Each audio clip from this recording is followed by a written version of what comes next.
Down just a little. So yeah, how's everybody doing today? We'll get started here in just a moment. Let KSP get going here.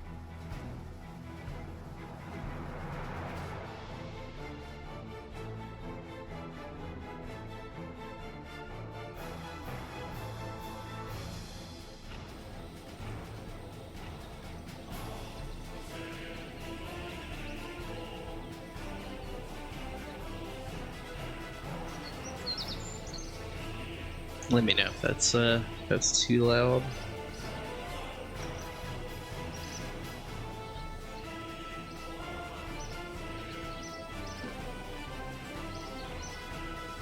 All right.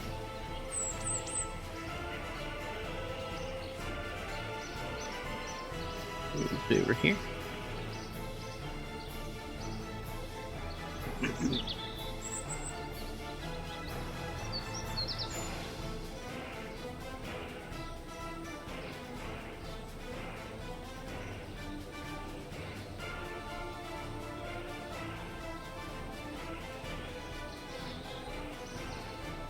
Alright, so let's get going here.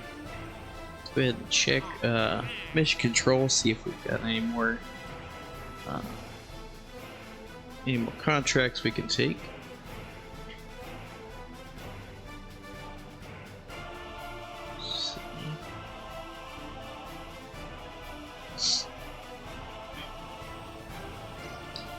Fast forward here a few days, see what we can come up with.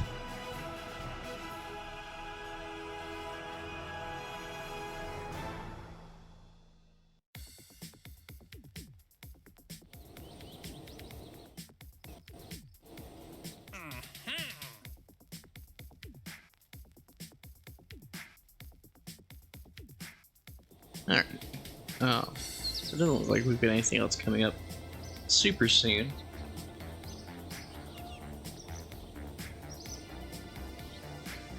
So we can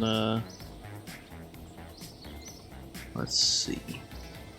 Let's take a look at our mission log here, see where we left off yesterday.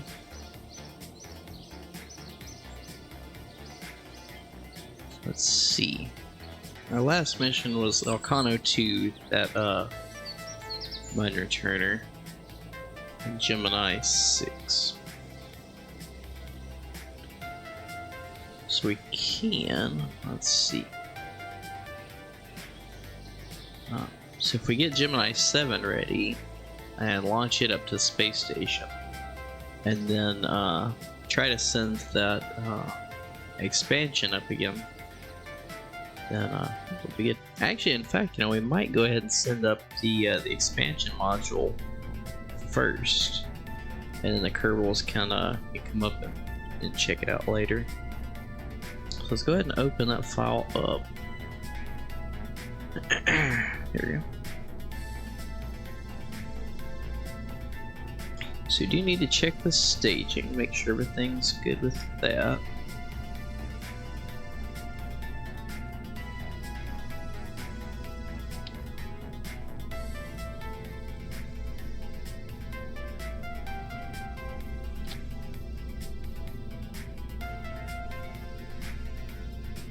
Make sure those are centered there.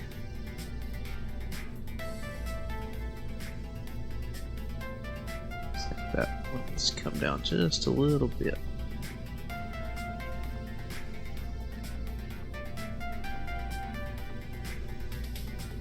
Here we go. Let's check the staging just to make sure.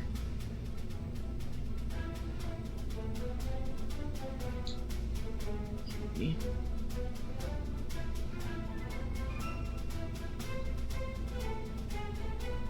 So yeah, I think we'll go with that. Let's go ahead and roll it out to the launch pad, and then we'll fast forward around to where we need to launch to get to the space station, and then we can go ahead and record the mission info here.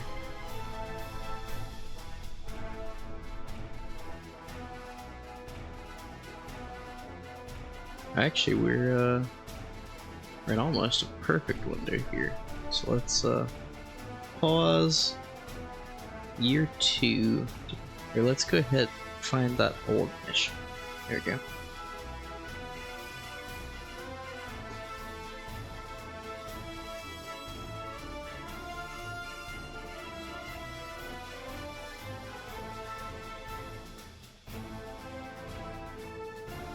Okay. So it's year 2, day 101.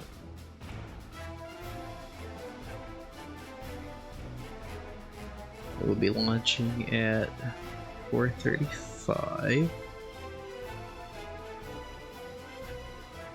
Okay.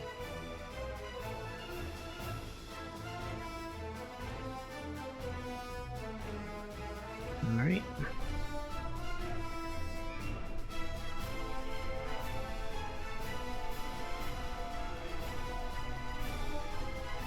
T-minus 5 seconds. 3, 2, 1, ignition, and liftoff. Go ahead and throttle those liquid fuel engines down a pretty good bit. Let those SRBs really help us out here at the beginning.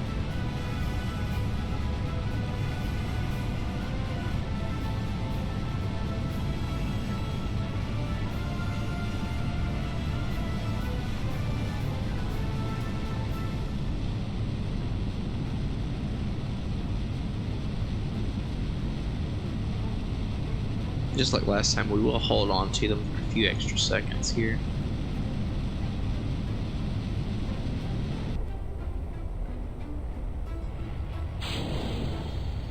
There we go.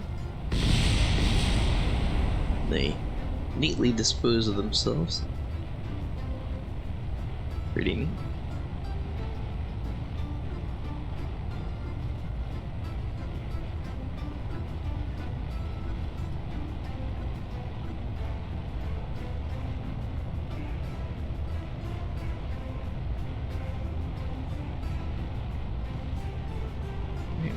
Begin throttling back up, and we should be good to go for orbit.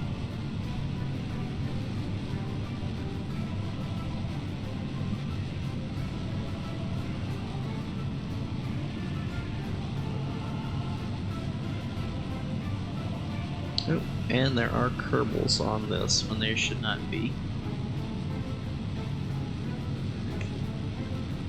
So we're actually going to revert here.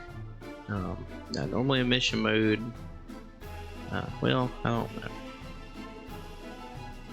Because, you know, it's just if there's a bug with the game, which I guess there is because it adds kerbals on even when we've had this unmanned every time we've launched it. So let's go ahead and revert to launch and make sure to take those kerbals out. I wish that would stay persistent.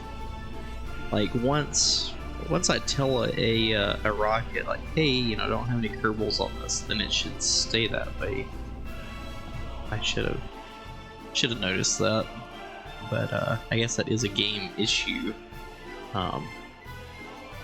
So I'm okay with that.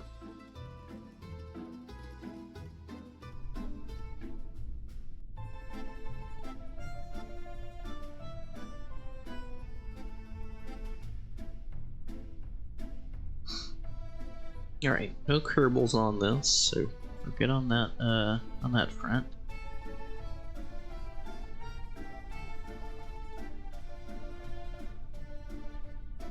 T-minus 5 seconds. 3, 2, 1, ignition and liftoff. Throttle back quite a bit here.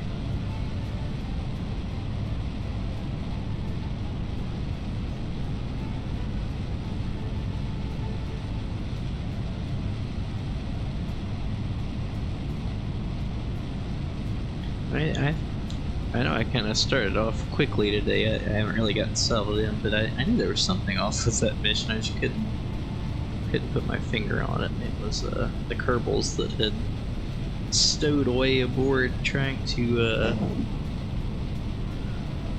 get a free ride to space.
they're doing good, performing nominally.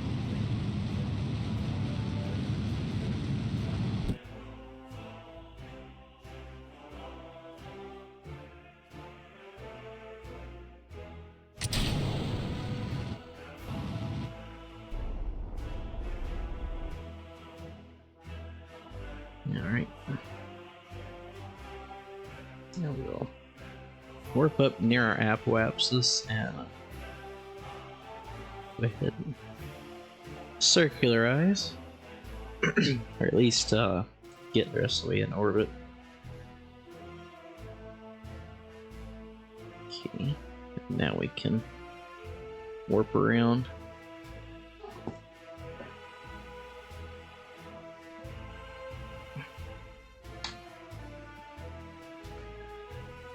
Alright.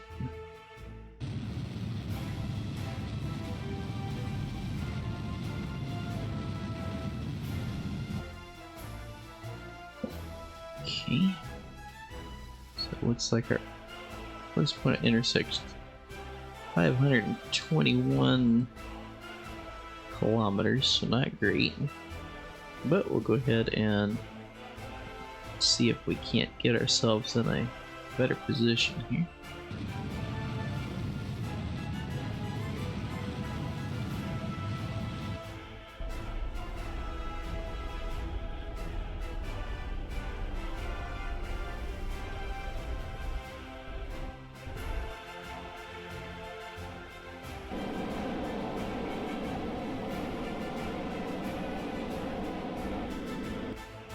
Alright, looks like 4.1 was about as close as we got. Drop a quick save just in case anything squirrely happens. Warp around.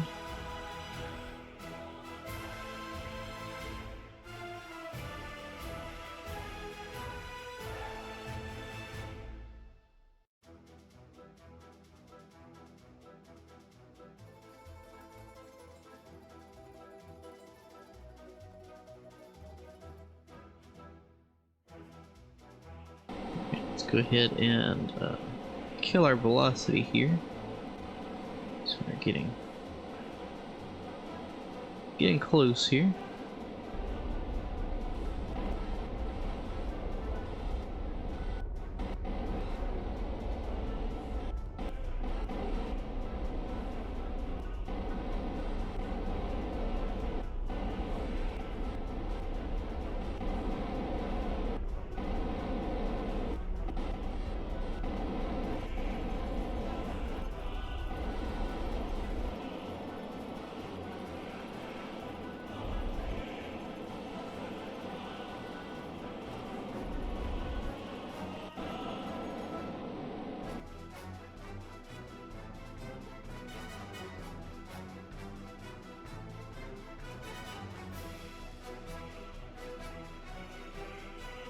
Okay, we'll get pointed toward the station here.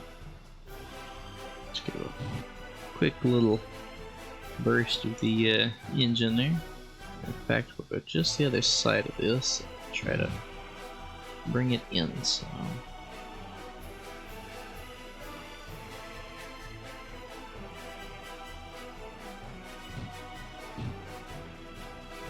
there we go.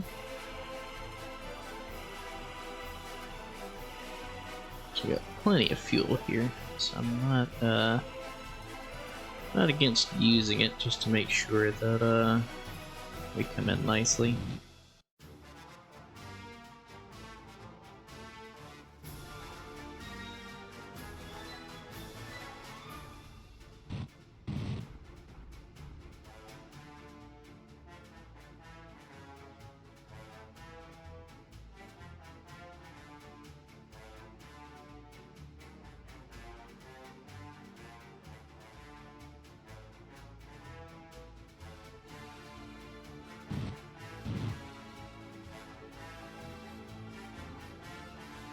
Okay, let's go ahead and point around toward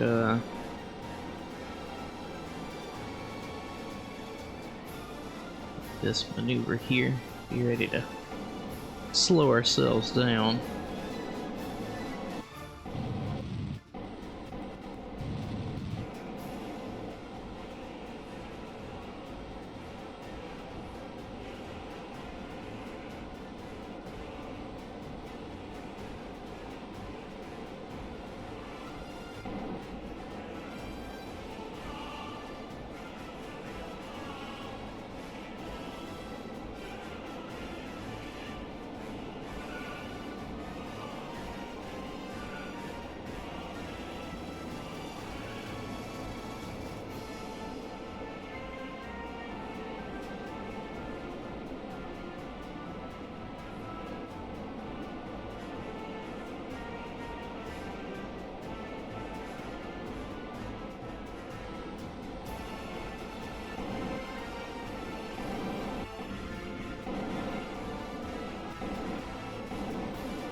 Okay. Now we'll control from here, and where is our... There we go.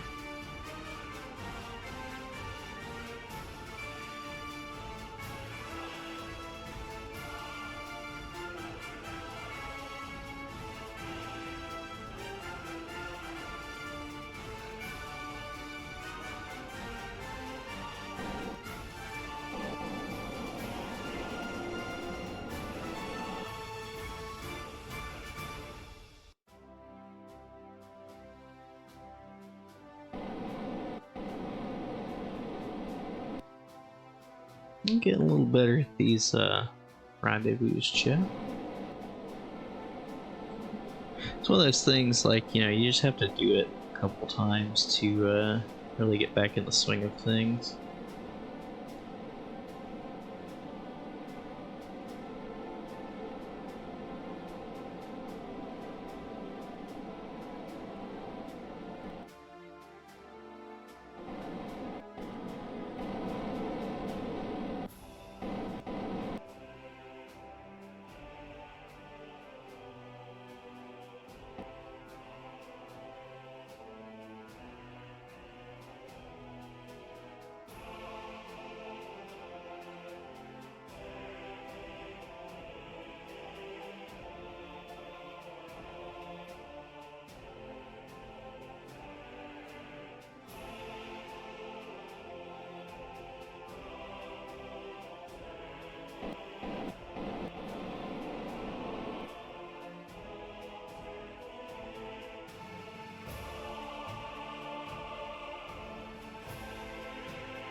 Last time we actually got them lined up very well, just because we had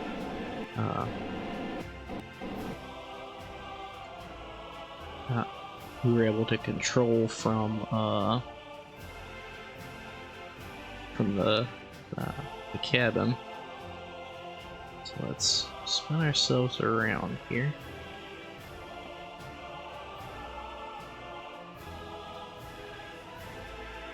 And we'll have these modules back to back here.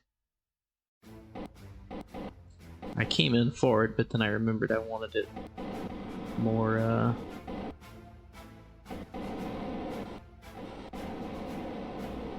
more lined up like this.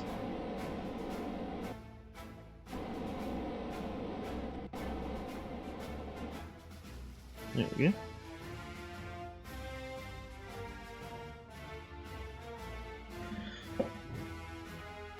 Alright. Go ahead and extend these radiators.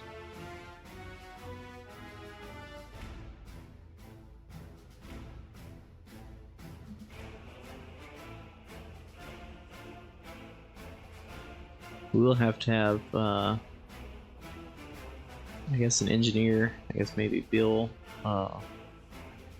face that antenna a different way. So we'll have comms in different directions. That way they're not, because that one right now is just kind of shining onto the back of the other one here.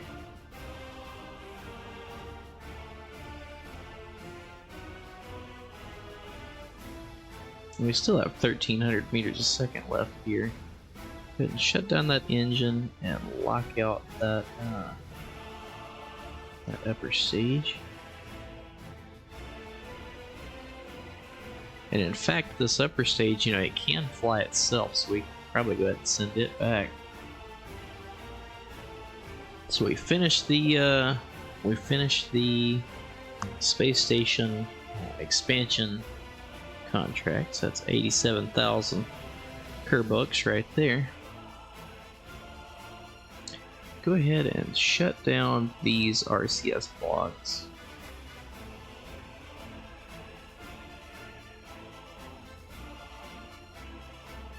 as well as those. So that way just the ones on the ends are available. So these back here and then these up here. So this will kind of function as one unit now.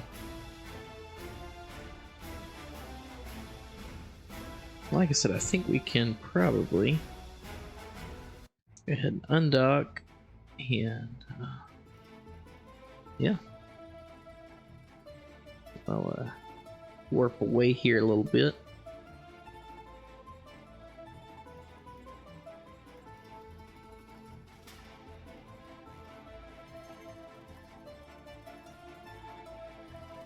Just go ahead and get away from them there. And we'll go ahead and yeah, deorbit this this stage.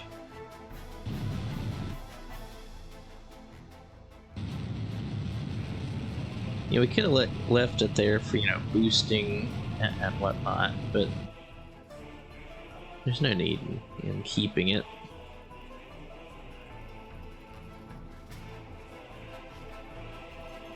Guess we could technically see if this upper stage can survive re-entry. Even if it did, I don't think it has the thrust to weight to land.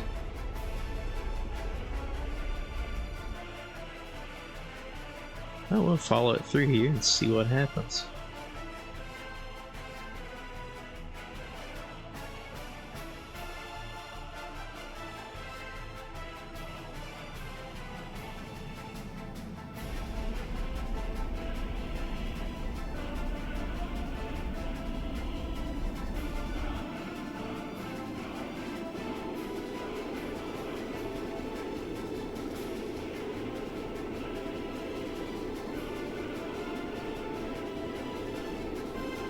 Looks like the engine might overheat.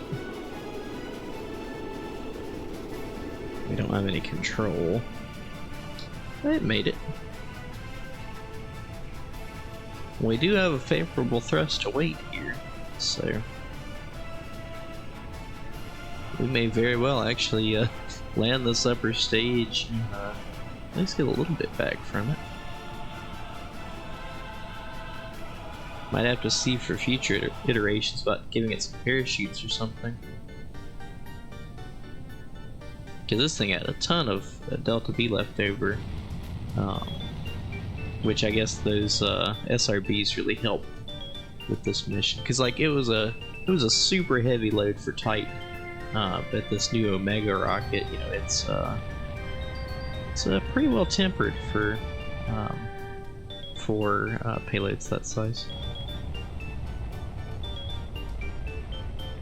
It does not look like we have the thrust to weight here. We might slow down in time, but it does not look. Nope. Should have started our burn a good bit quicker.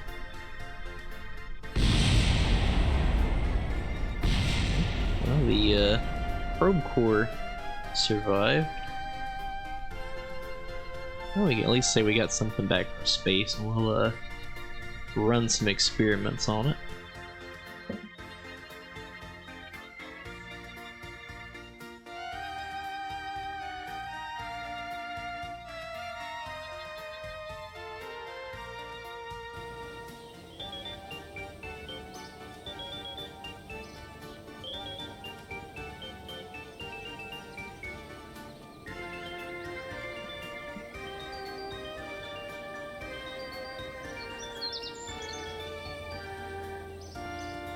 Alright. Didn't get anything back from it, doesn't look like. Got 1,300 funds, that's not too bad. Go ahead and warp ahead a few days. And we will note here on the mission log that it was a success.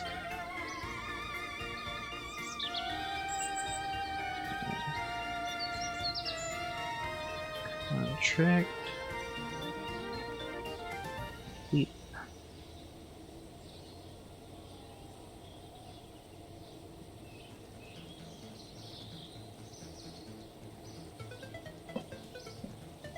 Alright.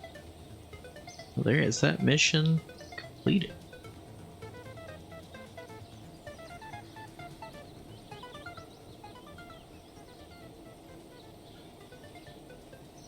Alright. So now, let's check mission control, see if we get anything else cool. See, 6,000 lean, it's liquid fuel. That's ridiculous. Although you do get, you know, 750,000 Kerbucks for it, so we might get eventually looking at doing something like that. I mean, it's not hard to land heavy stuff on Minmus, but you still have to get it out there. Let's just for a test, let's just put together fuel tanks to see how much 6,000 units looks like. So this is 1440. So let's see, 6,000 divided by 1440. So 4 of these.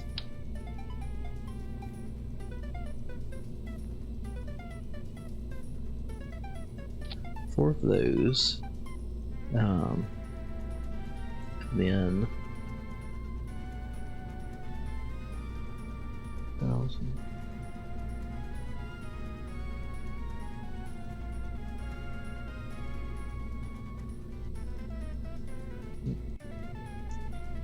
$6,000 minus 1440. So we still need 240. So put one of these. So with that one being locked out, because we would need that to land, that's how much fuel we need. And that's 95 tons. So that's quite a load to land, even on Minmus. So, not to say that that mission is impossible, because, it's KSP, all missions are possible. But that's gonna... And honestly, let's see. Let's read the rules. I mean, we could, once we unlock the ability to make resources on site, then, if we can, we could just send a lander out there and then fill it up. So that would work. Must be fully assembled at launch, but it doesn't say it has to be fully fueled at launch.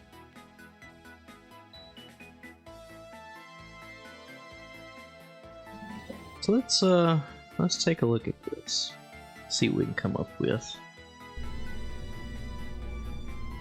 It has to have a cupola.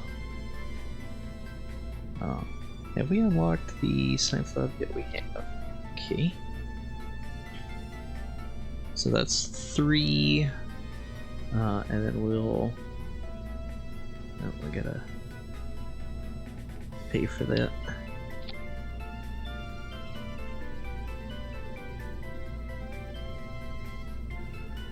Okay.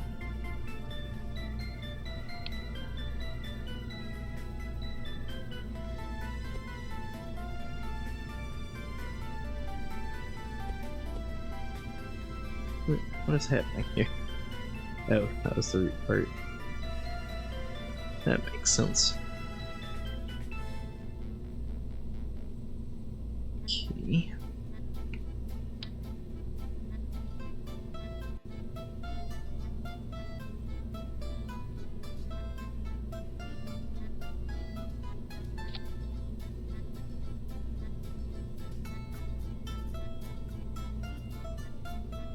Plate.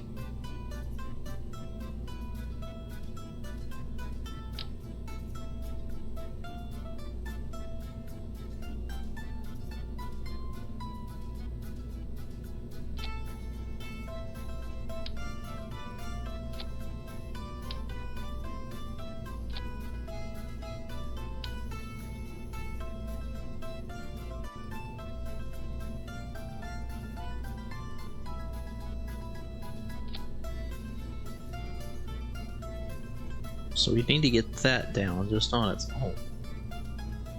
We can actually bring that in a little bit.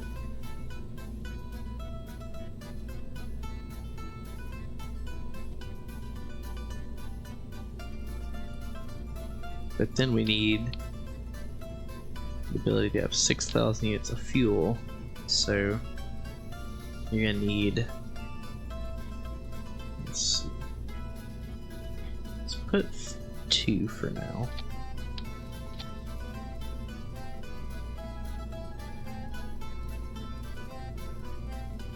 And you're gonna need 2 more on top of that.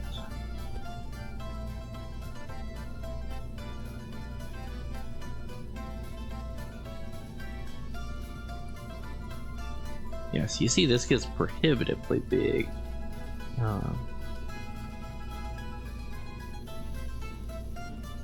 So I think we're gonna skip that one for now.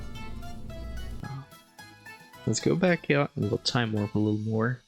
See if we can find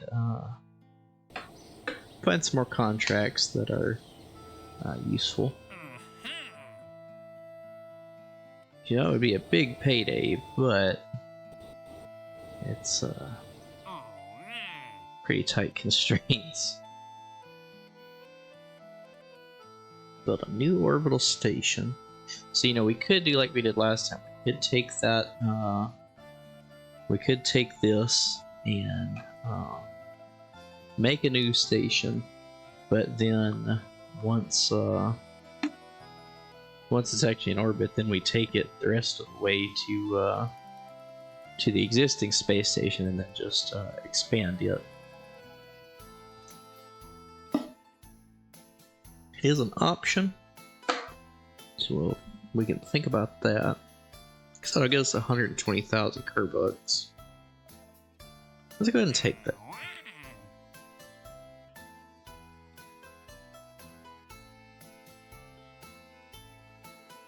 This one's actually paying pretty good for tourists, because they don't have to be all on the same flight. I don't believe so. So let's go ahead and get that one. Well, let's see. Let's get that one, and then, because we do need to expand our comms relays around Kerbin. So I think we'll go ahead and take this geostationary satellite orbit as well. So let's swap ourselves over to engineering mode. And start building out this new space station module. So it has to have a cupola. I'm not that big on the cupola just because the windows are so big. We can add a decoupler up here.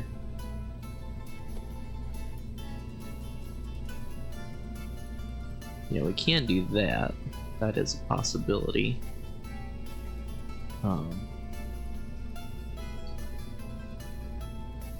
And I would like to go ahead and send up the science module. Clip that in.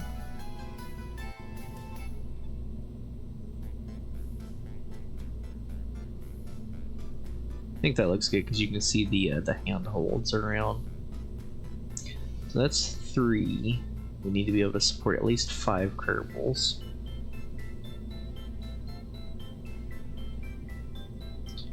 Let's see.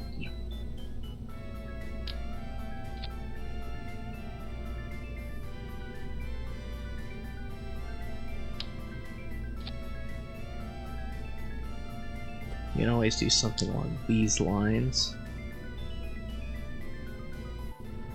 I just hate how that Z fights, so I don't think we'll do that.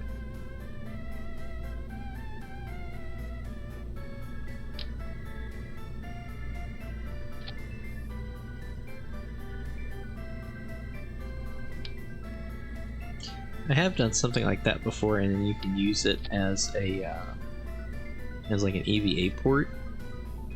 So honestly, I'm not hating that. It does look a little goofy, but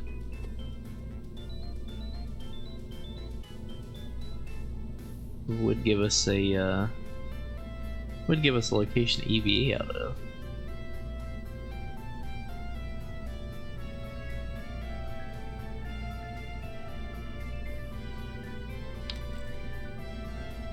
I guess that means we could get rid of that. That way we could still keep our cupola capabilities.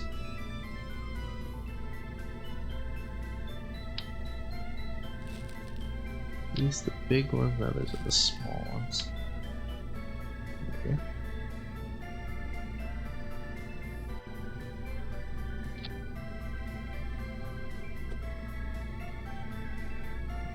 Out just a little bit because they're clipping in.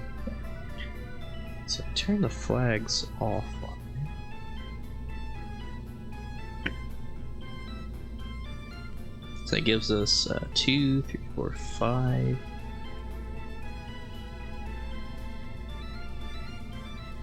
I do wish we had the better solar panels unlocked at this point, but it's not quite there yet. There we go. Let's see, I know these things swivel. Although if we place them like that, we might could sneak a few more in here.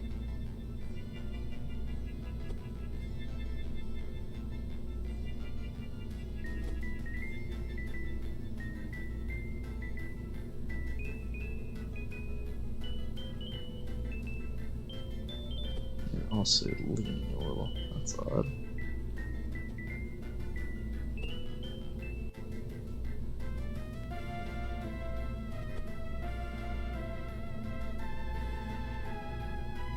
I think that would be good. Let's go ahead and give it a few batteries. Yeah, get them pushed in there. Okay.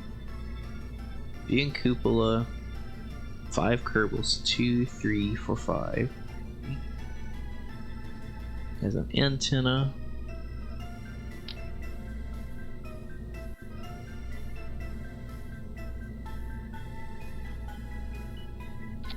Okay.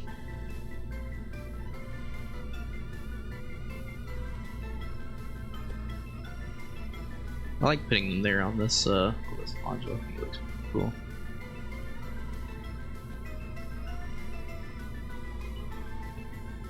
We'll also give it one of these larger ones.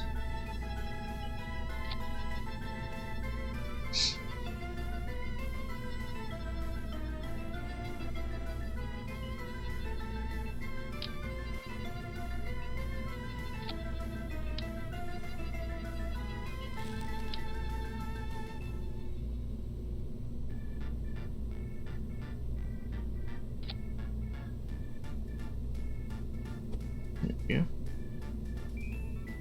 Let's start giving it some storage capabilities here.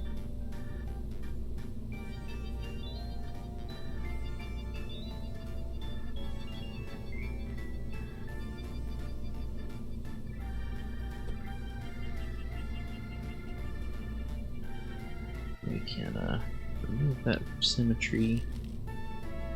That one. I guess we can go ahead and remove that one as well. That way we can say, you know, they can EVA out here and have storage areas. How much are we weighing here? 6.8 tons, that's not bad. Not bad. Okay. Docking port can generate power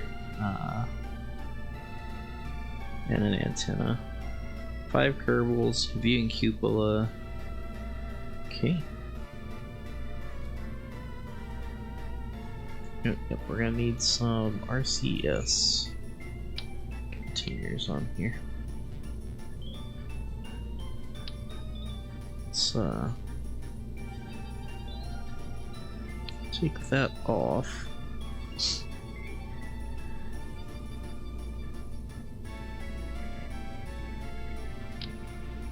We have that, but it's huge. How much does it weigh? 0.3 tons, so that's honestly not too bad.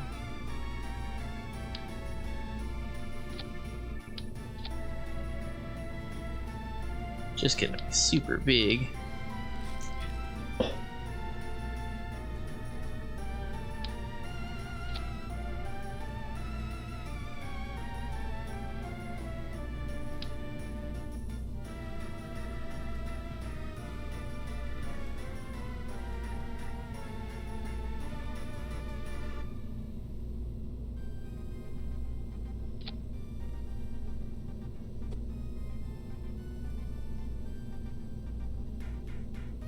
Oh, yeah, well, it's gonna block the door, ain't it?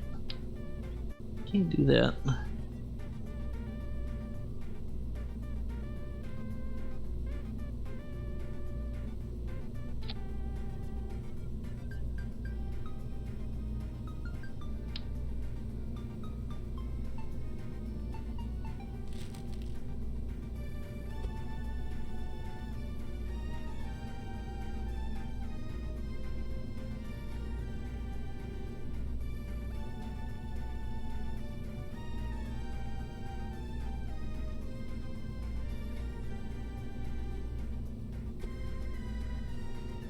Just up just a little.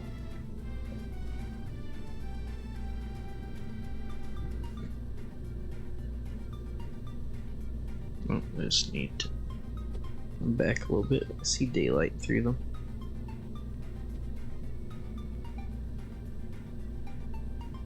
Okay. We are gonna have to put all of the science on here as well.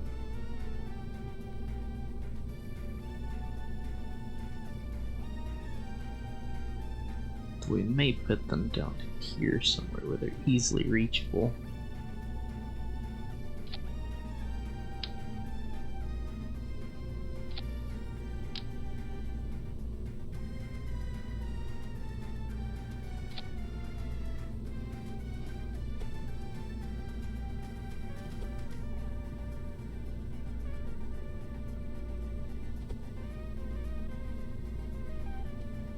Okay.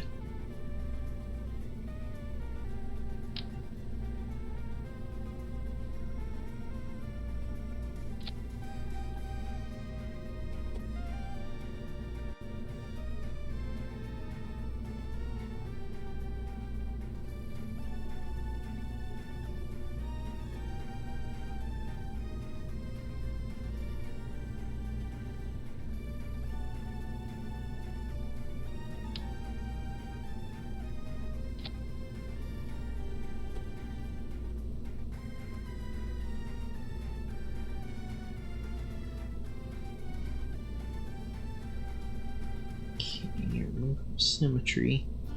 I guess we'll have to, I guess that kind of defeats the purpose, doesn't it?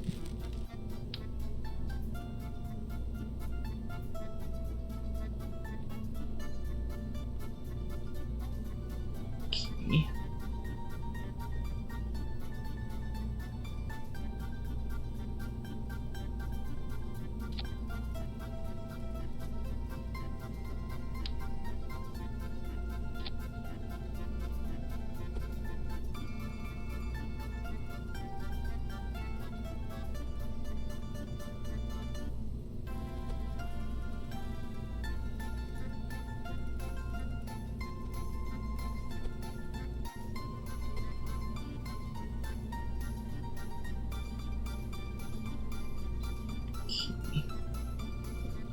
So all the science there.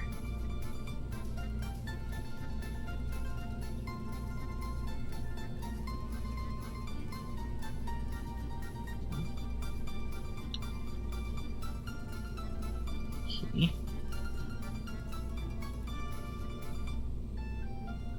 Thermal, let's see, maybe put the put two of these right there. Toggle the flag off.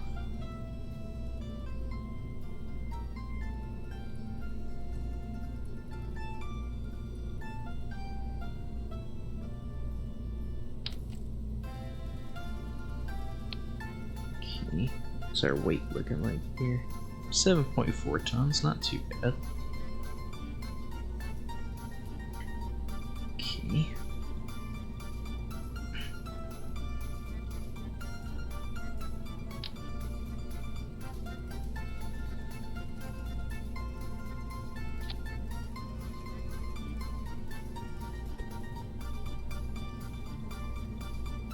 Put this light right above the door.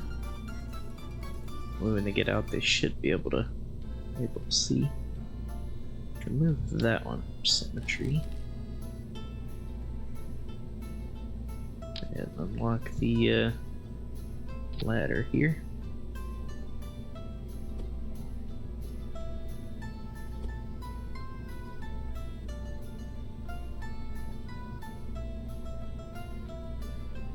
Yeah.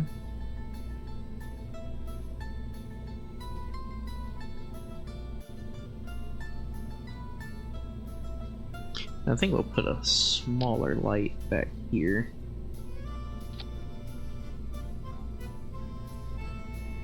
Yeah, might go with the square light again, just so everything matches.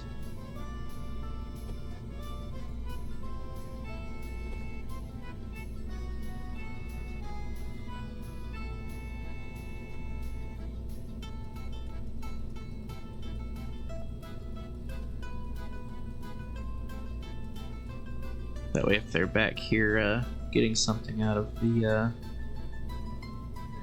cargo modules, they can see what they're doing.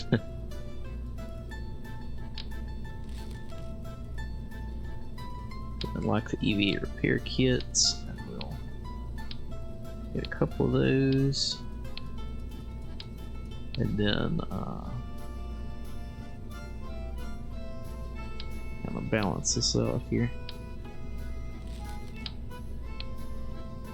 And we'll leave a couple spots open just in case, for whatever reason, if they've got a parachute on or whatever, we can get rid of that in here if we need to store it somewhere.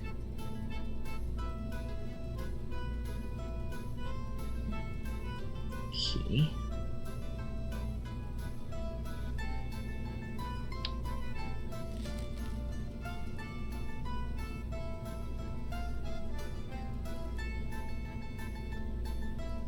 So let's put this like that. Let's go ahead and roll it out and test just this segment. Cupola. There we go. Let's roll this out and test it and see what happens.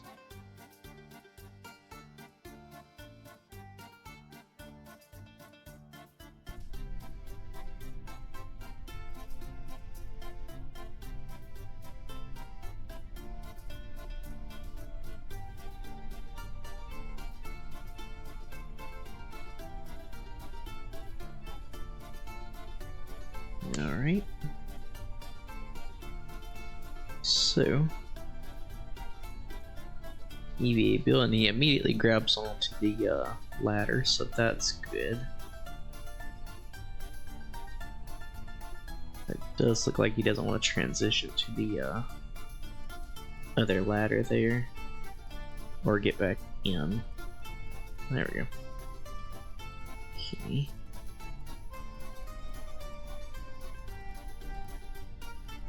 Okay, so they can't get out of that hatch because this is obstructed. Okay.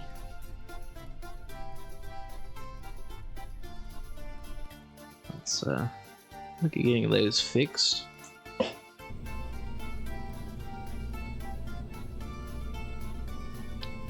You know, honestly,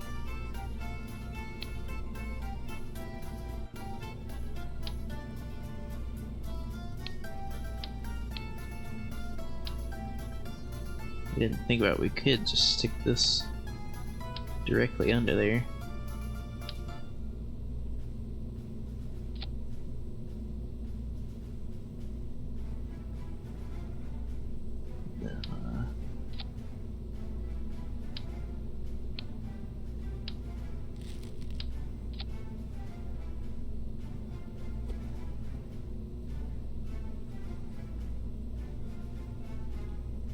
In fact, let's take those off.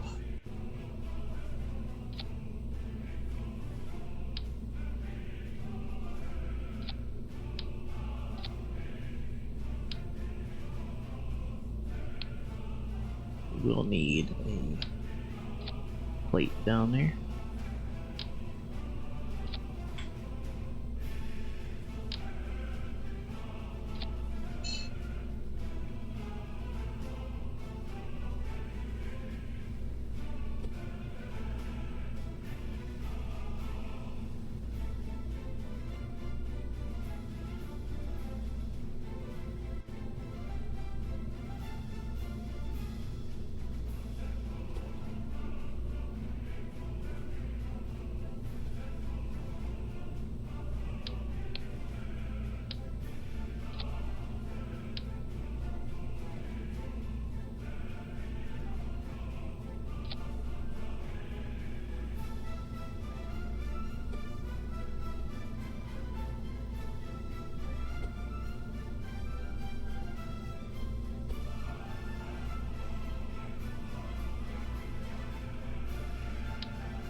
Let's see what that gives us.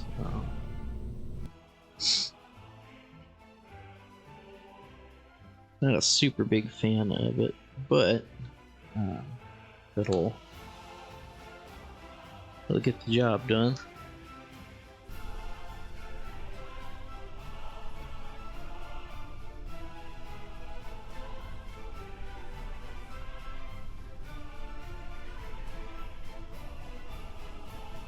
So you can still get out there. Let's transfer him up here. Can you get out there? You can, although there's not much point because you're just standing on a window.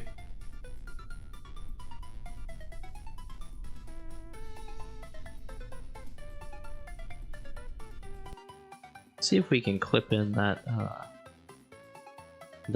science module some.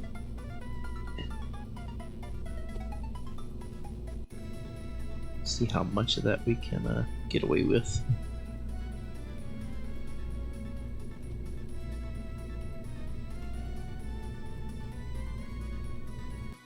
Because I'd still like for them to be able to get out there, but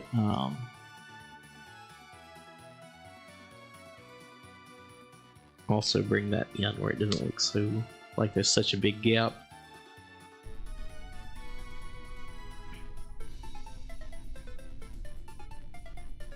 Okay, we still get out at this point. I think once that ladder part clips in is when he can't.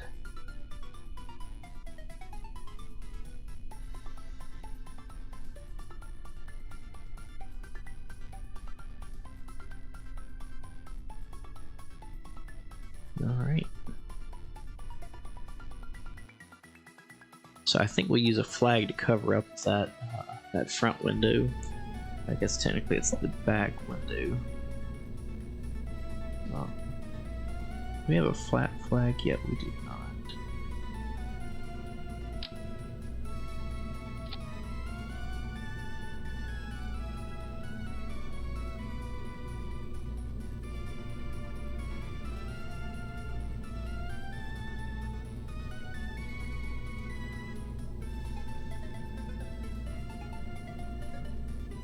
Do we have that same color gray? Check that one.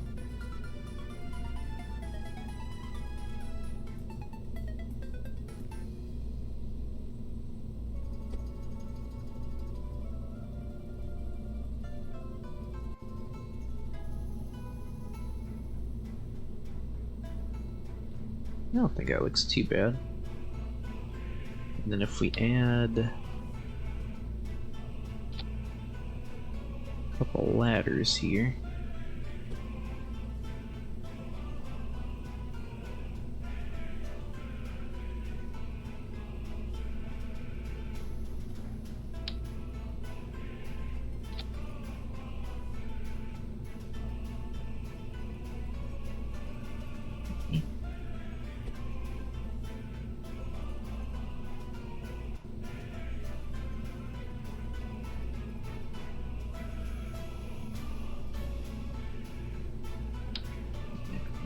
One set here. Just need to... that way, there we go.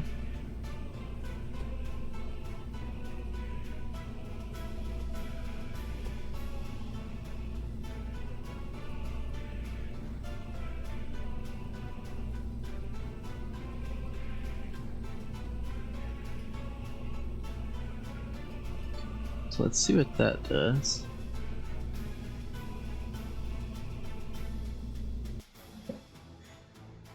Let's see if he can get up there, and if he can, then that's what we'll go with.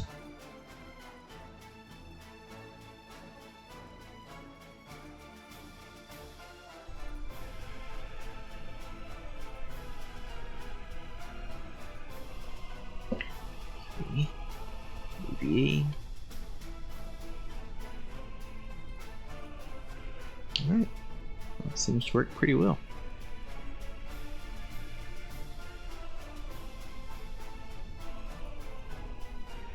Oop. Until he freaked out there. That wasn't great.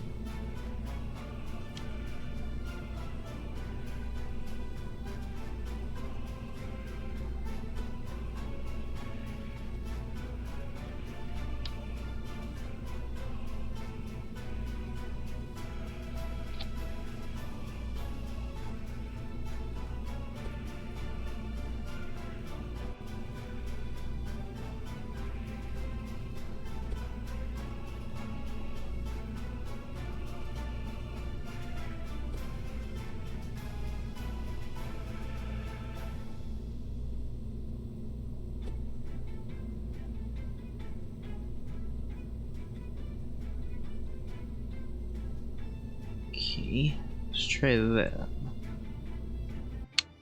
See if that does any better. I mean, he was fine until he climbed back up, and then it's like he just fell through everything.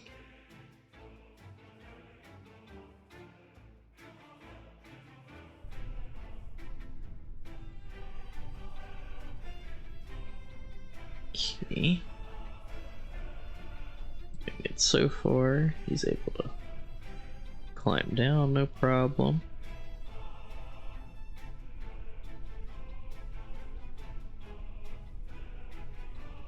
Oop. It's like he catches on something and it kind of launches him.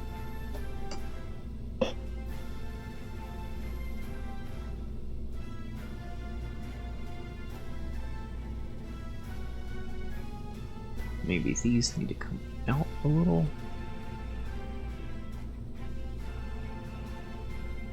It may have somehow clipped him through the edge there.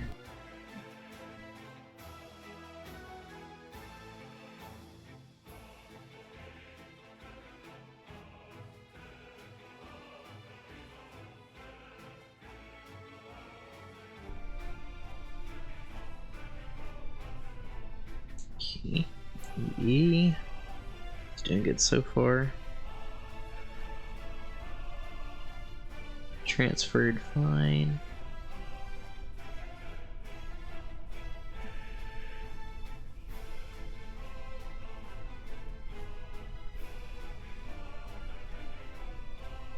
Yeah, I think maybe it was just catching on the edge there somehow.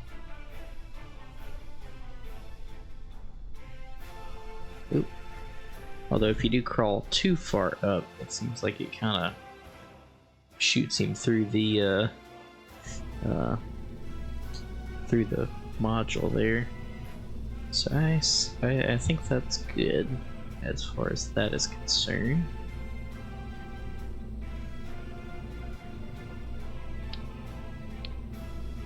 Okay. So now let's see. Save, open, and merge.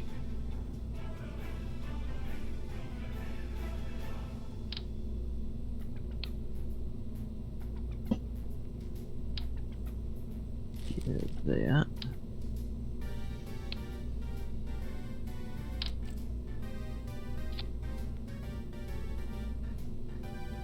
Okay, so it is gonna need a new fairing.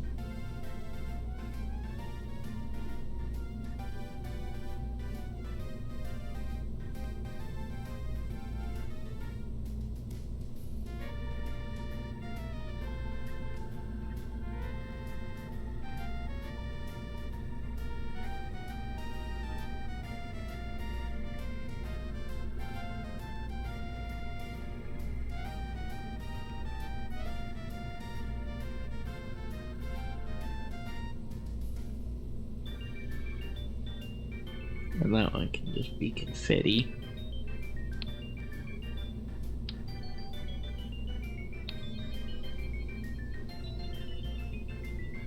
So let's save that and let's actually open up. So we should have went with this one, honestly. Let's just get rid of the lower stage there. And they get the one with 4 boosters. I think that will do it. So we are definitely going to need to strut this thing all to heck.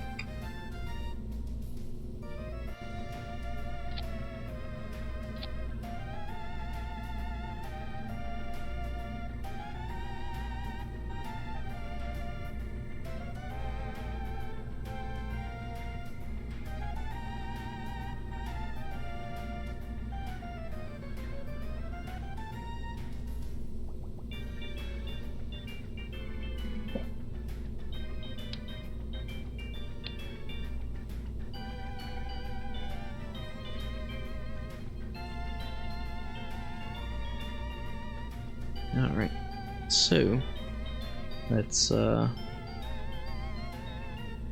check how much it is for fairings. 10,000 Kerbucks. Okay, so let's save this and then go back out and we will quickly pay that fee for the new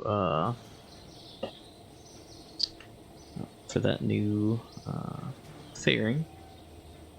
Let's go, there we go. 1, 2, 3, 4, 5, 6, 7, 8, 9, 10. Okay. Now let's make a note over here in the mission log.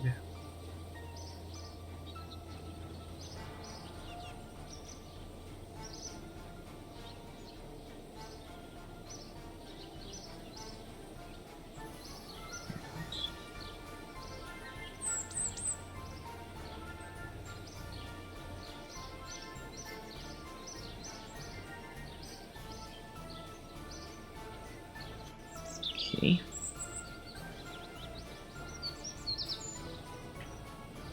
So let's fast forward a couple days and check our contracts. Okay.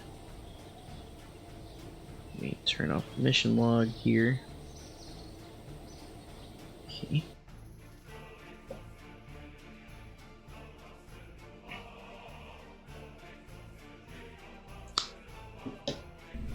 So we can definitely see about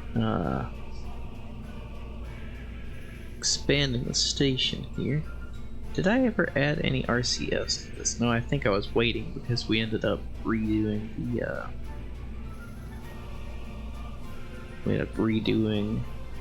our design here. We didn't add the RCS effect.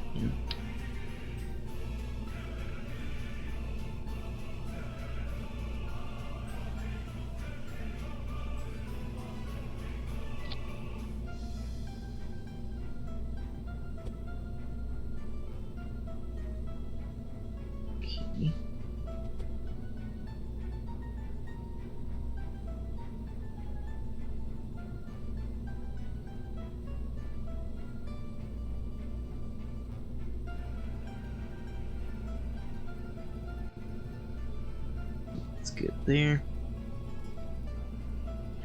So that's what, 120 monoprop.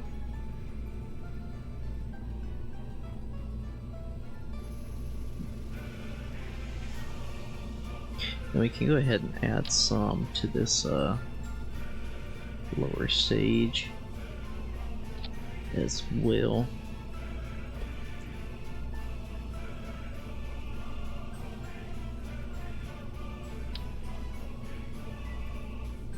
In fact, we probably need to add some RCS blocks to it. We should have done that in the past, but we have yet to.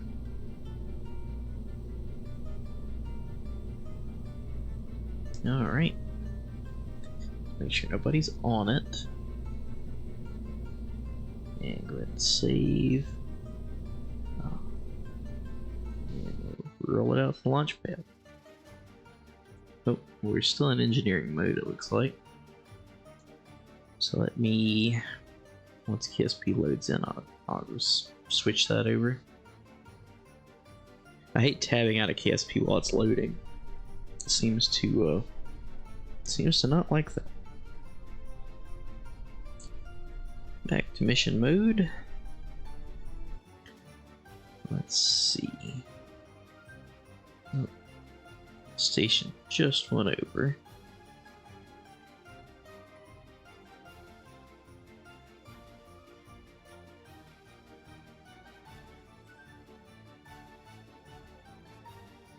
Set as target.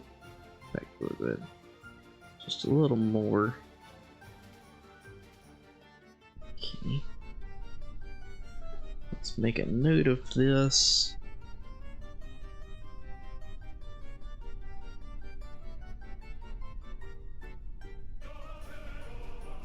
Science expansion mission.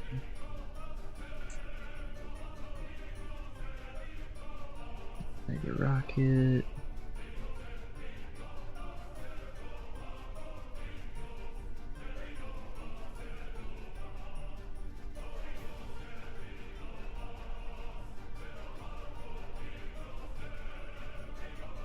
So that will be B.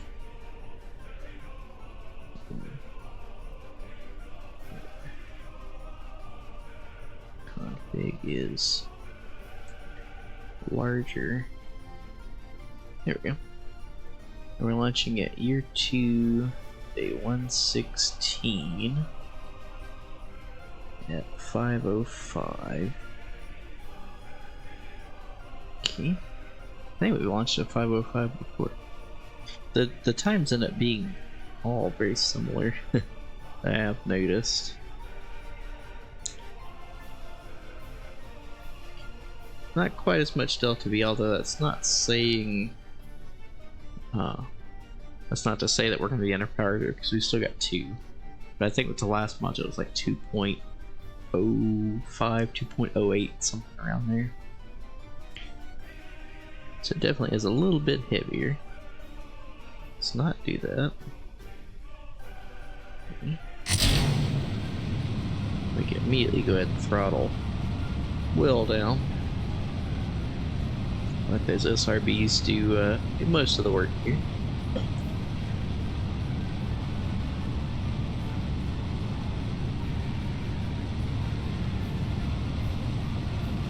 Does not look like we're controlling from the upper stage here. There we go. So we'll have to make a note of that when we go to do our gravity turn.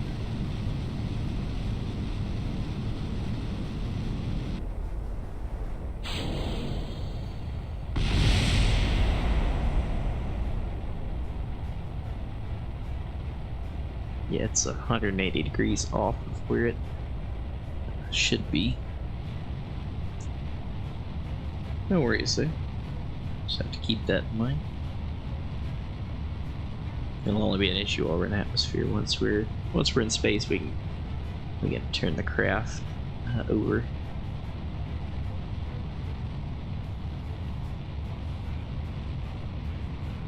Okay, go ahead and throttle up now.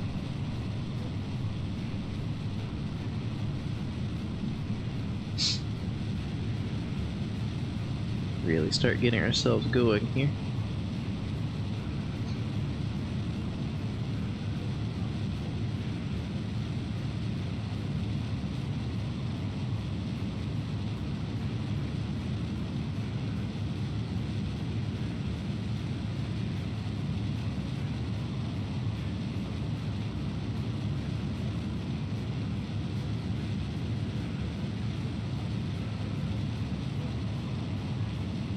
Actually getting a little spicy here on the way up.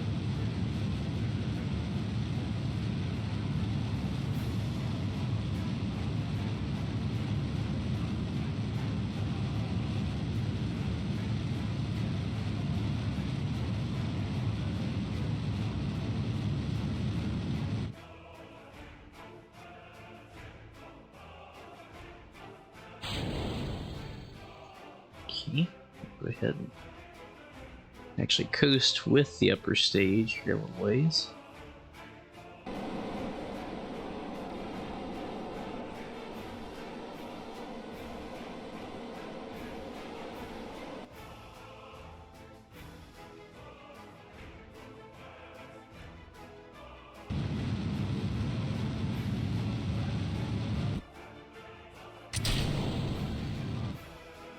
Okay, let's go ahead. We did go past here a good bit on our apoapsis.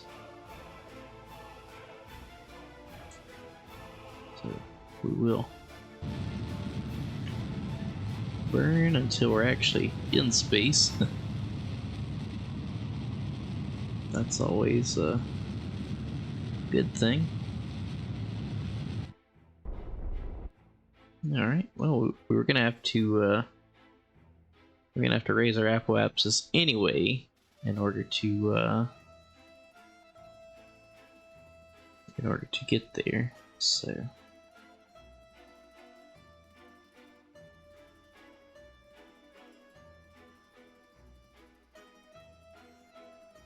do you think we'll have to wait here for 10 seconds?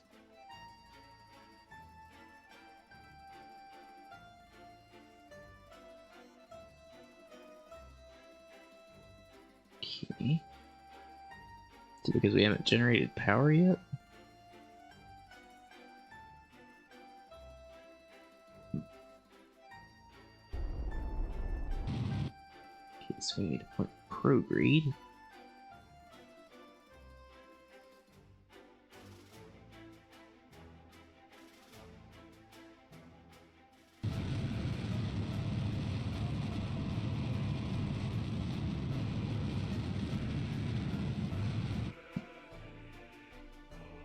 Not really getting anywhere with that.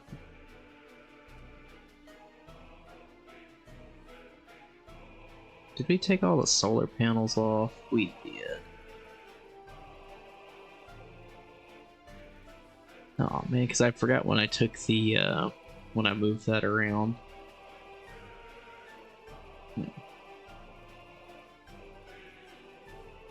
So does that mean this thing's almost out of electric charge? Not too bad, actually.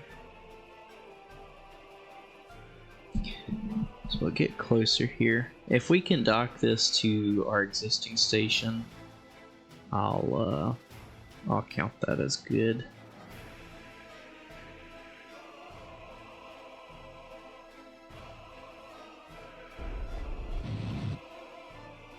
Okay, let's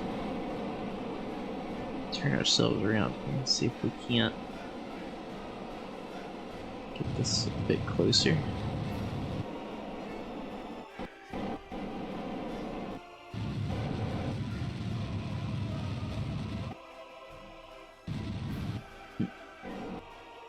Guess not. And back up it goes. So did we really forget all the solar panels on this thing? Control from here. So let me go in here. Click on you, hibernate.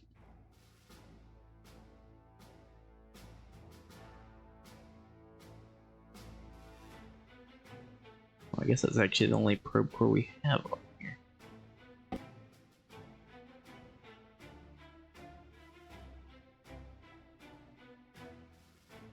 batteries start getting too low, we can burn the engine. Hey, we're having to warp ahead so much here, but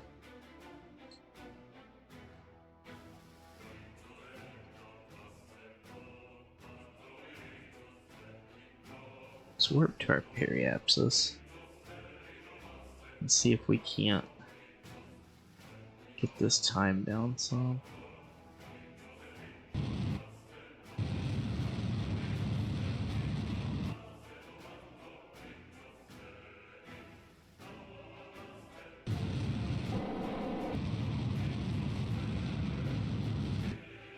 Oh, and we're deorbiting. Lovely. It's definitely not what we need. This was going well until I forgot the solar panels.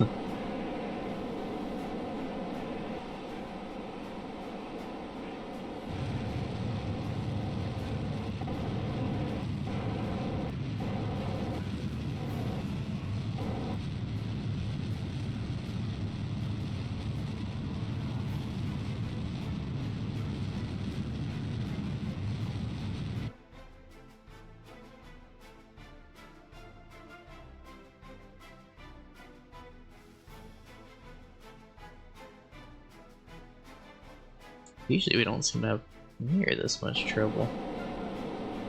We are this time for whatever reason. Hey, I forgot the solar panels.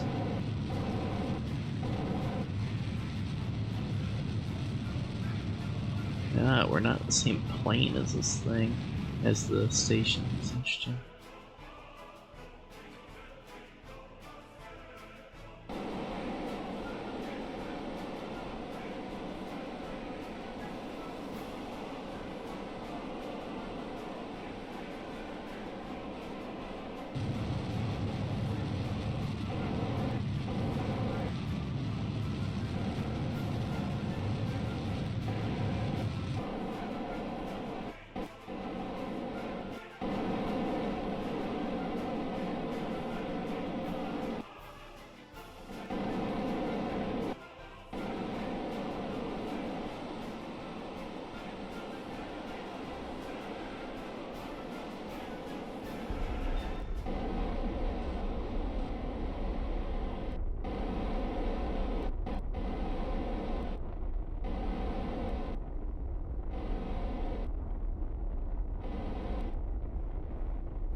Alright.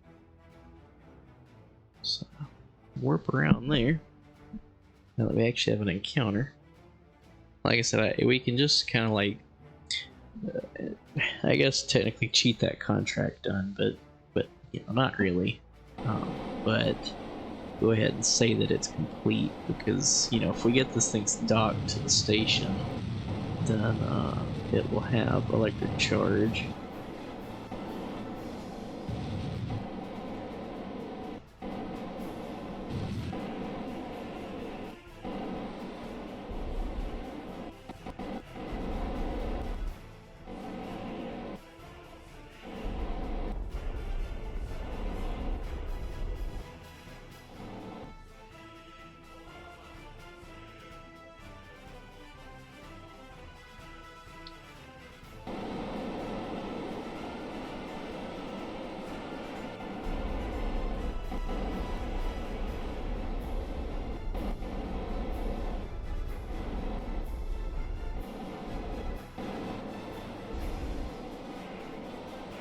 Okay, let's point toward our target.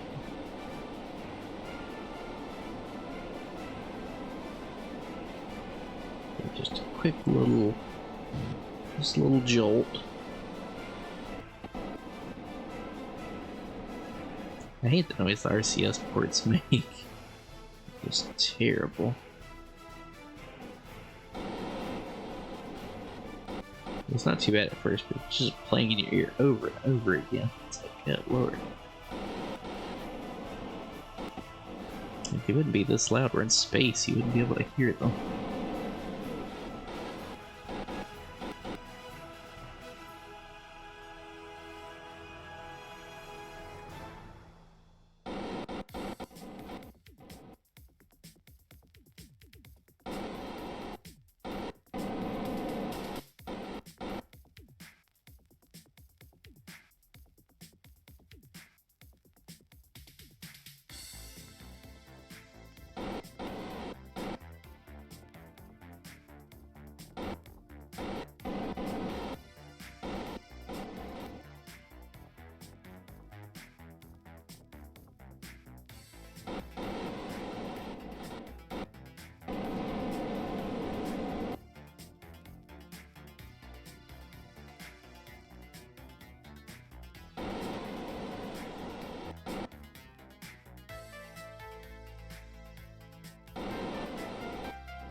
Can't swap over here.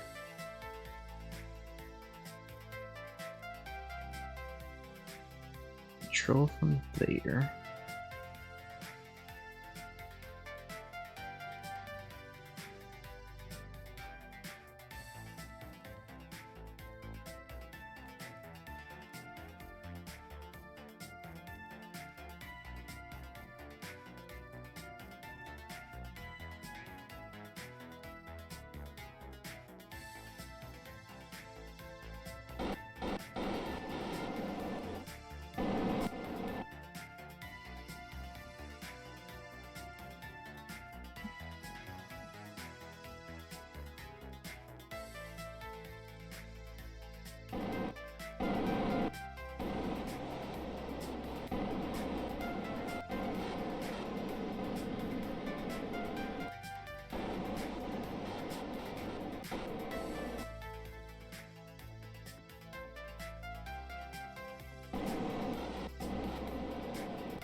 Hey, Centurion.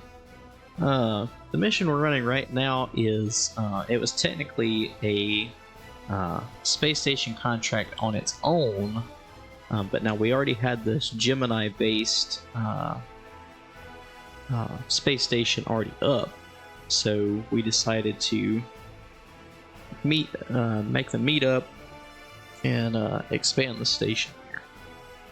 Which actually we did forget to put the solar panels on here. I had them, but then I took them off for something. This is stock. I play completely stock KSP. Just to kind of, I've played modded before, but I think it's cool to play stock because it really makes you, try to figure out, like, all right, how am I gonna do this? Because you only have a limited number of parts and things. So yeah, totally stock. And this is a career playthrough, but now we are playing with kind of like our own rule sets, if you will. So there's certain things like the rockets that we use, they have to be like they have to be tooled. Basically we have to pay for them to be designed and stuff like that. Yeah, so technically we did not finish that contract because we didn't have a solar panels on here. Like I said, I kind of reconfigured this. Forgot to put them on there. So yeah, that's me too. I've done the what is it called, like real solar system. I've had a save of it, and then I've had a save where I just play around with a bunch of mods, and yeah, even then it's like, all right, how do I fit this together? It's can get frustrating at times. But yeah, like I said, this is built off of our Gemini architecture. Gemini was a real life space project, if you will, whole program in and of itself. Most everybody knows Mercury, the first U.S. astronauts to space, and then the Apollo program. We landed on the moon, but it seems like the Gemini program doesn't get a whole lot of coverage or notoriety.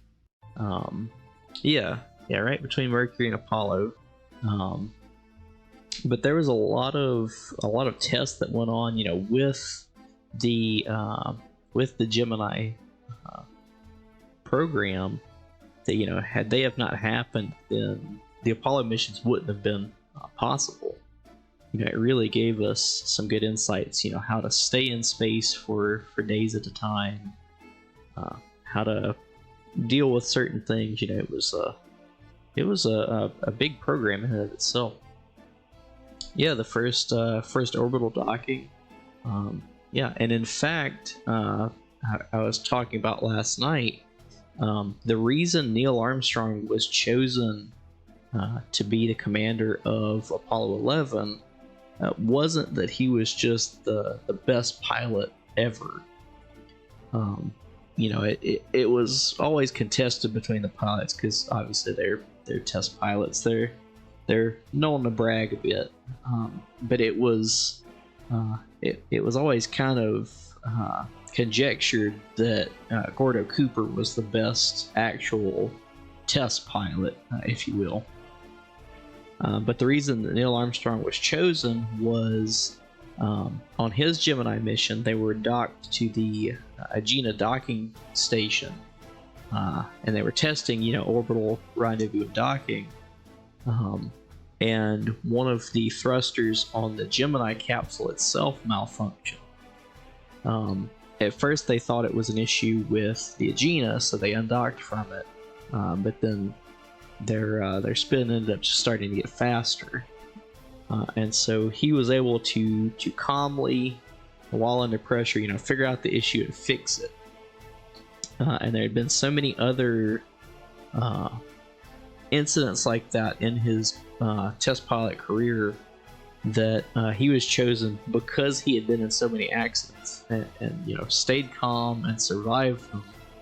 The lunar lander test vehicle was a jet engine powered, basically just a bunch of pipes connected together almost. It was a flying machine that they used to simulate what it would be like landing on the moon.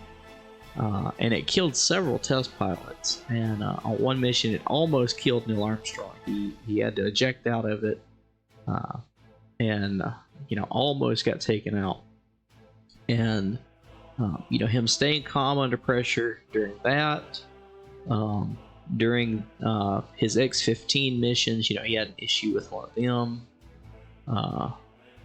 and then the Gemini mission where they had that thruster stick open. He had been through so much adversity, so many failures, during testing, and he was able to remain so calm that he made it through it. And so that's why he was chosen to be the commander of Apollo 11.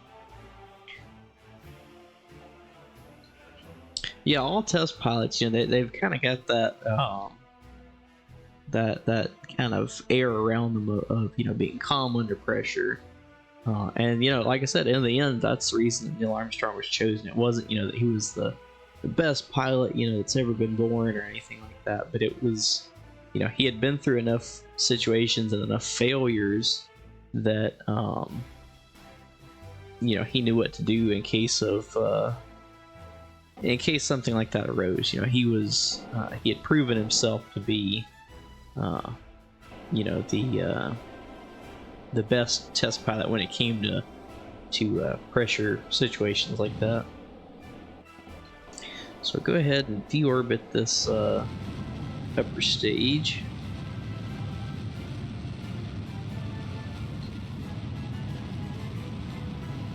We'll just that ought to be good. We'll go ahead and ride down with it. I've noticed sometimes even if you put stuff on a several little trajectory, if you then tab out of it and like go to something else, it just like, I don't know, it like keeps orbiting. It just kind of stays in limbo, like unless you actually go click on it and write it down. It doesn't always happen, but I have noticed that to, for the most part, be true. We nearly landed this upper stage last time. We didn't quite have enough for us to wait, but yeah, we'll see if we can. We did get a few parts back from it. Yeah, I'm bad about not putting a probe core, but luckily this time I remembered it.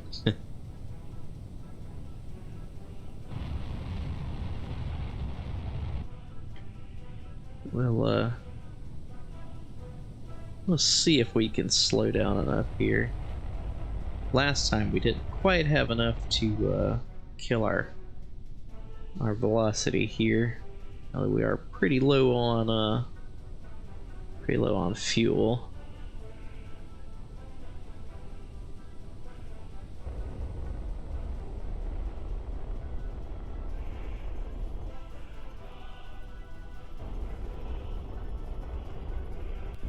Oh, almost saved it.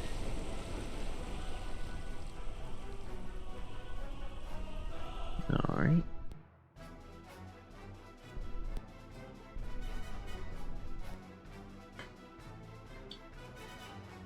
Yeah, so technically that mission, we did not complete the contract just because we forgot the solar panels on there. And I had them on there even as we were testing it, but then I didn't put them back on when I changed that one part and forgot about them. So real quick, let's make a note on the mission log here. Status, success, reached, endurance, notes, contract not completed, forgot the solar panels. Alright. Yeah, I always seem to forget like one thing. But it is good that now we have the that science lab up at the station, so we can go ahead and send a crew up and start working on some science.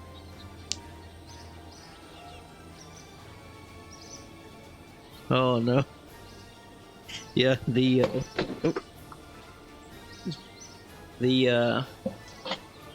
drops.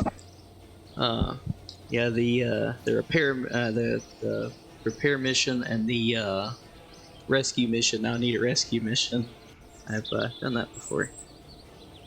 I got to lock my chair. I slid backwards. Still kind of getting. This is a new office setup. My job gave us the opportunity. I had been working in Washington D.C. I'm an aerospace engineer by trade.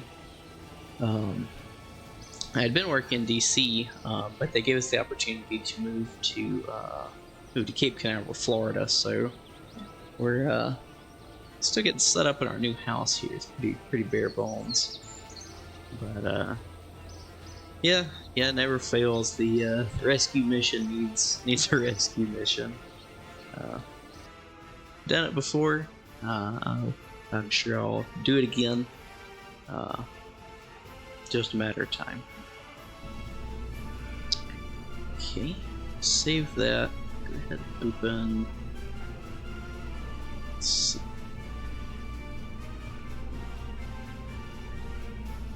let's see. So this is our Gemini capsule.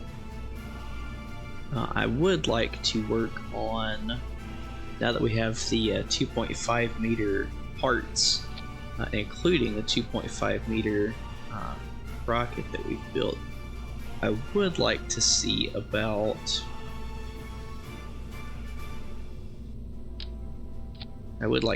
going ahead and starting our 2.5 meter sections, if you will.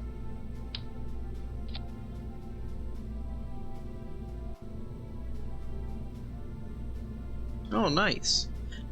Yeah, I guess I'm actually kind of the opposite. My degree's in aerospace engineering, but day to day I do a lot of programming. So I had looked into getting my like a computer science or computer engineering minor while I took aerospace, but I took some classes at another university 1 year just to kind of you know, they had a good program, so I was like, yeah, I'll take some classes there over the summer, and actually took a good amount of them. And then they were like, oh well, your minor credits don't transfer, just major. So there were all those classes down the drain, and they're like, oh, but don't worry, like, you know, we'll count that you took them, you'll just have to take some higher classes, you know, to kind of I guess make up for them. But by that point, like, if you did that, at that point you were just like double majoring. So I was like, oh, that's there goes that plan.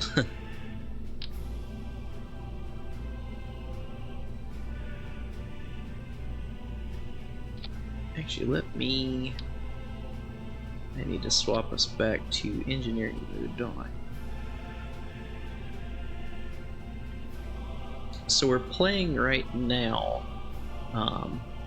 by a rule set. Let me pull it up. So here, along with the mission log, we have a like a handbook that we're playing from. I made this from, if you ever seen the streamer EJSA, he plays from like a rule set, you know, and it kind of gives just guidelines of, you know, what we can do, what the goals for the program are, things of that nature. So we've made our own off of that. So we play with that rule set in mind, and so currently we need to be in engineering mode since we are engineering a new. Well, let's see. I think we could probably use the Omega rocket, so we won't be needing a new launch vehicle, but we will need a new capsule design. I really like how that looks. I'm not the biggest fan of this thing here. It's kind of hard to work with.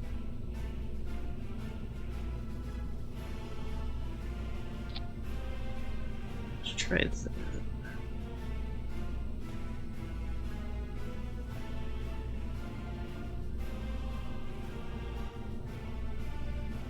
Here's up, maybe.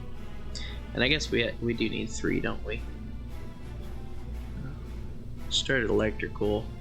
Oh man, we had to take, as aerospace, we had to take 1 electrical class, and I don't know, I guess just to introduce us to it, like, you know, hey, you know, you might have to do this for a aircraft or spacecraft or something. And that was by far one of the worst classes I ever had to take. It was terrible. Let's click through.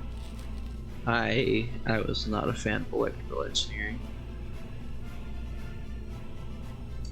Yeah, certain things like this I try to clip in, you know, just to make it look a little better.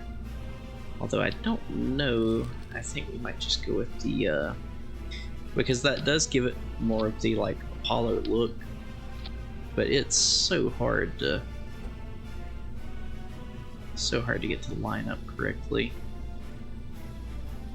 And you see this ends up being a little too big, so I don't really like that either. Now this down here, I actually saw Rocket Guy do this last night, and I thought it was a really cool idea. Because it gives you a door, and I'm also with that contract. Now I would still like to try to complete it. Yes, let's see.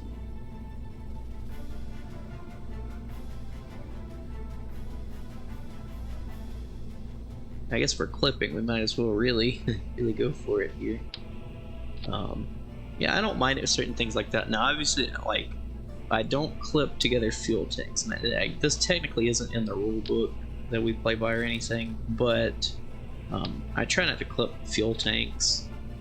So, like, if I have, for example, like if you have a center fuel tank and then like you have some bigger ones around it, like if I'm gonna clip these in, I'll just use this as a structural piece, but I'll take all the fuel out of it. So, you know, it's still reasonable that you know, that's what's going in there, you know, in that space. You know, basically you're not just putting fuel where fuel couldn't fit. So I am okay with that. I try not to just clip things together. Like fuel tanks, I try not to clip them together just to say, oh, I've got more fuel now. Let's see.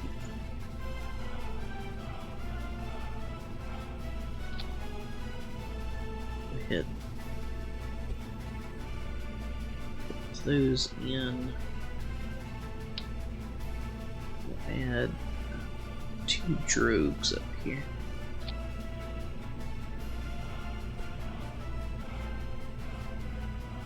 And we will have to test those out in just a minute and see, make sure they work. Act. I probably also need to, I wish we had these smaller girder segments at this time. We do not.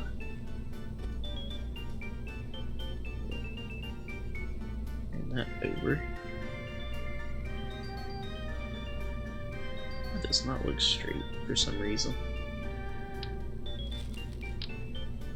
Put it up here.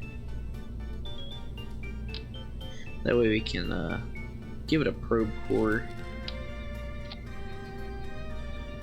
just so we can control it remotely if need be.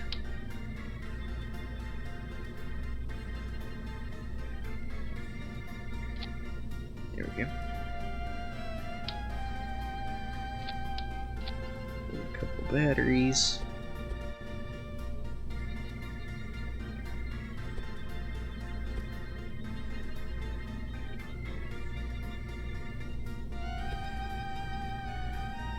Yeah, I wish we had these smaller girder segments there, but for the time being, that will suffice.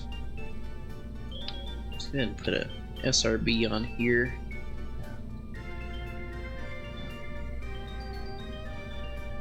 We do have the launch escape system. Nice. Then we'll leave it off just for this test. I want to test those parachutes out.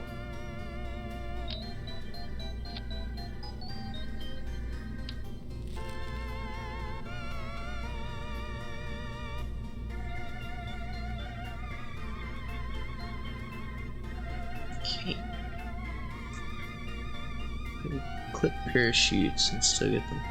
Yeah, sometimes it depends on the part. So actually, one reason I didn't want to go with that, whatever it's called, the little service module here. The reason I didn't go with it is because even though it's supposed to be made for, parachutes to go in, I find that a lot of times it like when you go to deploy them, it says like, oh, you can't deploy these, they're stowed, even though that part is made to, you know, be jettisoned and basically just be a cover for your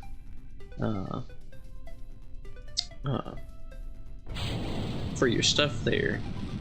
It's like, nope, sorry, can't do that.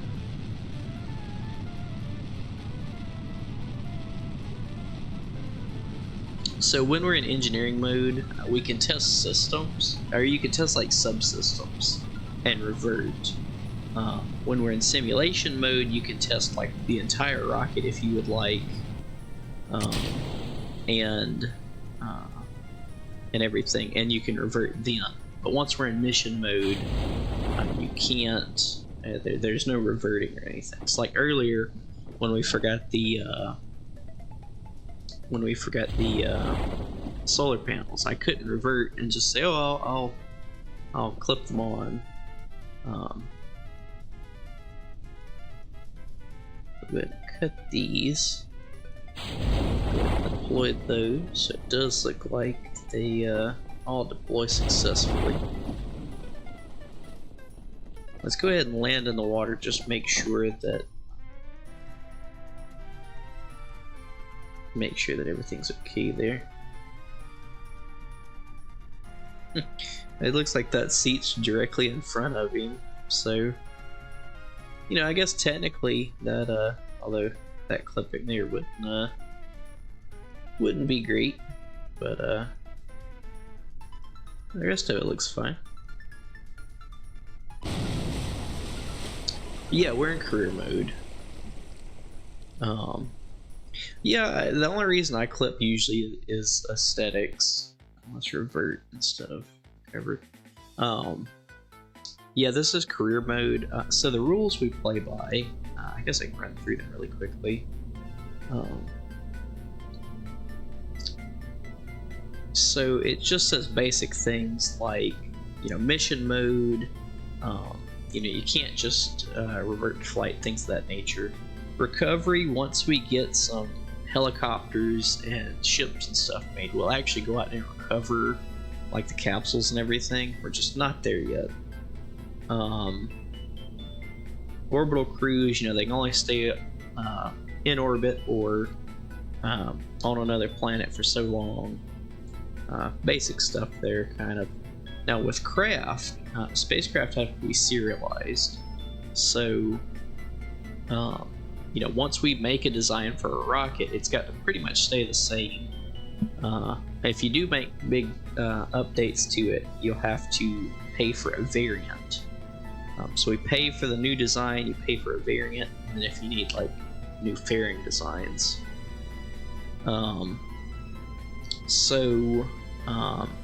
You know, through that, you can actually go. Let me save this.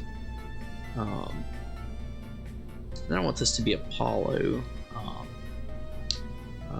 Name the later.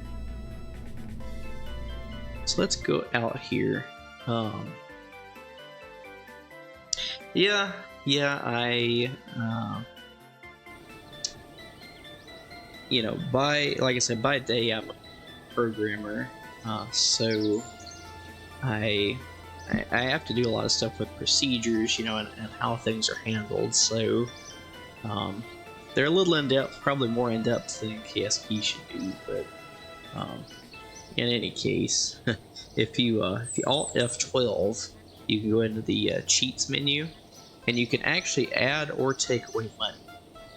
So, like, if we pay for a rocket to be what I'm calling serialized, basically that just means that you know, in real life, you know, once they come up with a rocket design, they tool for it. So they make special tools and jigs and things of that nature that make it easier to make that rocket. And you know, in order to do that, we actually take money away here, you know, pay for it, you know, to say, all right, this is now serialized, we can use it.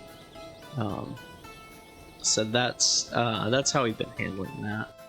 And like I said, engineering mode, we pay like 5,000 Kerbucks a week to use engineering mode. and the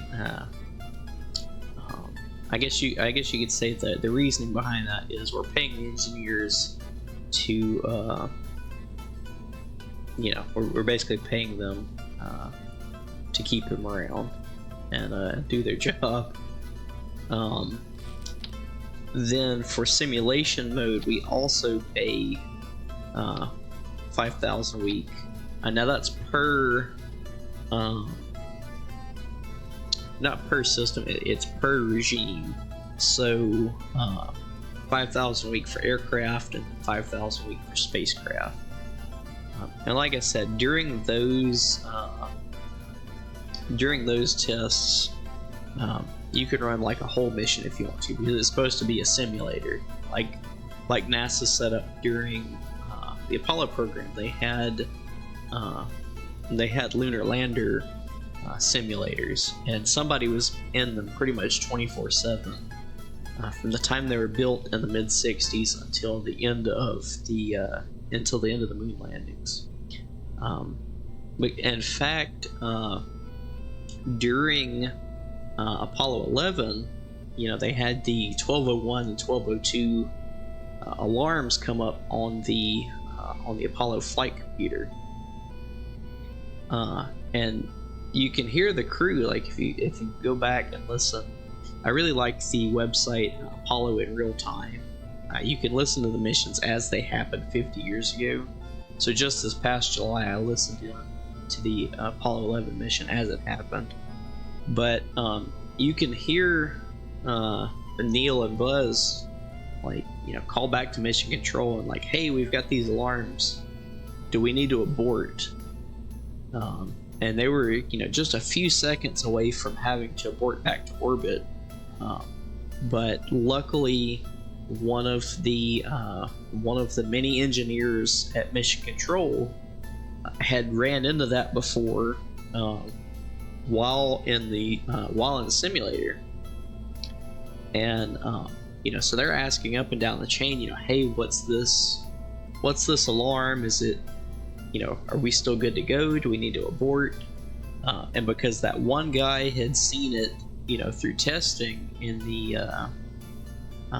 the simulator a good bit, so they were throwing everything they could at the simulators, just to try to take every instance into, take it into effect, and write down, all right, what happens during this scenario. And he had been one of the only ones to see that, and basically the 1201 and 1202 alarms were saying that the flight computer was overloaded. It was being asked to do too much in a short amount of time. So it was just overloading, and it was saying, hey, I can't process this data fast enough. And so, had they have not had those simulators running 24/7, with just putting engineers in, put whoever in, try to break the system. That's one thing we do at work with our programming. Try to break the system, and because one guy had seen that issue, when he had been trying to max out the simulator, he was able to say, all right, that's that's just saying that the computer needs a few seconds to catch up. You're fine. We don't have to abort. So otherwise, if that hadn't been seen, they would have had to have aborted orbit, and then Apollo 11 would not have been the first lunar landing. Yeah, you can never test everything, but if you really put a lot of effort in, you can test most things. So it's definitely good to have systems like engineering mode and simulation mode here, where we can test things. But like you said, there's never going to be a situation where every single thing is understood. Aerospace and from what I understand, engineering in general, you've got what they call unknown unknowns. So there are known knowns. So, all right, this engine puts out, a specific thrust, and in these regimes, here's where it gives That's a known. There are, let's see, how do I explain this? There are known unknowns. So we know, let's see, what's a good example? A known unknown. So like we know if we re-enter this thing without a heat shield that it's gonna explode. But we don't know at what temperature exactly that it would explode on. You know, unless you send a boilerplate up and burn it up, you wouldn't know the exact, you know, temperature that this thing would explode. But we do know, you know, if you send out, you know, if you send out a capsule like that, you know, we do know it's going to explode. But yeah, unknown unknowns, they're always going to creep up. I mean, you know, we've seen that with Boeing's Starliner, which it's coming out now that the thruster issues were actually a known issue all the way back to like the early 90s with the space shuttle. But it was basically just a band-aid fix. They said, well, just, you know, if the thrusters are overheating, just don't burn them as long. And you know, it's just something that kind of fell through the cracks, never really got updated. Unknown knowns, yeah, that's we went over all that in we actually had to take like a what do you call it? Like an engineering efficacy class, like the ethics behind engineering, and we talked about this.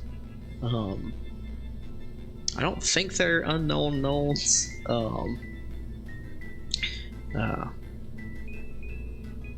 I'd have to think on that one. I don't exactly remember what the consensus on that was.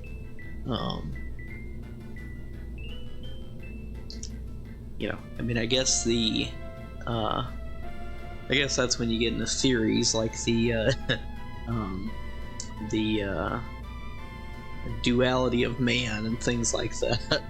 You know, there's certain traits, you know, people have, like life itself. You know, we know that life exists, you know, but we don't know why we're here, or, you know, things of that nature. So, things that, you know, theologians and religious types have pondered on for millennia. So yeah, that's when you start getting into the weeds, is the unknown knowns. I get rid of that little test section there. So far I'm pretty happy with this. Let's we do need to add some batteries to it. Batteries are always good.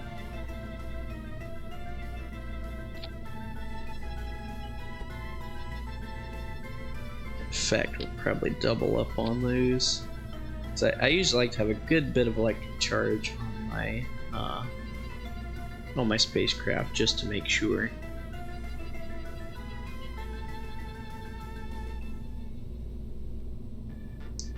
Yeah, I guess you could say an unknown known is technically like CFD, like computational fluid dynamics, because that's one thing we talked about in some of our engineering courses.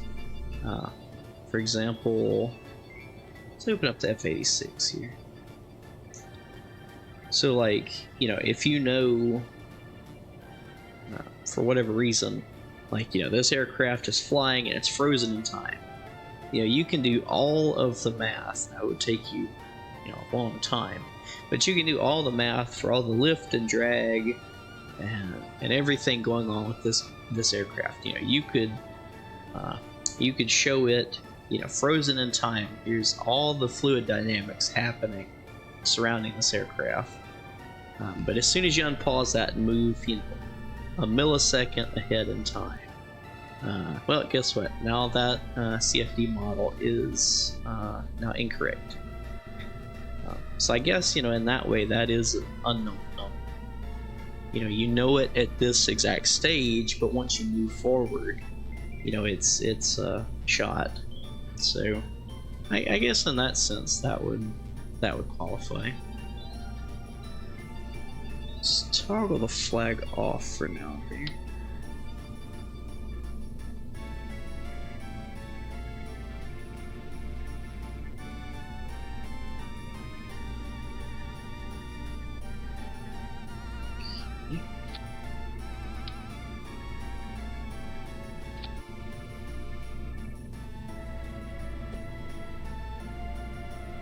Oh, I did clip one through the door there. That's not good.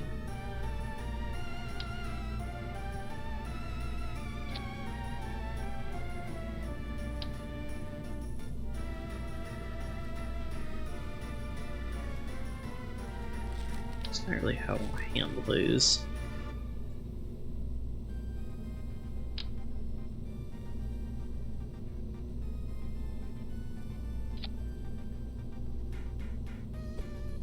Can't wait till we unlock the better solar panels once we can actually deploy.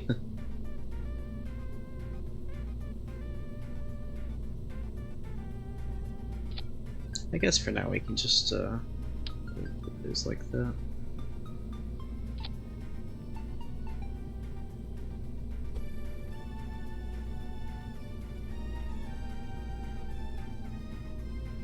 Yeah, it should be fine.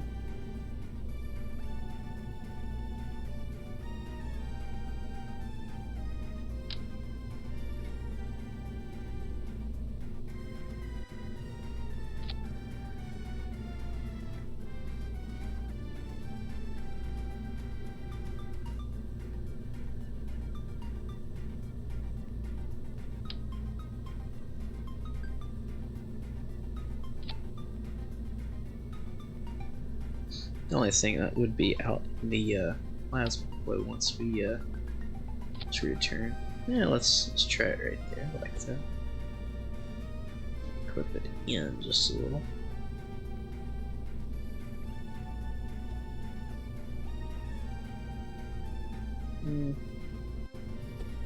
There again, that's gonna. There we go.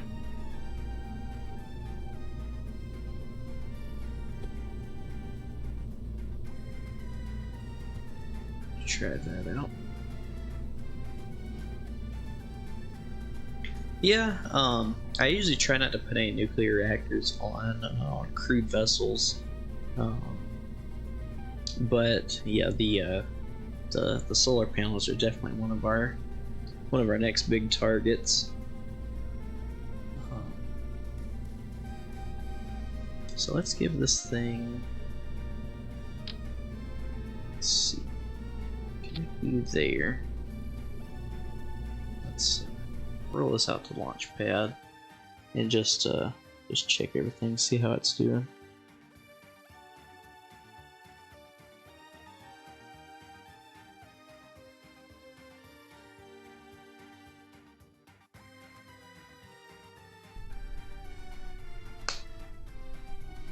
All right. Make sure it meets all of our requirements here. Okay, so it does. So technically, this will, funnily enough, count as our space station.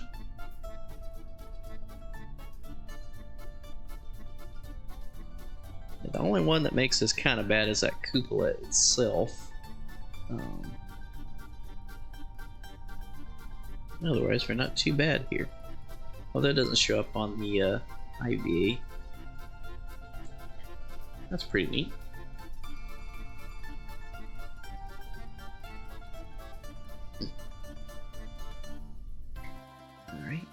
So we're gonna have to come up with a name for this thing. So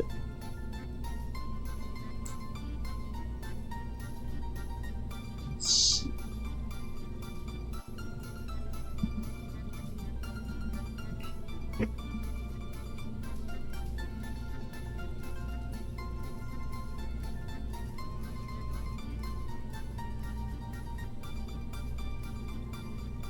Let's check the other Olympians. So we've got Apollo, Artemis, you know, I'm okay with Ares. You know, there was the whole Ares proposed system that never came to be. But I'm okay with that.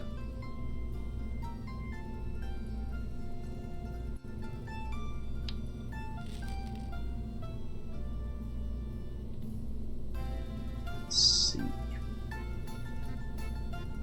So I did, like I said, I did kind of bum this idea off of Rocket Guy. You know, he did that last night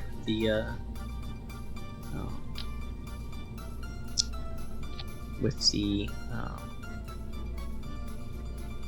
capsule like that, but I thought it was a pretty trick.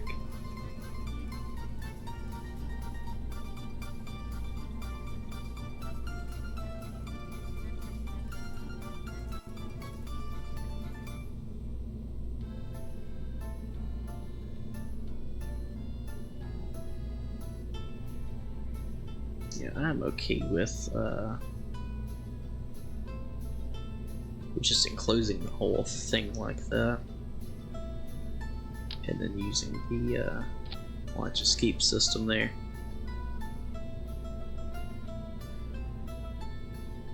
It's not staged, so well, actually, I guess it will need to be. Clamshell on, but let's give it like 500. That way it gets out of the way. Actually, let's see. Edit fairing. Let's just leave it open like that, so it doesn't have to be staged. Let's give it a decoupler there. I guess put that plate back under there.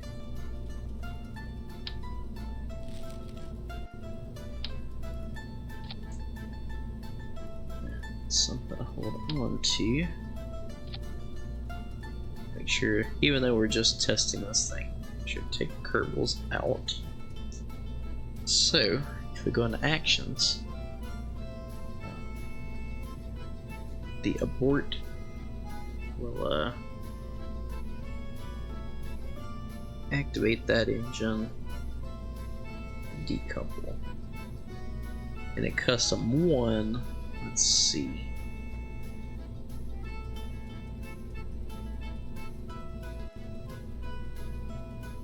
See if I can click on it here. Custom ones. Undock.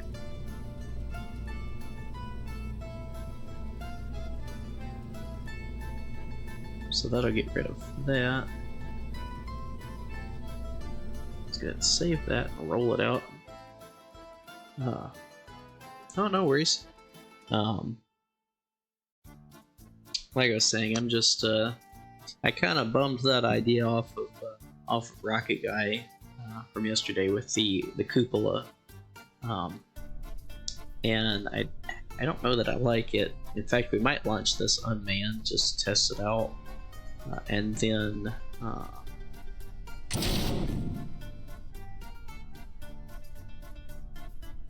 okay, it did not come off. That was not great. But yeah, I don't necessarily like the cupola being under there, but it does give us some more capabilities. See, I don't have those little separators available quite yet.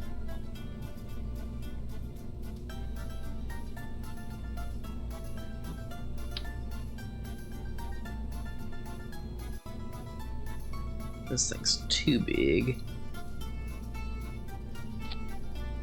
I mean, I guess if you're trying to get away from an exploding rocket, you probably want as much help as you can get, but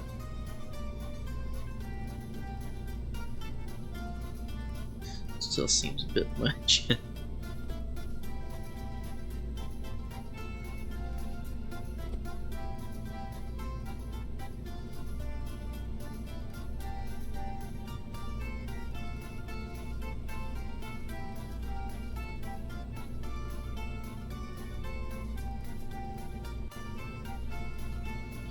try that, but I think, oh yeah, you were watching last night. Yeah, I definitely don't want to play around with the fairing that long. I think his biggest issue is just he had so many different fairings going on. there was too much going on there.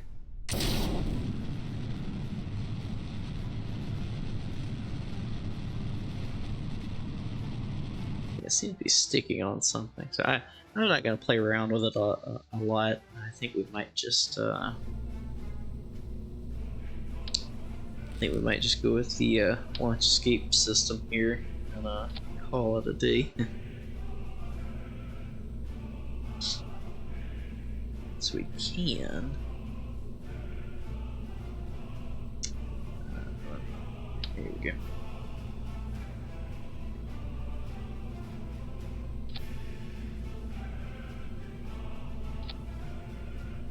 And give a little extra support there. So for abort, decouple that, toggle that engine. And for custom one, yeah, we'll just use that. The only bad thing about the built-in is just it's pretty weak. We don't have those separator motors unlocked just yet, but once we do, that would make it a lot better. So, like I said, I'm still not sold on this design. The only reason I went with it was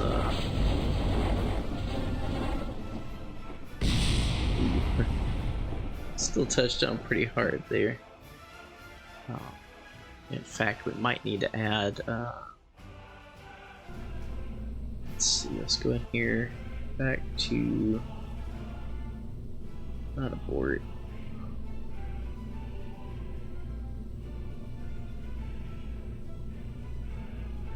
I can only see 4 of these. That's odd.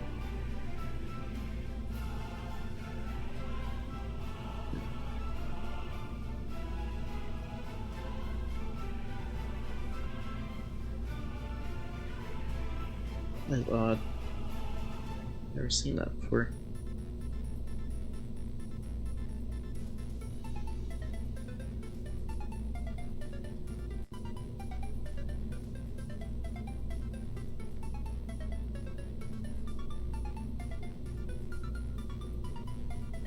There. Can you not? There we go. Boy, shoot. There we go. It's one of those weird KSP click-through things.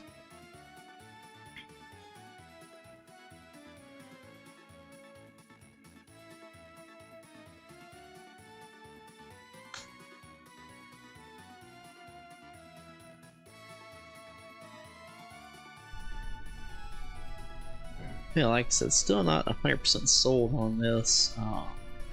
I would like to complete that contract, but I don't think that's too bad.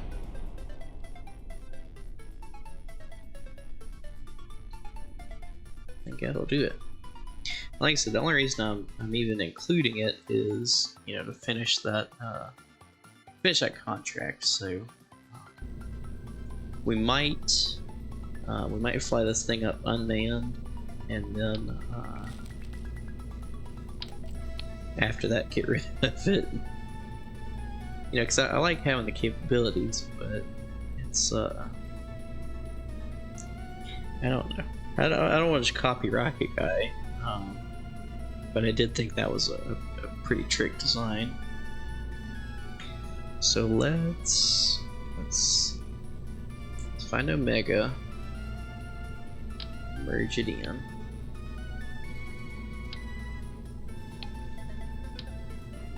Get that.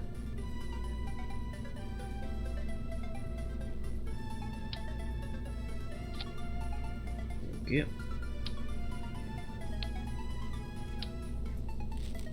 So as you probably saw earlier, this is our Omega rocket. Since we serialized it, we went ahead and put these decouplers on here, but they're just empty right now and they're turned off. You can enable staging if you go to use them, but otherwise they're turned off. So we can add boosters to it if need be, but just day to day, you don't have to. One update I would like to do, and we actually did it on the last one here, was give this thing some RCS, but this time we'll put it down at the bottom.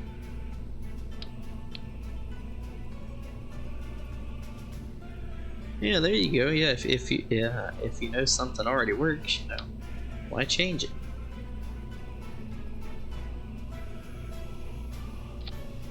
Go ahead and add some RCS on here. And like little changes like that, I mean, that's not exactly a little change, but you know, changes like that, you know, I'm okay with us making just on their own, you know. But if it's anything more substantial than that, then we'll have to do something about that.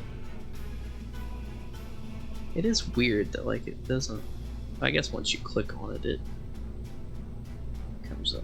Let's go 9, activate engine and undock. So that way we can get rid of that launch escape system once we're high enough. Make sure nobody's in it. So let's swap over to simulation mode, and we'll test this thing out. We probably won't fly it all the way to orbit. Just give it a test and see how things go, and then if we like it, we'll go from there.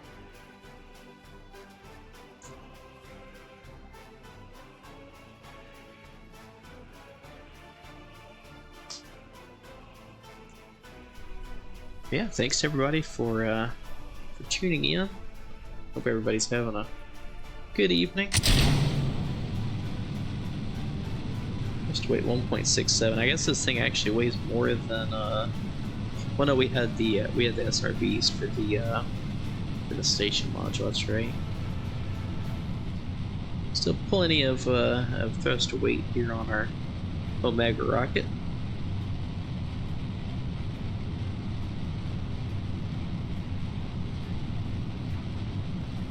Again, pointing down range.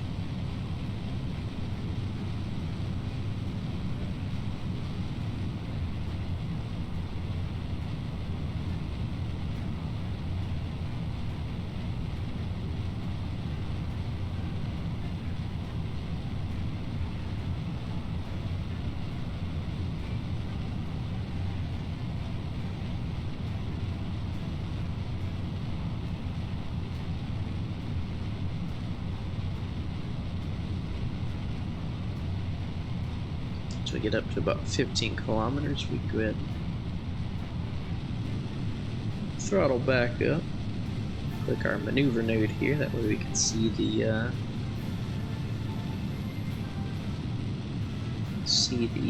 orbital requirements here.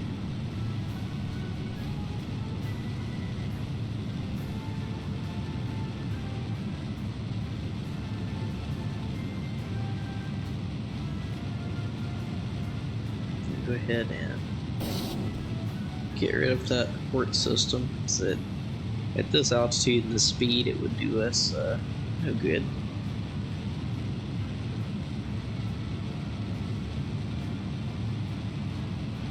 A little past where I would like our apoapsis, but still doing good. Let's go ahead and turn the lights on.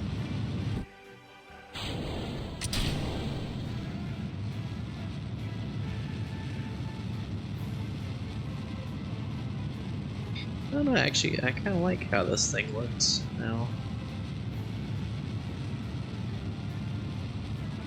Still not a big fan of the solar panels, but at least we should be able to get them back. go ahead and warp up to Apoapsis.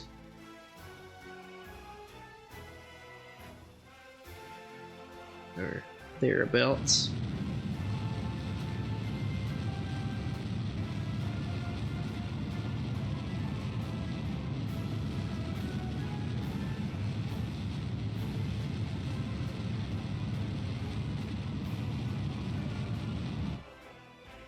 Alright, now let's just make sure that this contract does complete, and then if it does, we'll revert, and then we'll swap over to mission mode and get this sent off. Okay, so it did complete. Let's revert flight. And then, honestly, as I looked at it, we probably should have done a re-entry test. But being as this will be a test mission all on its own, I'm okay with that. Let's swap over the mission log here. So, copy this.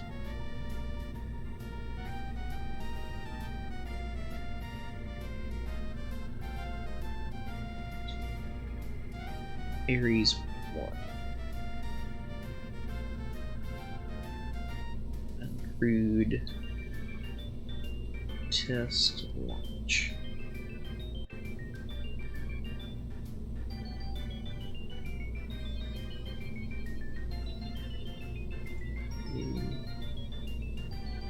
Ares. So, this is actually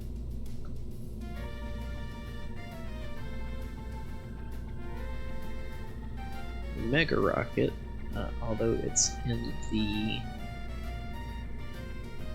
let's see, we'll go with the Z4 configuration.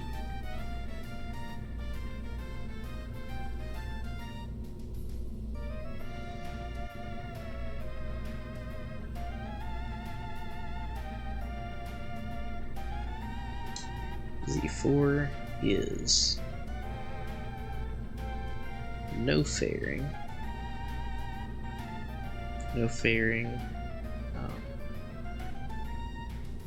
Capsule payload. And actually this is in the Z0 config. 0 SRBs.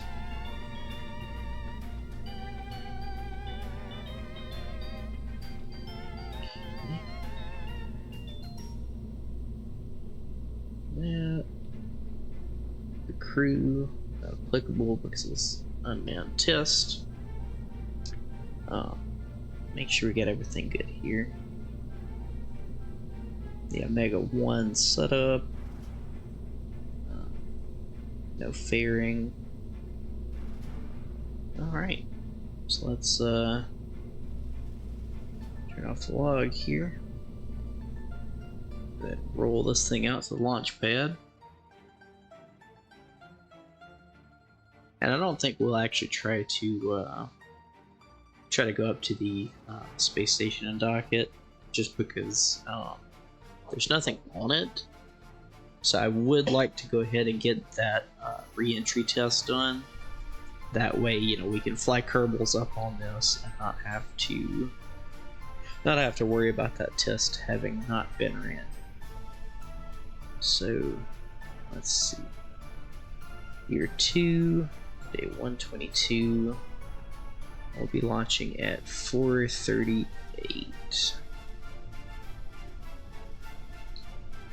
Okay.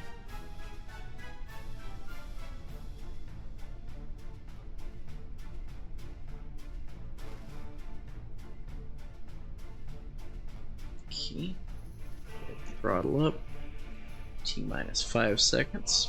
3, 2, 1. Ignition and lift off. We can immediately go ahead and throttle back some, because we've got plenty of thrust to weight. I usually try to keep it at or under 1.6. That's way more than what you would use in real life. A lot of times you take off your 1.2, 1.15, 1.10, somewhere around there. But Kerbal, it's a lot more forgiving, and your margins are a lot different, are a lot more different. Like the weight of Kerbal, like how its gravity works, the fuel, things of that nature. It's not quite the same as real life. But so that's 1.6. You could do that off the pad, and a lot of small rockets do, like Electron. They probably have thrust weight near that at liftoff, but there's nobody on those. I was gonna say payloads don't care. Some satellites do. You have to be real careful with them, not to shake them apart or anything. But for the most part, if you're launching just cargo, it doesn't too much care.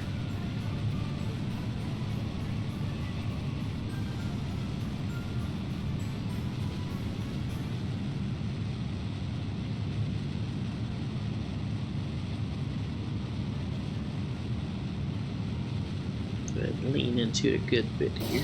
Get rid of that launch escape system. We're gonna get quite spicy here on the way up, but I want to keep our apoapsis pretty low, because I would like to get in a similar orbit as the space station, which is at 100 by 100. So yeah, as close as we can remain to that would be good.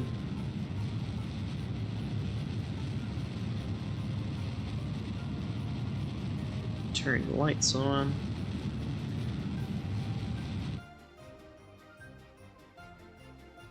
We'll just coast the rest of the way up to orbit. I will like, once we unlock the better command, the better probe cores, you can actually have the different systems there. That's always the first thing I try to unlock, is the where's it at in here? This probe core, the Octo. It's not the best, I definitely use the other ones once they're unlocked. But early game, if you want to launch any satellites or anything like that, all you've got's that Prodobodyne, like the Sputnik copy, basically, is all you have, and you can't use SAS, and they're pretty hard to use and control. So as soon as I can unlock that, the Octo there, I go after it and start using it. I would like to add some piece of science to this thing.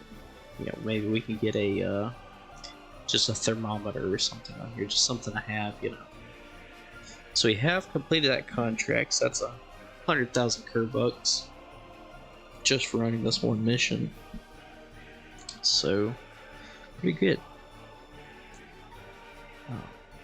I guess we'll let this thing stay up for a little while here. A couple days, just kind of test it out in orbit. I'm sure they'd be running a bunch of tests on it. Yeah, more money. It's always a good thing, especially since we're playing with these hardcore rules where we have to pay for like serializing rockets. Get them tooled. You have to pay for certain things like that. We do have a cap, because you can also hire Kerbals through the cheat menu there. We have it where we can hire them at $100,000 or 100,000 Kerbucks flat fee. Because if you hire them through the astronaut complex, you can get them cheaper in the beginning, but as you go, the more Kerbals you hire, the more expensive it gets. So and real life that doesn't really make more sense. If you're hiring more engineers or scientists, it doesn't get progressively more expensive. So that's one of our rules. It's 100,000 Kerbucks per astronaut that you hire, which so far we've only hired one beyond the original 4 that you start the game with. We hired a scientist. Her name's Leiden, and we did that so once we start running missions up to the space station, now that we've got the research lab on there, once we start running some scientific experiments, we can have multiple scientists on board. And honestly, we probably need to look into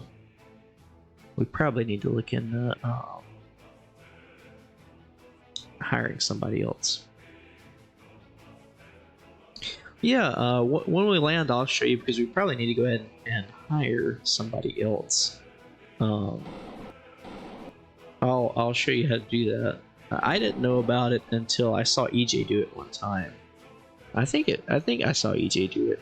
I remember watching somebody, and they were like, "Oh yeah, you can just do this," which it's free through the cheats menu. But then I go in with the funding and take out like 100,000 Kerbucks. So, but yeah, and I like doing it that way because, like I said, hiring engineers isn't one of those things that just gets progressively exponentially more and more expensive. That wouldn't help anybody. I mean, it would help the engineers, if some company wants to pay me, if I'm 50th in line to be an engineer, and it just keeps getting bumped up more and more. I'm okay with that. It does seem like this thing isn't the best at holding, which I guess with this cupola maybe. Seems like we do slip off of. Well, let's turn SAS off on the C. Most of the time, capsules, if they're stable, they pretty well stay on retrograde during reentry, with or without SAS. So I guess that is a good test of the system. Yeah, you'd hope the better engineers get hired sooner. So I guess if you think about it like that, it is really exponential losses for the program, because if the quality of engineers just keeps getting, or scientist, pilot, whoever, if the quality just keeps getting worse, and yet the cost keeps going up, now you're in a Boeing situation. You've got nobody that knows how to do anything, and overinflated costs. Too soon?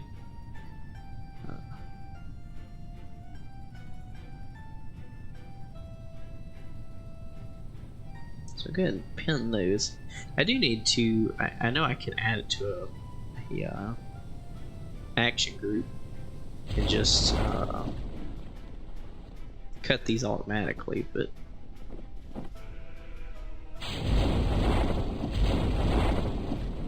yeah, we can just do it by hand. Yeah. The level of intelligence, it just kind of gets spread around. Huh? I like that. I've never heard that before. Yep. I have heard an engineer tell the other one that on the day they were passing out the brains, they must have been absent that day. Engineers can be mean sometimes, me included.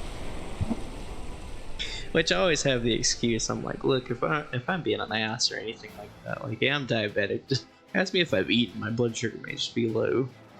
I don't know what it is about. I guess just something with that. Once my blood sugar gets low, I'm not easy to get along with. Yeah, I've even caught myself where I'm like, why am I so mad at whatever the problem is at work? Like, this isn't a big deal. I'm like, ooh, I haven't eaten today. That's not great.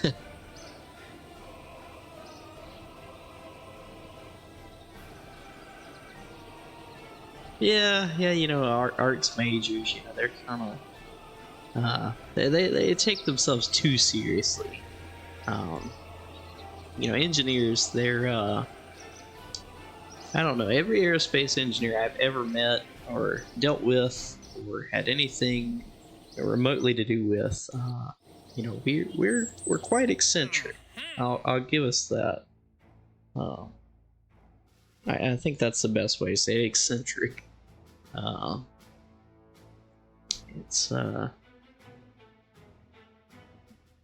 yeah. Uh, I think that's usually the best way to describe aerospace engineers is eccentric. Enigmatic, there you go. Yeah. Yeah, I think we're all I think all aerospace engineers are a few years away from becoming Howard Hughes. You know, like super smart, but you kind of go off the deep end on a few things, which, you know, everybody's got their own little sticking points. This orbital station around Kerbin. Antenna, docking port, power generation, 5 Kerbals. So yeah, we'll go ahead and take that one, and that will honestly pay for our next mission where we send up an Ares. In the meantime, I do want to check out. Let's go back to the log here as soon as KSP loads. Swap over the log. So the last crew launch we had, it was Gemini 6, and that was the 8th orbital crew launch. So per our rules, let's see, where is it? Yeah, here we go. Orbital crew expedition times. So the 6th through the 10th manned orbital missions can only last 14 days. And that was what, our 8th mission. So we need to go ahead and run 2 more crewed missions, basically, and then they should be able to stay. On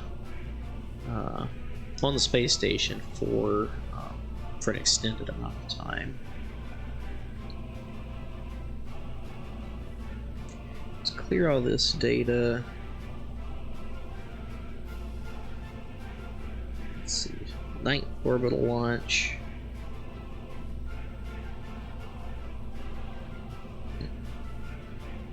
And let's check our contracts and stuff. In fact, let's go out to the mission control and see. I know we have a couple contracts for tourists. Or I think we do anyway. 4 tourists. Okay. And then that very VIP. I forgot about that one. I still don't know how we're going to do this one. The bring a VIP on a high G adventure. I put him in a fighter aircraft and we pulled like 7 Gs, and like that didn't even, like their little meter for passing out, like it didn't even pick it up. So I don't know how we're going to do that. That's an issue for later. So this VIP thumbed him. Well, I've actually rescued him from orbit before. That's pretty funny. So we can put him on this Gemini mission. And then we'll... Oh, yeah, let's go ahead and hire... I think I'd like to hire another scientist just to... just so when we get the station going, you know, we're good to go. So we'll have 2 on the station, and then we'll still have 1 scientist in reserve. So if you go Alt F12, there is, let's see, there's a Kerbal section, and then if you click on it, it opens, and you can go to create. You can select male or female. We did female last time, so we'll go male this time. Scientist. We're always starting them out at level 0, no matter what. And then the personality, you can kind of, you can move those around. And then the name, we can just Sean Gun. There we go. That's a good one. So create Kerbal, and then we'll go to cheats, and we'll take out 100,000 Kerbucks. So let's go back to the mission log and make a note of that. Let me find where we paid.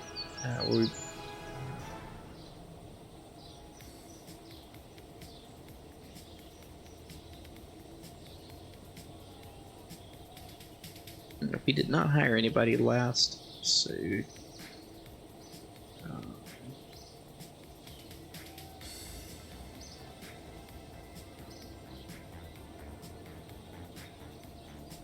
we go.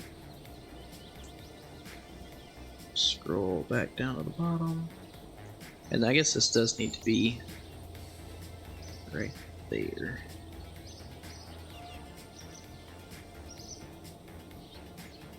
Okay. What was the name there? Sean Gun. Sean and Gun. Scientist hired 100,000 per feet. That's his name. I don't know what more you want me to tell you. Game.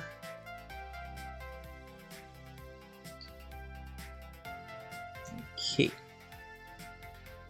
So now, in this Gemini mission, we'll launch Shangun and Thompkin, that tourist.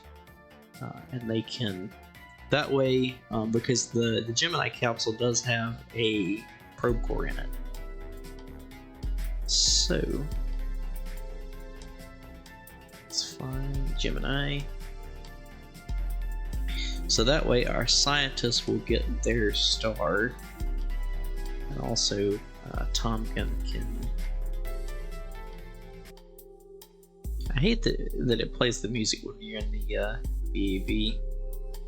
Like, I've turned all music off, and yet it still plays. I don't know how to turn that off. Let's go ahead and roll these guys out to the launch pad, and we'll make a note of the exact time and everything. Like I said, these early missions, they're restricted on the time they can be in space, because just like real life, they didn't exactly know what long duration space missions were going to do. So a lot of, the early missions, a lot of times they either got cut short or just weren't long to begin with, in order to make sure that that all that was understood before they started long duration missions. So year 2, day 130, and the crew is Shangun, and he's actually going to be the commander for this mission, since he is actually a member of our space group, and Tompkin is just a tourist. We'll be launching at 4:38. Okay.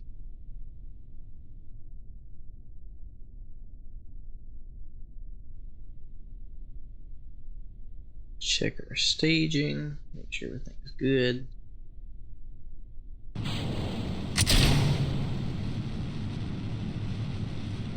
Actually, been a little while since I launched one of the Titans.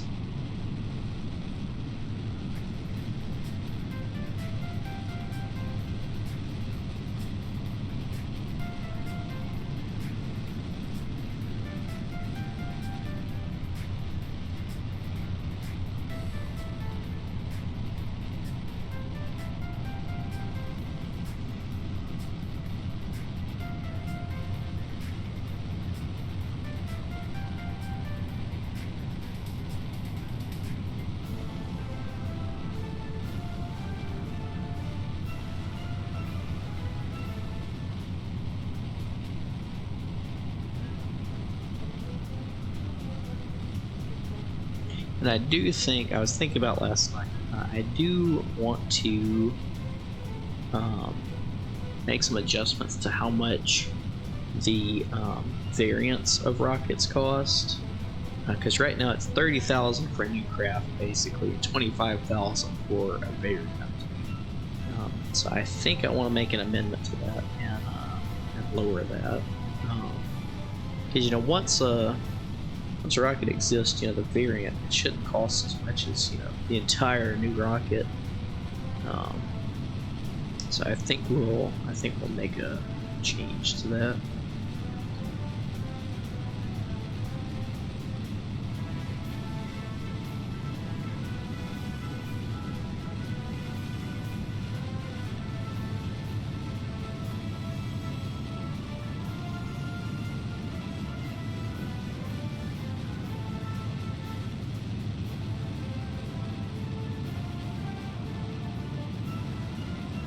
Getting some heating here on the way up.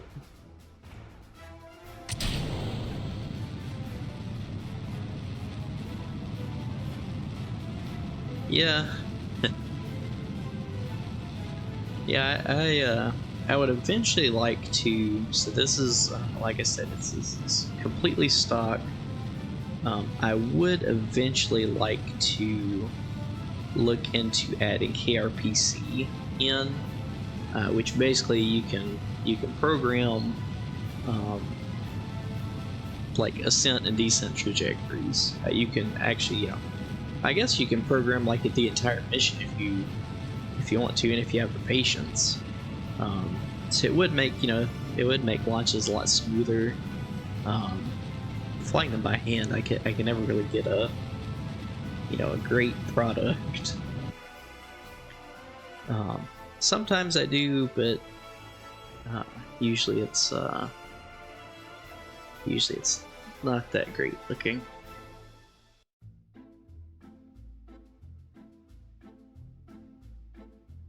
And sometimes I get beautiful ones, but I've been kind of flying the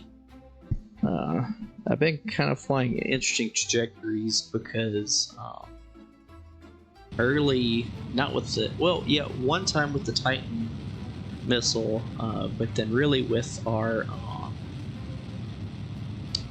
other rocket that we first started out with,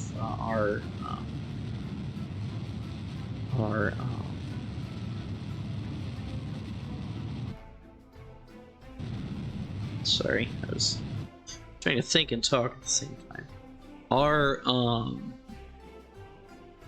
Our Atlas Centaur rocket, we kept having a few issues with it flipping right around 10 kilometers, right around max Q. And it ended up being an issue where the first stage going from 1.25 meters to 1.875 was causing some aerodynamic instabilities. It didn't seem to be near as bad after I restarted the game, but it was still kind of there. So I think it was just how KSP was handling the aerodynamics of like a decoupler or something. It seemed kind of odd. So ever since those like 4 or 5 failures at the beginning of this playthrough, I've kind of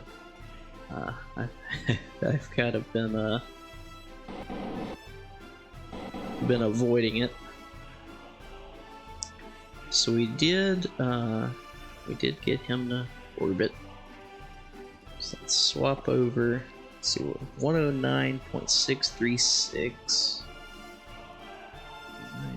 636 by 88.3060.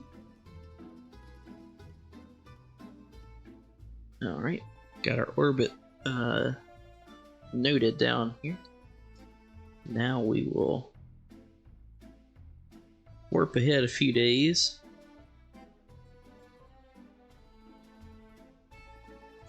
We'll probably go to like a week and a half or so, maybe like 10 days. Check our battery, make sure we're still doing good there. Oh, and it is dead. Interesting. Never had the battery die on a Oh, yeah, probably because the probe is controlling everything. I didn't think about that. Let's see, I've never had the, never had it die like that before. Because usually we have plenty of batteries on here. I guess I should have put it into hibernation. Oh well.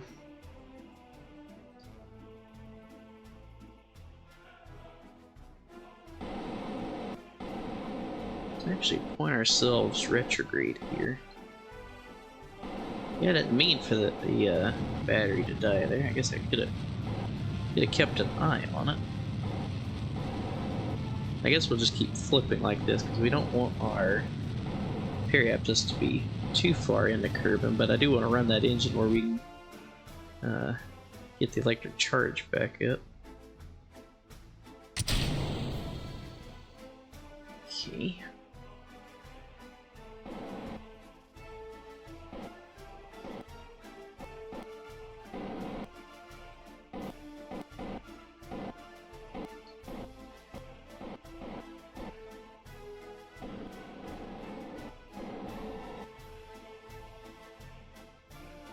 It looks like it was using the reaction control systems for whatever reason. Toggle torque to disabled. There we go. Let's go ahead and turn on these back RCS thrusters. We turn them off while we've got the service module on because it can use the ones at the front and the ones at the very back, and not waste fuel in those center ones. And we'll start a little barbecue roll here. Programming right now. Yeah, you know, day to day I do Python and then some JavaScript. So at first I was like, you know, I don't want to do it all day and then come home and play KSP and have to do it again. But you know, I think for the most part, you know, I think it would end up being pretty cool. And I definitely don't want to do it all the time.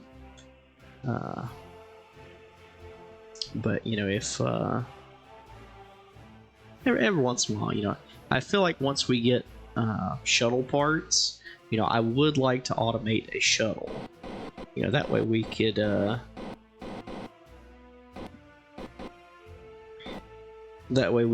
run shuttle missions, you know, and make sure that they take off the same each time, and that, you know, they're landing at the KSC. I do think, and that's, you know, that's really where simulation mode would come in handy, you know, because you can run a bunch of missions back to back with the station, or with the shuttle, you know, like going up to the station, or yeah, there's a whole myriad of things you could do. So there, in a situation like that, you know, I would want to use it, but just day-to-day rockets, I don't think I don't think I would use it just for, like, you know, every launch.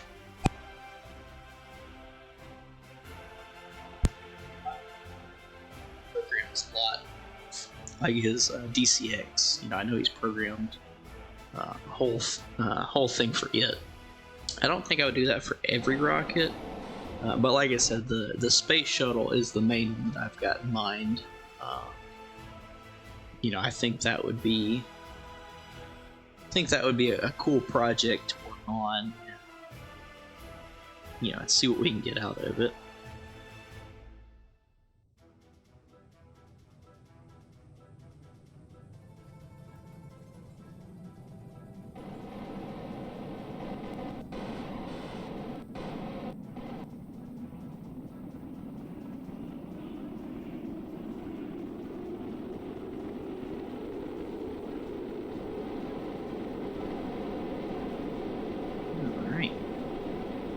Getting very spicy.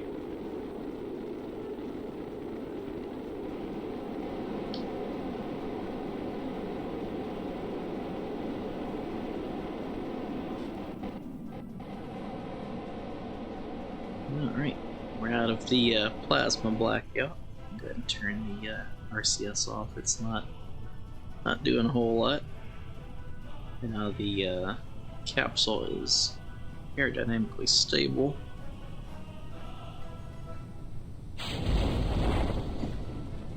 Pop our parachutes.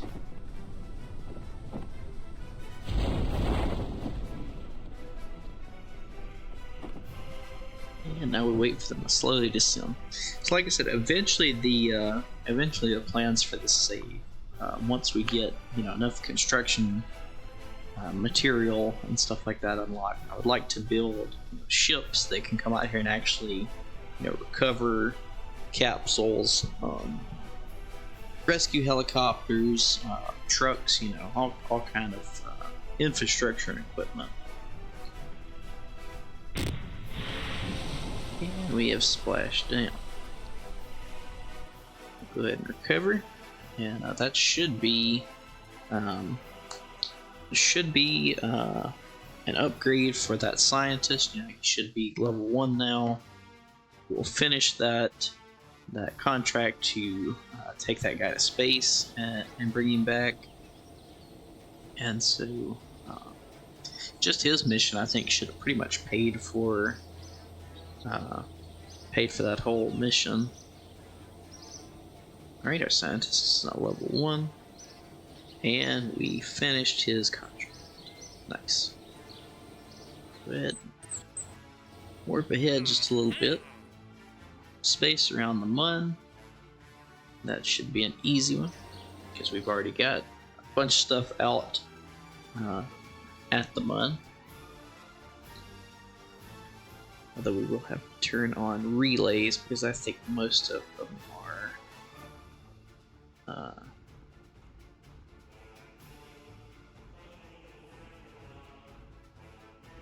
we'll go with this.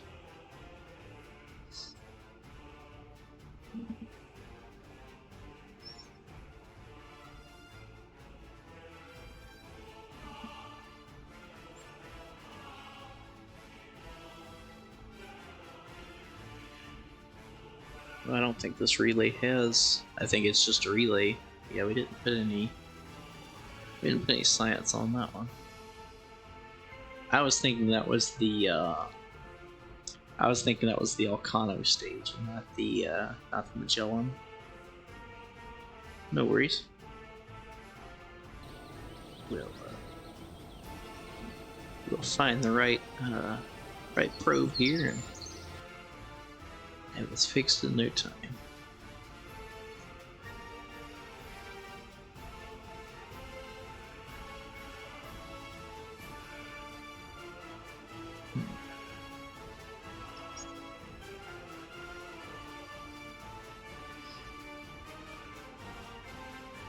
Here we go, Munsplorer. It should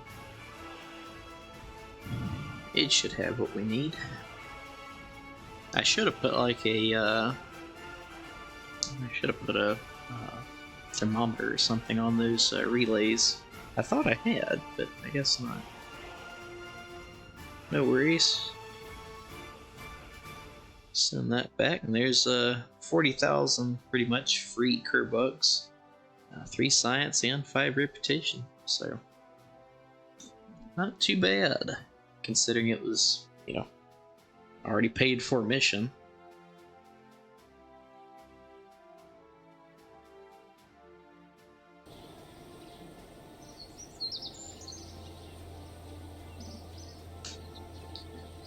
Alright, fast forward a little bit. So now we're finally getting the Planet Flag on the Mun contracts. So we're gonna go ahead and take that one. It's still gonna be a little while before we get to it, but I still think that we're gonna have that sooner rather than later.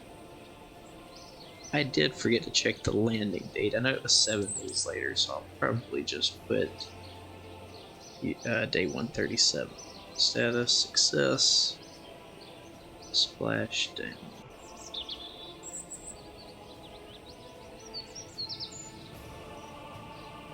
Oh, those are always the best. Yeah, my like I said, because I do a lot of programming, but I'm not a programmer by trade.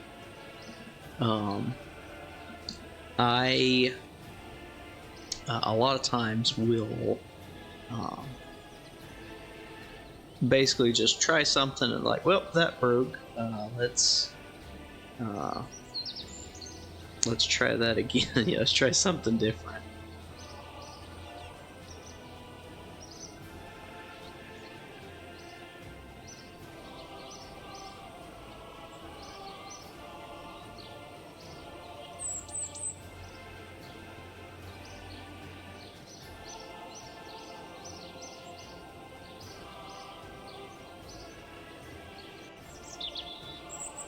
Sorry about that. Yeah, so that was our 9th orbital launch. We're gonna need to do our 10th launch here pretty soon. Because, you know, once we do that, you know, they can stay on indefinite. Well, not indefinitely, but basically 6 months, 6 Kerbal months, or 180 days. So we shouldn't have to worry about that one. So I would like to go ahead and get that one completed. So what we might do, we might take these 4 tourists and then 1 pilot up.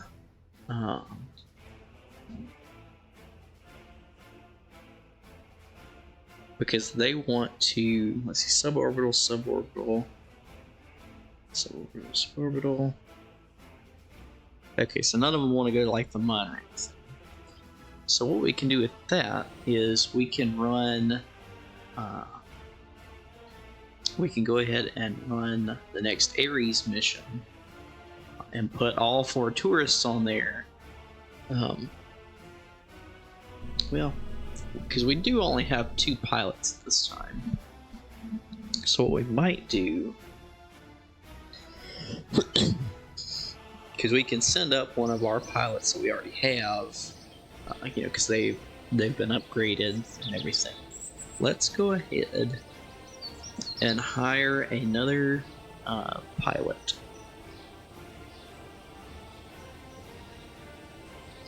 Create a Kerbal. Let's see, pilot. Let's get another female pilot. Level 0.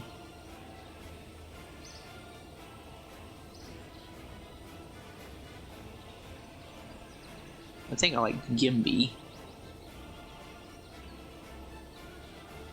Let's Gimby. That one's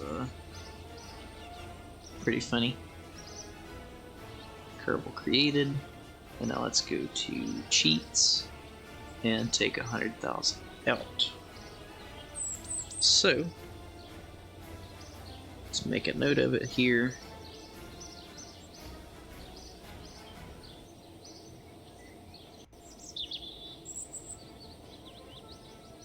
Gimby Kerman hired, 100,000 feet paid. So now what we can do is we can launch Jeb and Gimby, and then those 4 tourists, and that way we'll finish the tourist contract.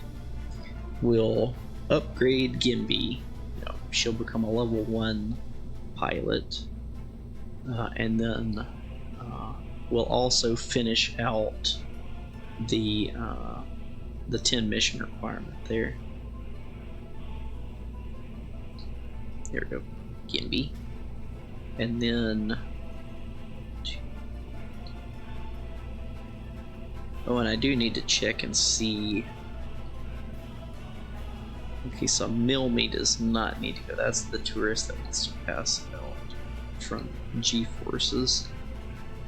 Like I said, I guess we're gonna have to build like a really good fighter jet to do that or something, because I've already had Milmy pull 7 Gs and an aircraft, and he was like, okay. So this will actually complete the new orbital station contract, and it will complete the tourist contracts. So this should be a pretty good payday.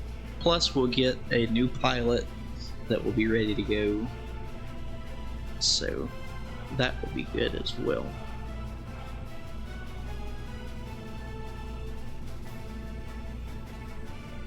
Okay, save that. Roll it out to the launch pad.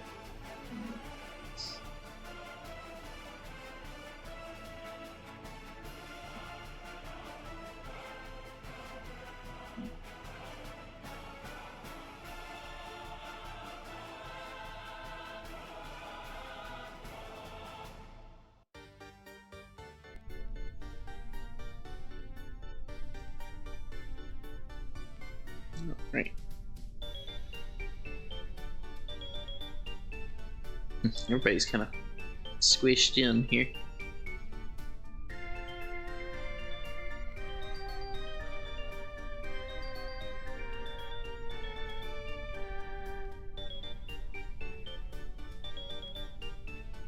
Alright, so I think I'm gonna step out for just a moment. I'll be right back. In the meantime, they can sit here on the pad and they can go over procedures and check everything out, make sure everything's good to go. But I will be right back.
Gotta get something to drink. My throat was getting dry.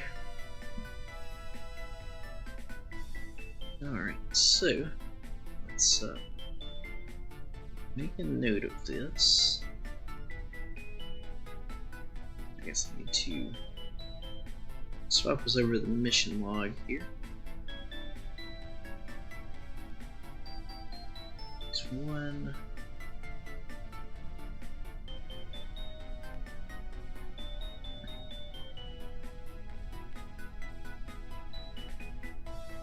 Here's two. Let's see. So, indie training mission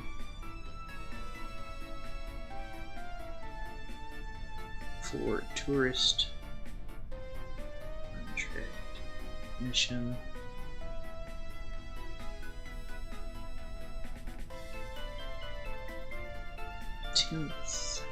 Orbital cooch. Last 14 day description. I can spell. Okay, so give me training mission for tourists. So you've got Jeb as the commander. Gimby as pilot.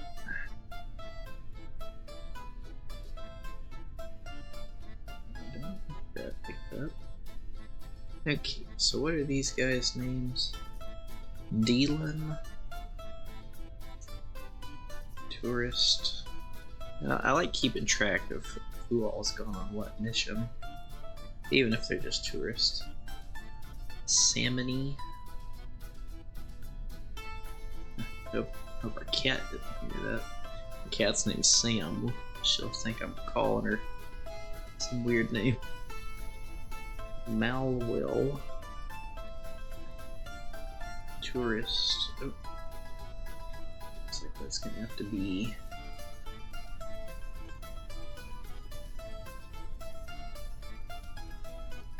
And there should be one more. Lagerman.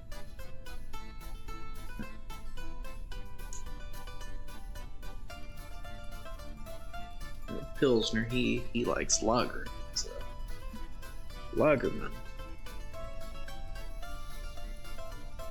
Okay, got the crew. Oh, and what time are we at? 2 1:44 at 4:45. So that.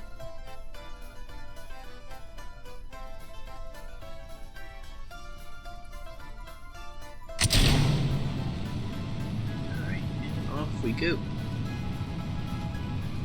Throttle back some.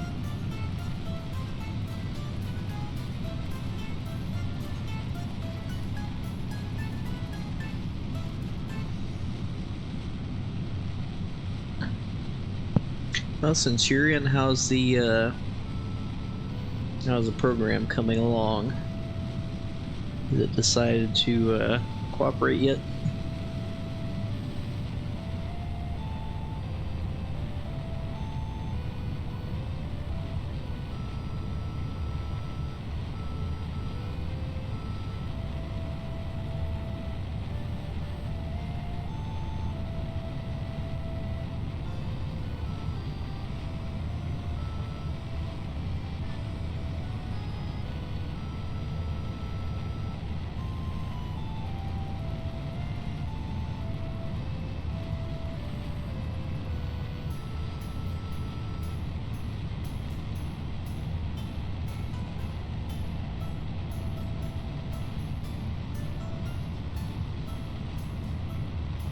Oh, I hate when that happens.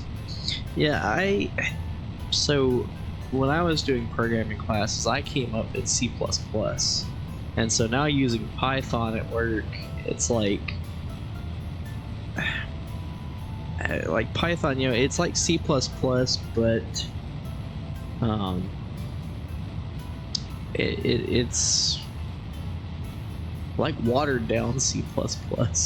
Like, you know, you can't do certain things. They're like, you know, it's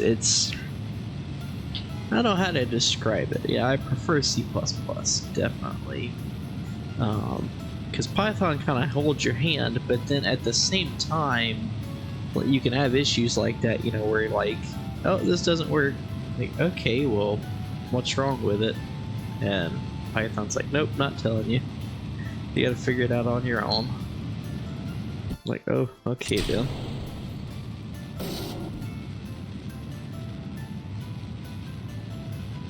Yeah, with initialization, yeah. Those are the worst because, you know, you can't use any of the tools you have to help try to track it down because you can't get it to initialize, so it's definitely a pain.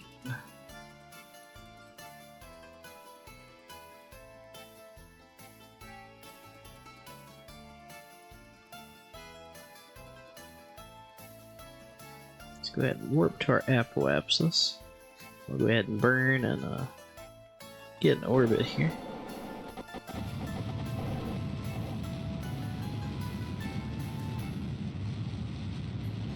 Yeah, this is quite the capable capsule, I will say. I'm liking it so far.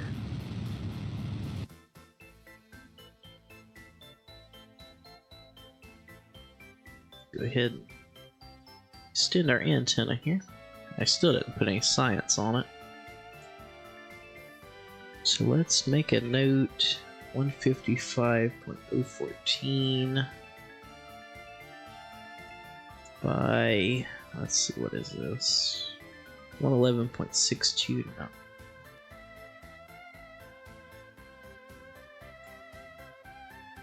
Give me just a moment. Our cat Sam is at the door yelling. I guess she did hear me.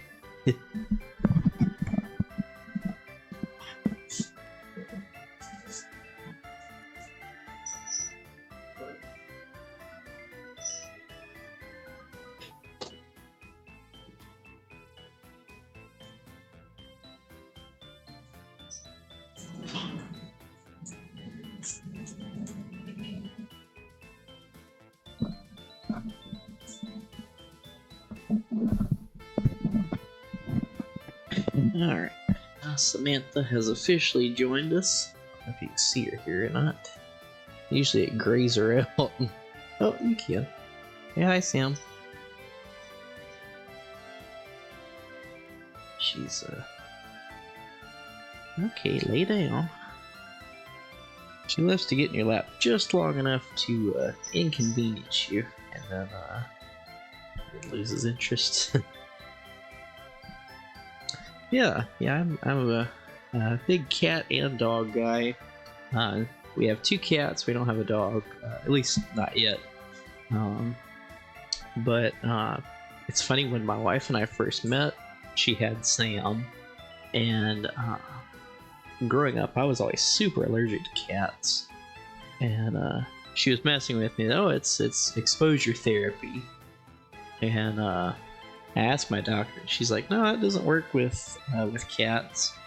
And I thought my wife was trying to get rid of me when we first started dating, because then she got a second cat. And so every time I would come over to see her, it would just be like, all right, take some Benadryl.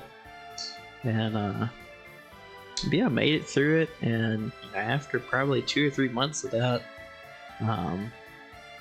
it doesn't bother me anymore. So I guess in the end it did work out one way or another. Now I think she wants out, so I'll be right back again.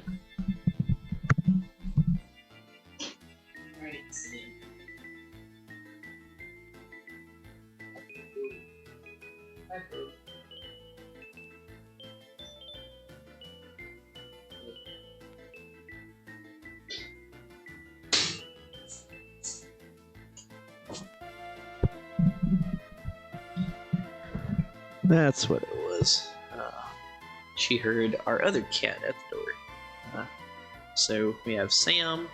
She is gray and white. I don't know. My family's always called them tricolored, like gray, dark gray, and white. And then Frodo, he is a little orange and white cat. We don't usually see him on the stream. He's pretty skittish.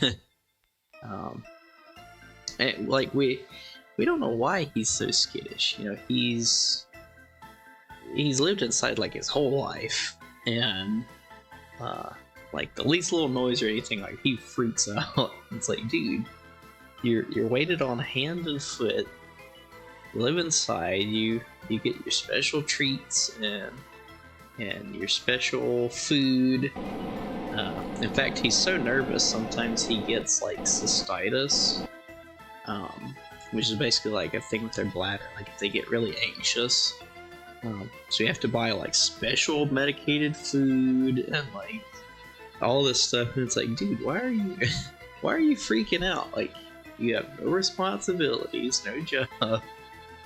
But he is quite the character, as is she. Grew up with a dog and a cat. Oh, yeah. I'm glad. I guess I eventually got rid. I mean, I don't like. I've always got bad allergies, regardless. So I guess maybe now it just blends in with everything else. But yeah, they're the first couple months when I started seeing my wife. In fact, you know, I remember one time I was like, I don't know if I can keep going over there. Like, my allergies are killing me. And my dad was like, well, you know, just give it a little time. And sure enough, you know, it worked out. But definitely took quite a lot of Benadryl to remedy the problem.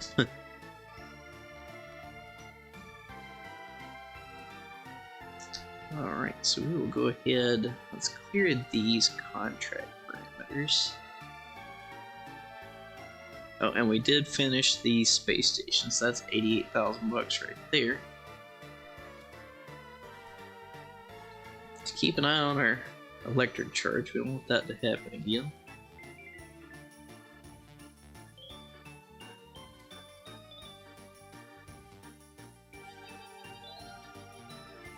We'll come back with, yeah, this looks good. About 10 days left. Or about 10 days past, rather. Go ahead and, oh, did I turned that engine, didn't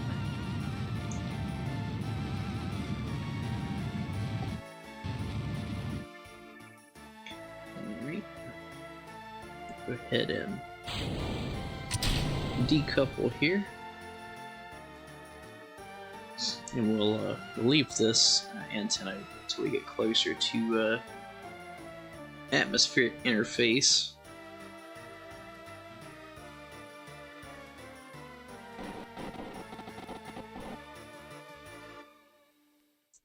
Track the antenna here.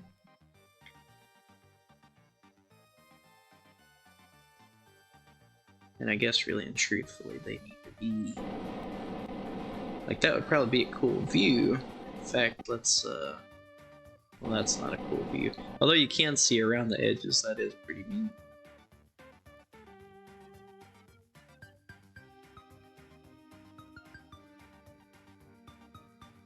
There we go.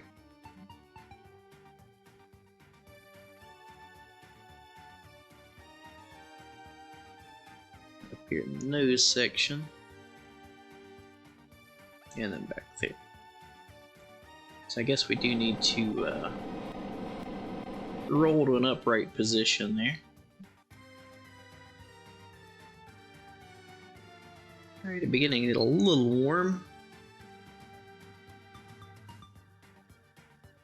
And it looks like both times these solar panels made it through with no issue, as well as the antenna back there, but we do have to make sure to close it before we come back each time. My ultimate goal for this save would be to make like a whole capsule system, like a whole rocket, where we can do kind of like EJ used to, and like build the rocket like with our own pad, you know, like have our own pad and facilities, and actually like integrate the entire rocket back together. I think that would be pretty neat. You would eventually have to change out the heat shield, so we'd have to come up with some way to do that. But yeah, for everything else, I think you could integrate it pretty easily.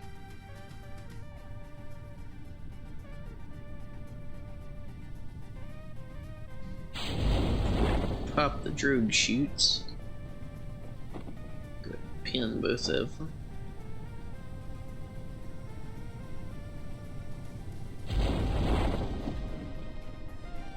Okay. Cut those. Unfurl the main chutes. Unfortunately, we are coming down on land, but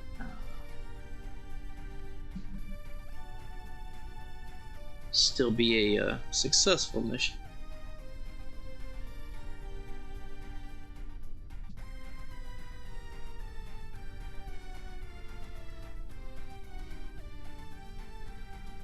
Slow down right here before we get to touchdown, and there we go. Go ahead and recover.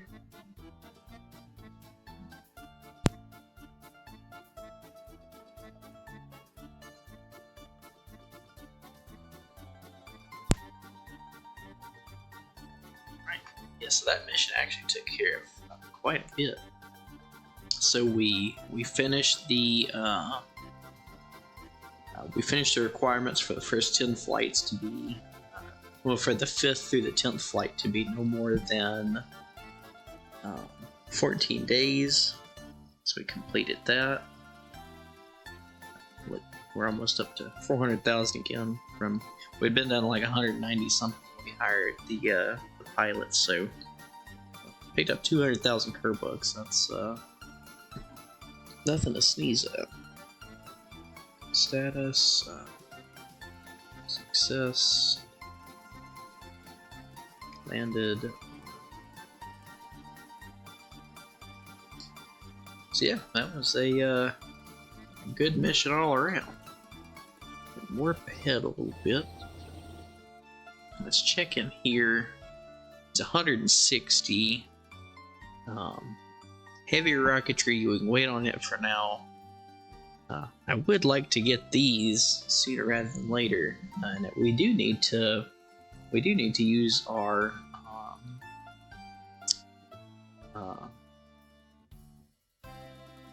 I don't know why I'm blanking on the name again. Use our Atlas Centaur rocket. We do need to get those to use it. But in the meantime, and like the normal size decouplers would be nice as well. But I think our next goal is advanced electrics. That way we can get the better solar panels, because that's definitely going to make our life easier. Fast forward a few days here. Science from the surface of the Mun, we can get that. A new orbital station around Minus. Now we can go ahead and take this one. We're not going to be able to get to it for a little while here.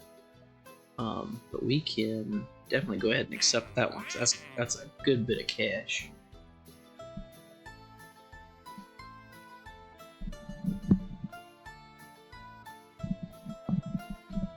Oh no, it's Centurion.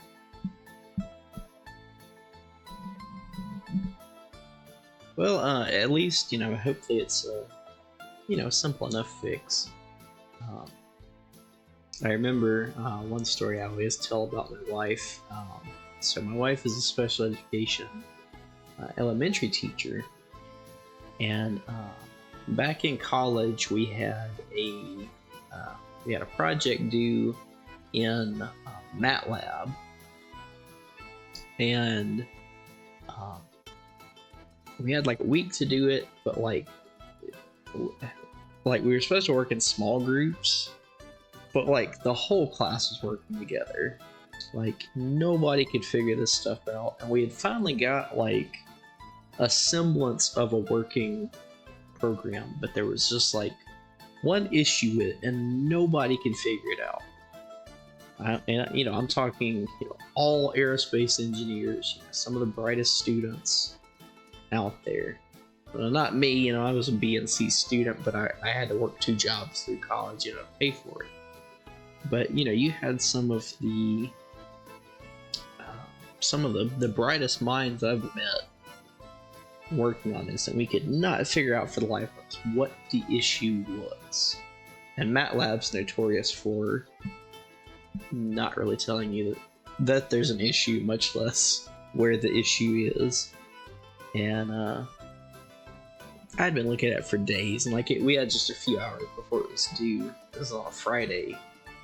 She had came up to college to see me, and I had just a couple hours before it was due, and I was like, well, I'm just gonna look over it a little more, and if it fails, it's just getting turned in. There's nothing more I can do. And she jokingly said, oh, well, let me look at it. Maybe a fresh set of eyes that haven't been looking at it for a week will help.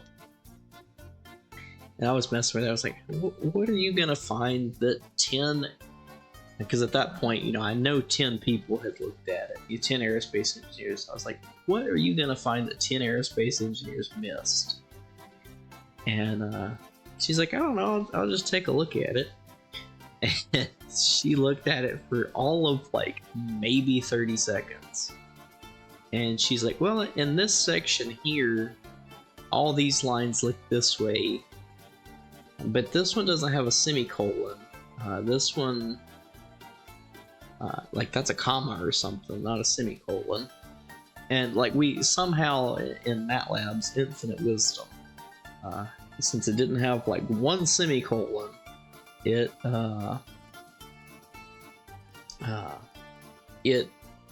wouldn't accept this. I changed that one thing and it worked perfectly. And I was like, well, never doubt a sped teacher again. So yeah, I sent it to the group, and I was like, "Oh, here's the fix." My teacher girlfriend figured it out, and it was quite the show. She had quite a time with it. Some of them met her later, and they were like, "Oh, you're the programmer lady," and like I said, because we had already been looking at it for a week straight. Which that hadn't been the only issue.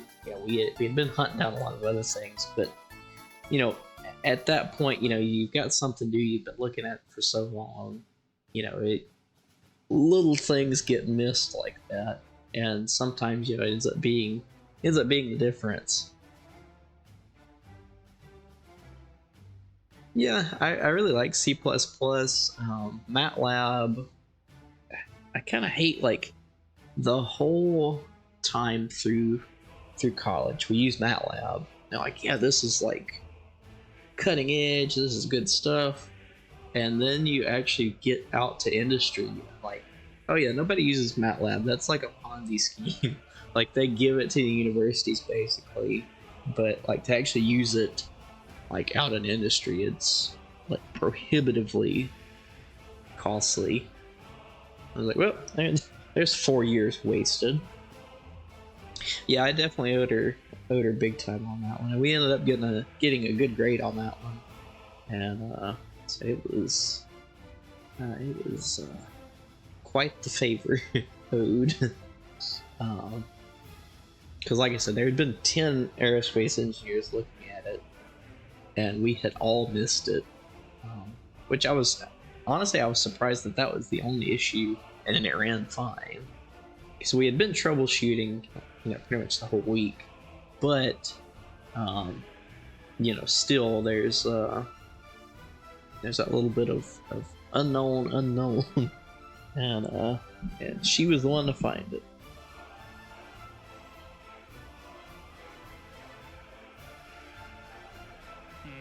So I don't think any of these other ones are really worth it. Let's go ahead, fast forward a little bit. Here we go. Expand space station endurance. Okay, so we want to go from 17 to 22.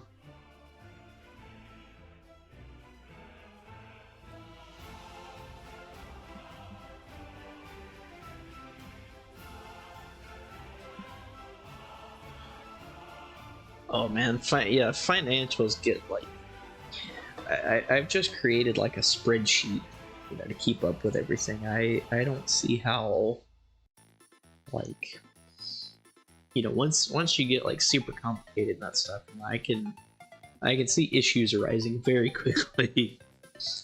So yeah, I budget our stuff with the spreadsheet. Like, I have to write everything down, otherwise it does not exist and therefore is free.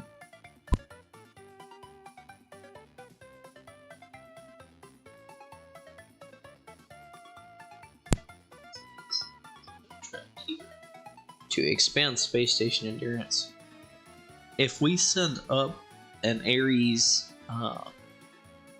capsule, that will complete this contract. So really, we're being paid, over 100,000 Kerbucks here just to run the mission that we were already gonna do. So we're definitely gonna accept that one.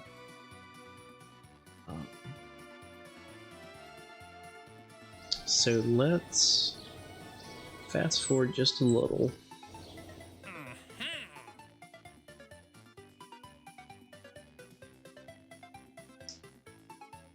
Okay. Let's go in here and get an Ares ready.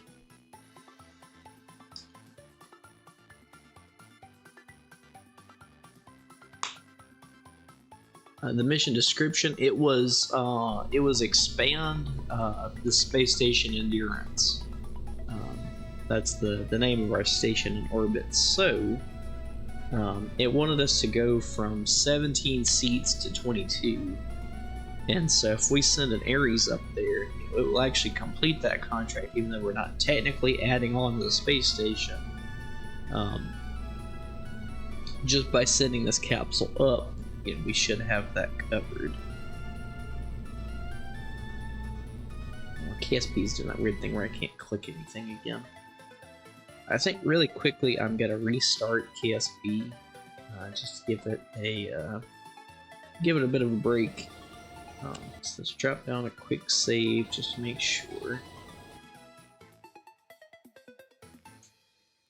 And I'll swap us over to the background here. There we go. We'll give KSP a restart, and then we will run that mission finally up to the station. What graphics card? I've got an Alienware M15R3 laptop. So I eventually want to build a desktop. It was one of those things like, yeah, I'm gonna do it after I graduate, and it's just kind of fell by the wayside.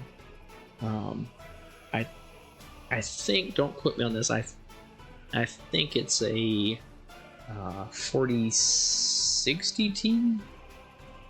Let me go check. I can check it here. I'm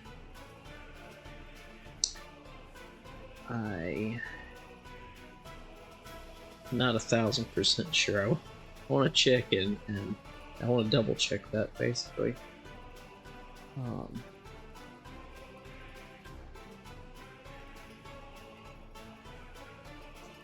GeForce here, and the laptop, I bought it.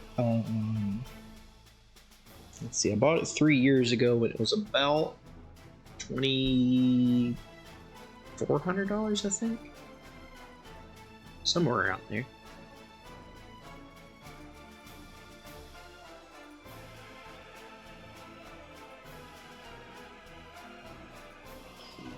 Log in, of course.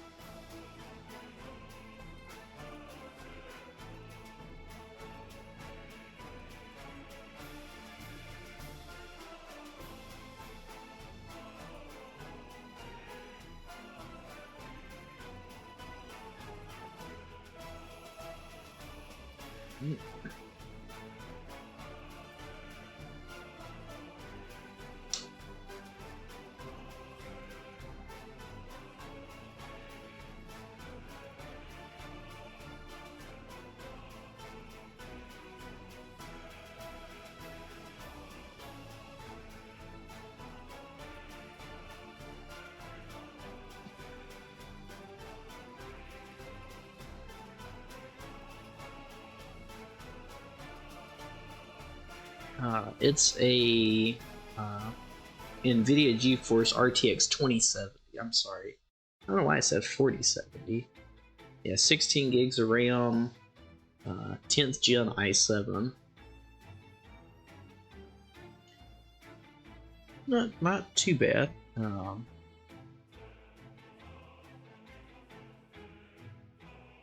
Alright, KSP has finally decided to close.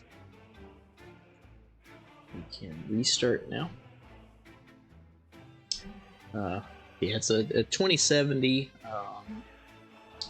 I had thought about, I kind of weighed my options. I think there was an option like 2060 or the 2070, which I think the 2060 was actually supposed to be better, depending on how you used it. Like you could overclock them or something like that, and it was supposed to be better. But I ended up going with the 2070. It just seemed more well-rounded and everything. So I figured I would go ahead and go with it. And I think it was a little more expensive than the 2060, and it ended up being like, I think, pretty much the same performance. I know there's big hype around like the 2060 at that time. I don't remember exactly what it was about, but yeah, it's a great laptop as long as you can keep it cool. I use this mic off my headset because I feel like if I had a shotgun mic or something, it would pick it up, because like the only thing I don't like about Alienware laptops is they get so hot.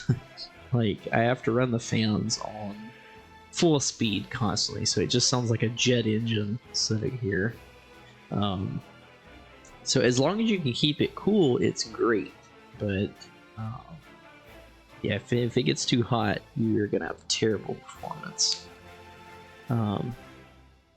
So when I look at building a desktop, I would like to. Yeah, I had thought about Alienwares because they look awesome, but like the cases they're in, there's so little airflow that like some YouTuber did a test. Like he had an Alienware desktop, and then he bought all the same internals and just like set them on the counter, and they ran better just sitting on the counter with no fans versus the system with fans, because like the airflow through them is just terrible. Now I understand, from what I understand, the R16, like the new design, it looks more like a classic tower with a few Alienware things, like the Tron lights. It's got that, and a few other things, and it's supposed to be a little better, but it's still in the end got some overheating issues. So wrong one. Yeah, so in the end it's still having some issues. So rather than pay the Alienware prices to still get something that's not great, I think I'm just gonna build one on my own. I would like to do water cooled. I would like to understand more about it before I do. Just to make sure I don't miss anything. But I think water cooled is generally the way to go now. Oh, it's good that your code ran successfully.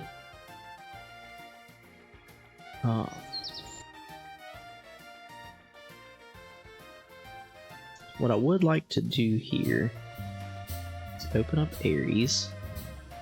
And see, sometimes it doesn't play the music in here, but then other times it does.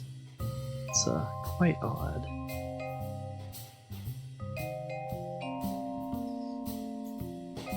So I would like to add, I guess we'll add up here.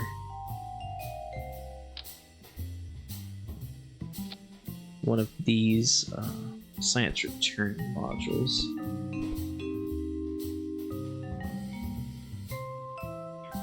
We'll add that, and then I think I would like to add, if we can, just so we'll have more science to work off of on the station. Even though you technically don't get anything for it on the ground right now, if we go ahead and record this stuff and then bring it up to the station, we should get more out of it. So let's zoom out here. So we're definitely going to want Jeb on, and then let's see,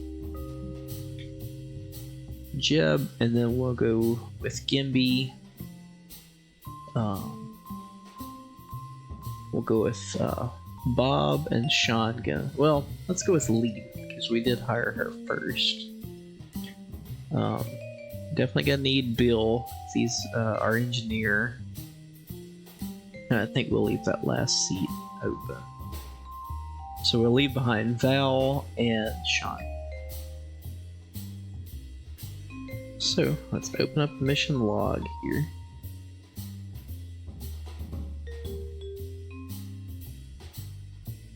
Ares 3. Let's see. Space Station.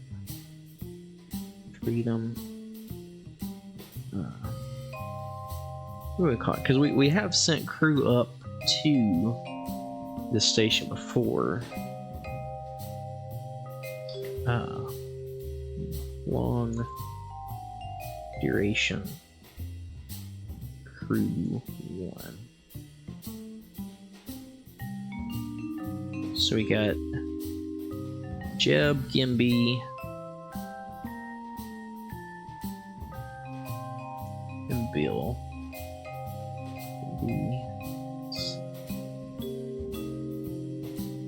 Bill, engineer, Bob,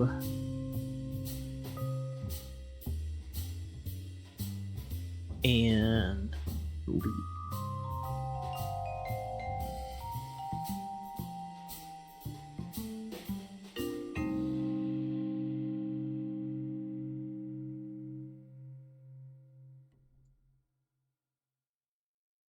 That will fit nice.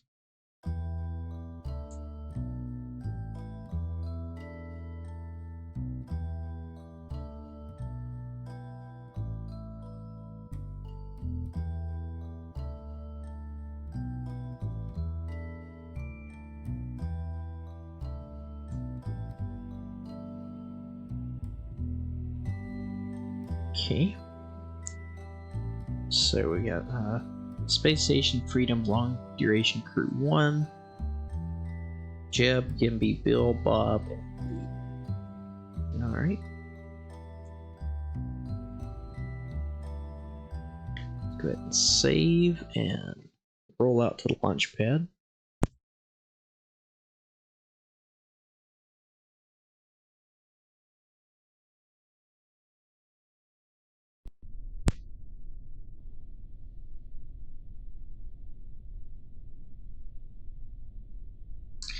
Alright, so let's check year 2, day 171.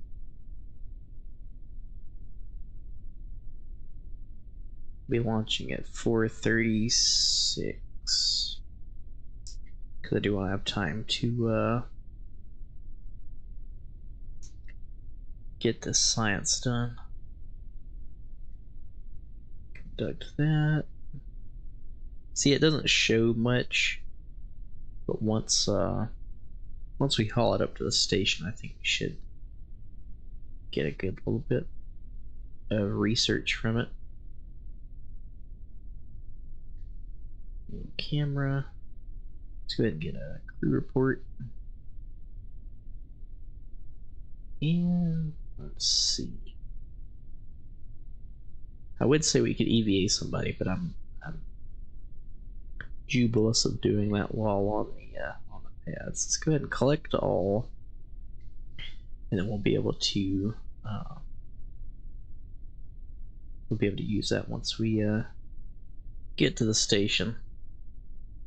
So actually, we do need to, now that I think about it, yes, we need to set the station as target and wait till it's almost overhead. So we'll be taking off at 5:01.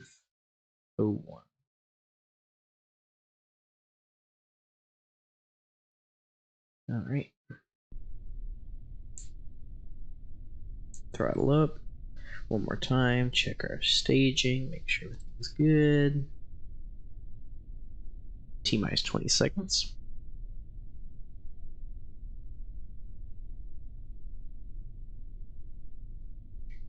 T-minus 10. 9, 8, 7, 6, 5, 4, 3, 2, 1. Ignition and liftoff.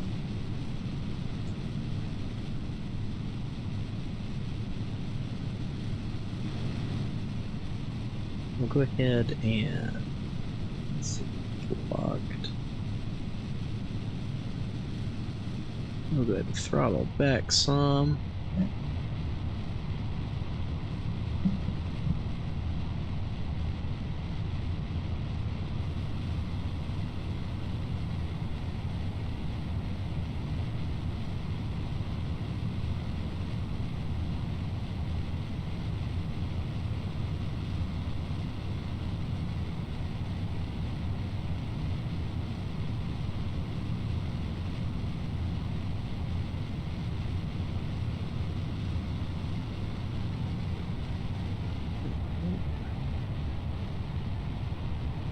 Begin our gravity turn here. Not too steeply, they were still kind of low in the atmosphere.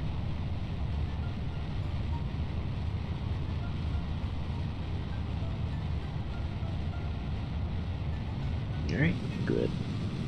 Throttle back up again.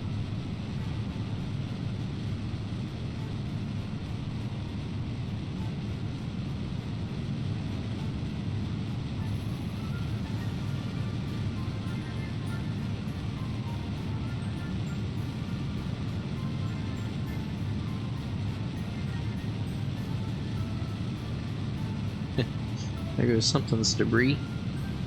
It's not good for Kessler syndrome. Probably need to take care of that.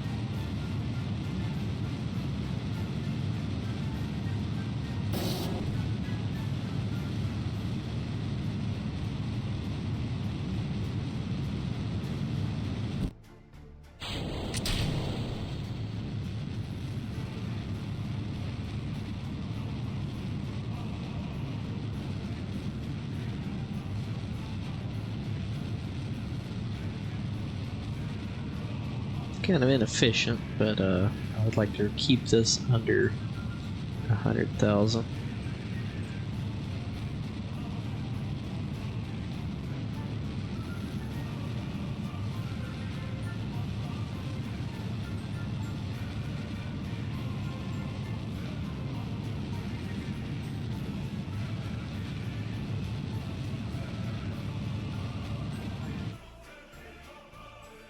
There we go. Let's warp up to our apoapsis here. Oh, we're still there we go. Warp around near our apoapsis here and do a quick burn and get ourselves in orbit officially. We'll also watch this intersect marker here.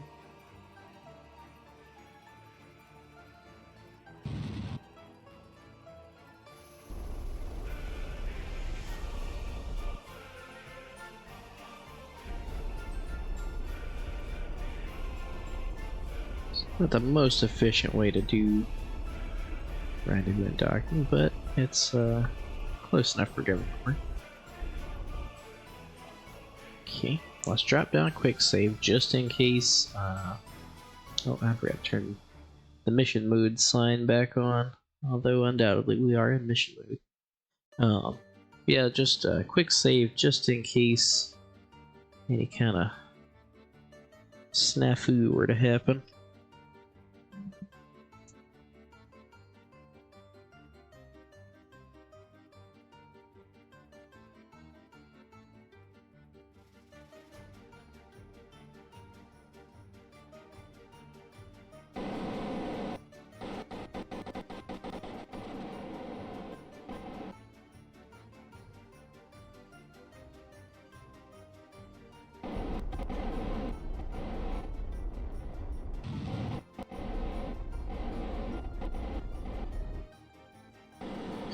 Right, now let's point toward our target. There we go.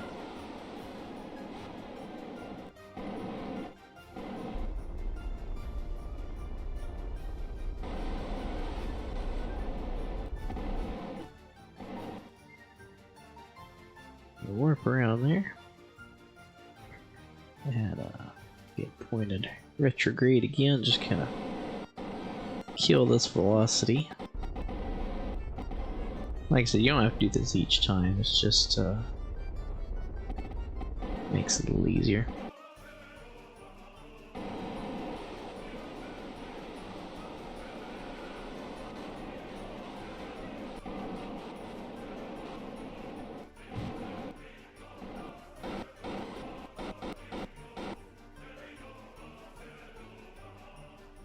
Okay. Should be getting pretty close here.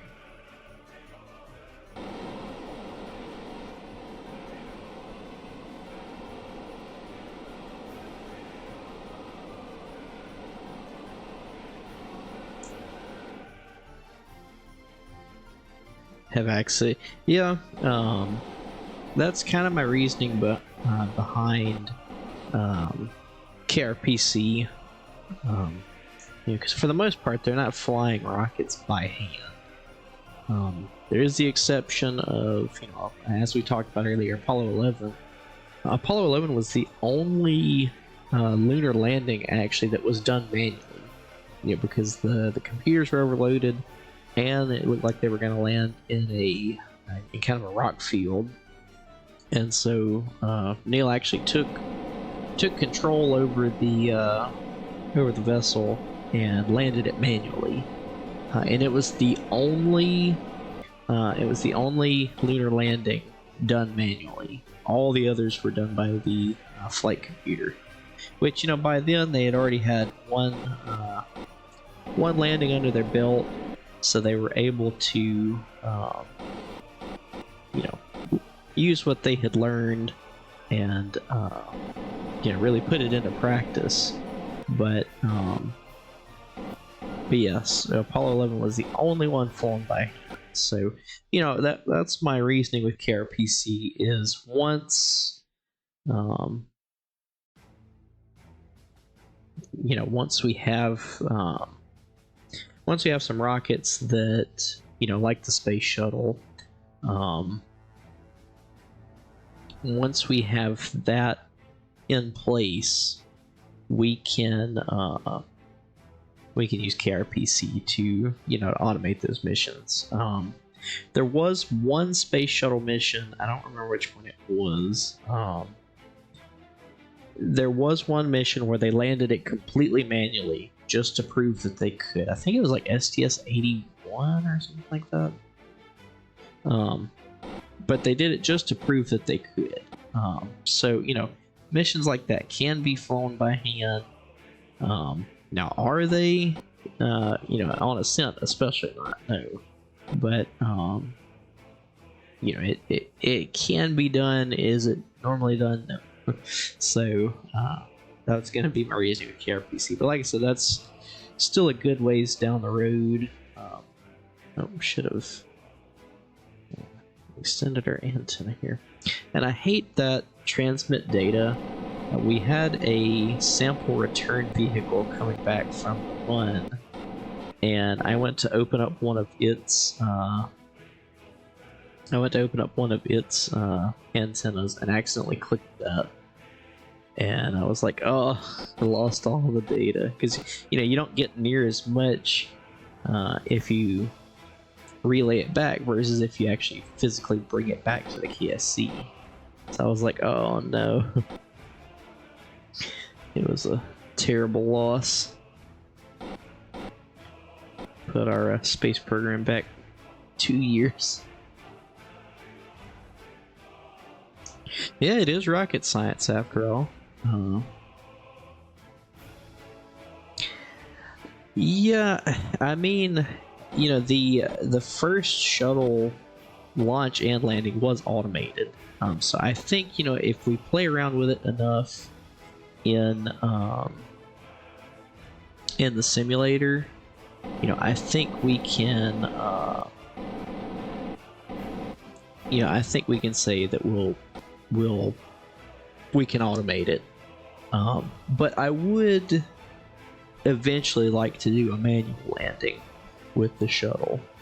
And for the first mission, we can make a program that deorbits us at the correct time and gets us set up for landing, but then actually manually land the shuttle.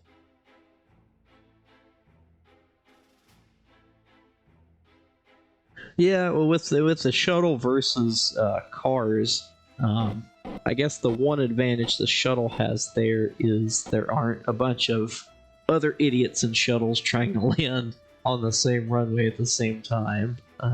So it does have that.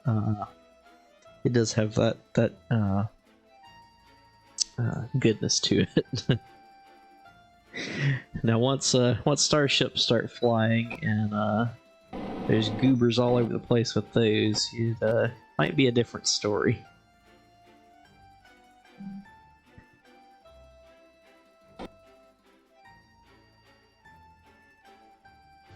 We are.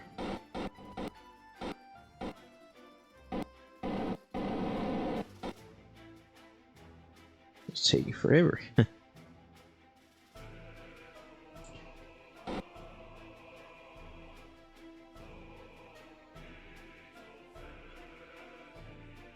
Okay. Slowly getting there.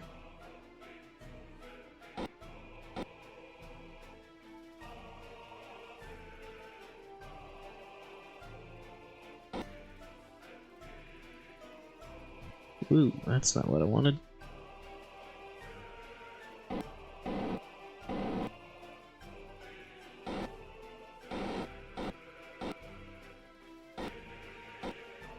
That was hitting the map button instead of the N key. That could have ended poorly.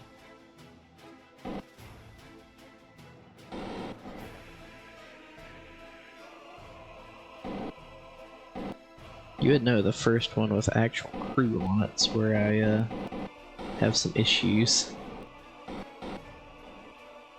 Okay, back up here a little.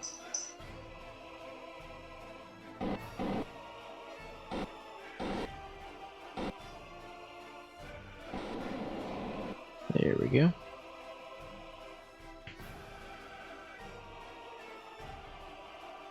This thing's getting long, it's starting to get kind of wobbly. Let's see, control from here. Yeah, we can just point retrograde for now, that's fine. Alright.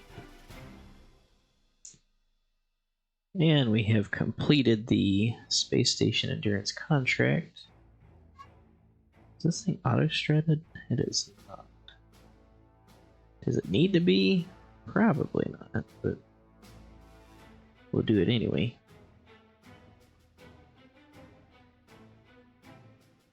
Let's see. That's auto-strutted. Yeah, it's just very wobbly.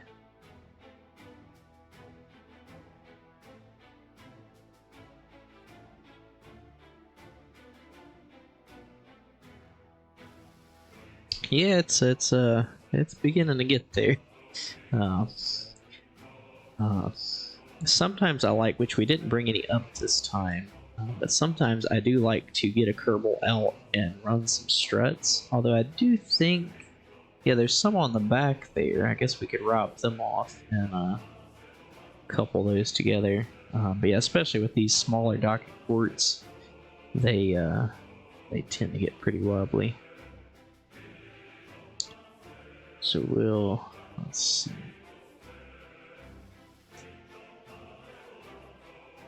Transfer and transfer. View stored data. So see, we can put these in the lab and we'll actually get a good bit of science from them. Extend that. Here we go. Let's go ahead and run these science experiments.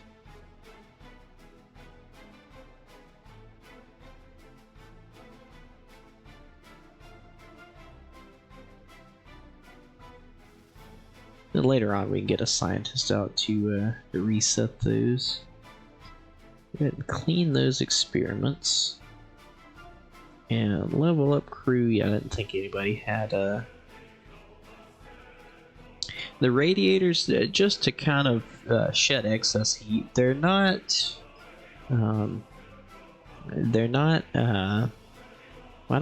guess they are kind of a good thing to have. They're not a requirement per se on KSP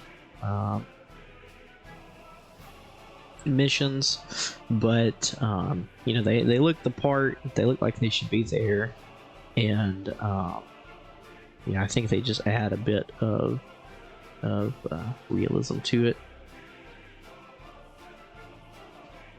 It does look like we need to let's see. So maybe rolls that way. Trying to get these solar panels where they're more in the sun, because right now we are running at a deficit, it seems.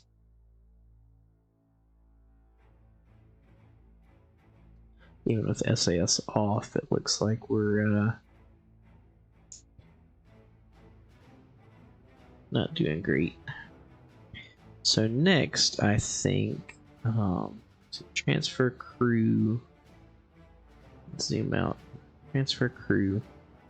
Let's transfer Bill to this pod, and let's go ahead and EVA him. And then, what is it for construction? Is it C? I think it's G. Oh, I know you can click over here.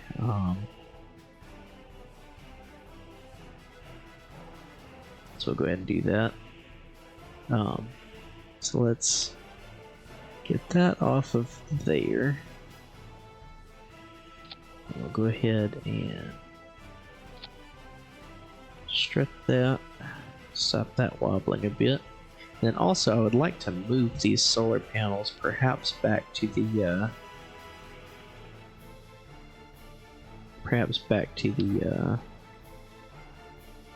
research pod.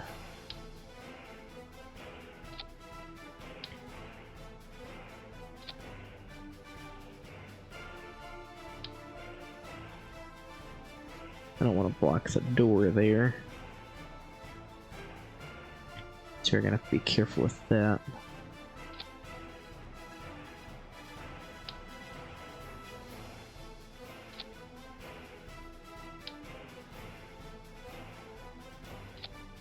Okay.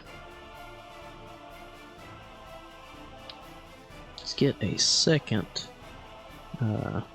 one here.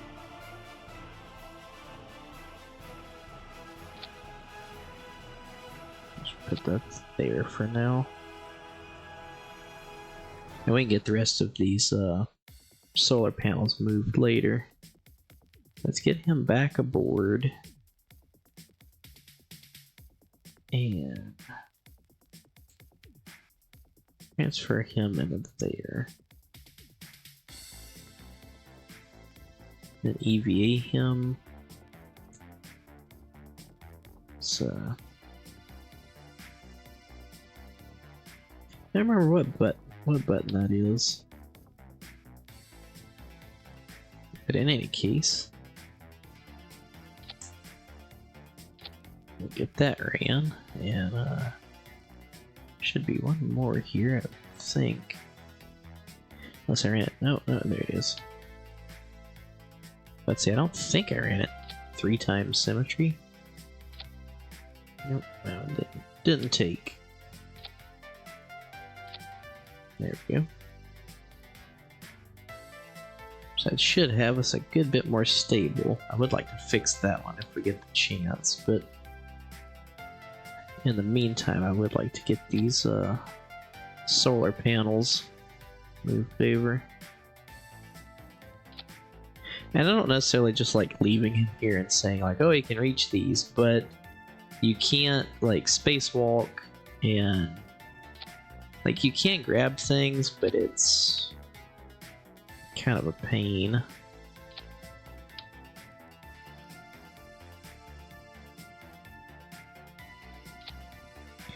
So I think it's easier just to do that.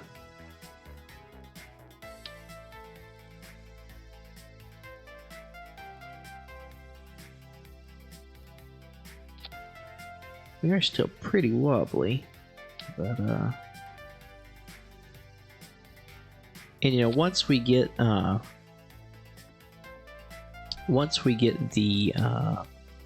extendable solar panels, you know, we can send like a crew resupply up, and we can get rid of all these small solar panels. KSP mechanic, yeah. You can use the engineer and click this little hook up here. There's a, I don't remember which key it is to command it. I thought G, but I pressed G a while ago and it didn't do anything. But yeah, if you get, and only engineers can do it. So since we've got him EVA'd here, I guess we need to turn all the lights on. You know, he can get out and make updates like that. So I use that a pretty good bit, especially with early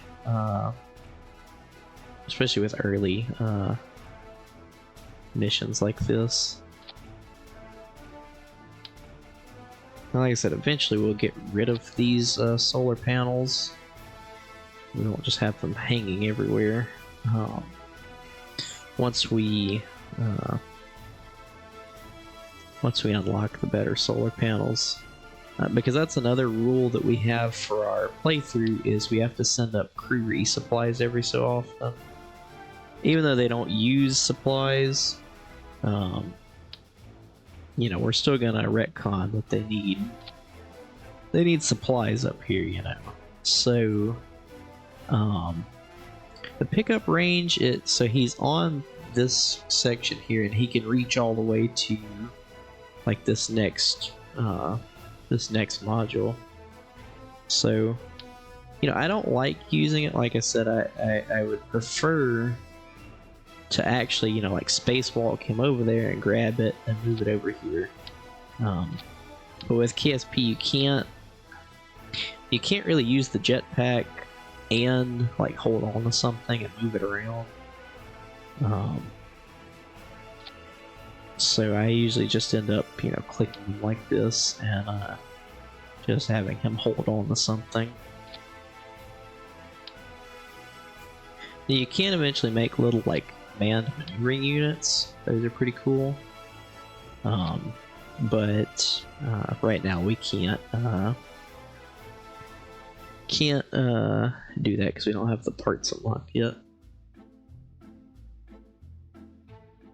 Yeah, I really like it. And you know, it's not unlike real life. You know, the astronauts would, you know, there have been a ton of EVA missions, you know, to work on the ISS, you know, expand things, and everything. So it's it's not without its real life counterparts.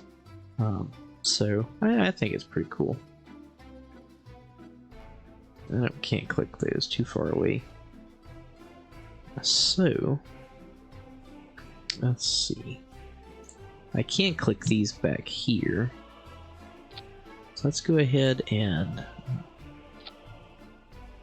even though it's not going to remain here forever, we'll go ahead and strut those just so it's not wobbling around like crazy. If they get station keeper grab onto things. Yeah, like, I wish you could, and I've made like manned maneuvering units before, but I wish you could like make one and do just that, tell it just, station keep or something, and be able to do things like that, because otherwise it's just like, well, we can't do anything. Let's go ahead and get him back on board, and I would like to, let's see, transfer him back to here again, and need him on EVA one more time, because I would like to fix this one. Make it look a little better.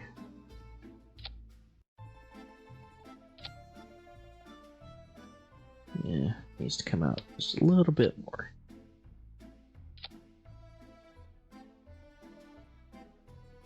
There we go, I think it's pretty similar to that. So go ahead and get him back on board, and then so with all those solar panels on the same site, now let's go ahead and make sure it charges back up to full.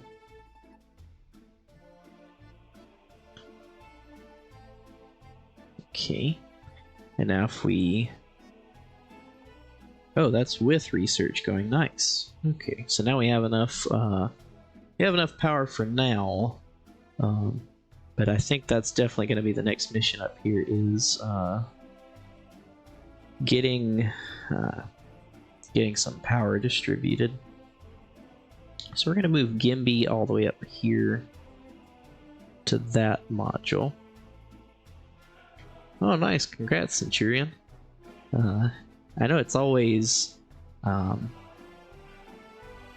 don't know how to explain it. Like, it's very gratifying when you're working on a program, you can't get it to work, and then, like, you finally fix it, and it's like, all right, now I can rest. I have a hard time with actually working over at work, because, once I start in on an issue, and I'm like, all right, I got to fix this. If I put it down and then come back the next day, I'm gonna have no clue where I was. So it definitely helps to go ahead and finish it then.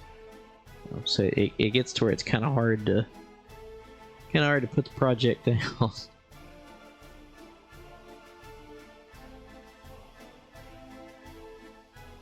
Alright, so these guys are running their science. In fact, we can do a crew report from up here. Throw that in as well.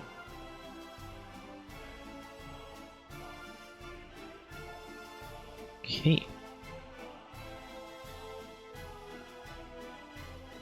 Yeah, we are using quite a bit of electric charge. Let's go ahead and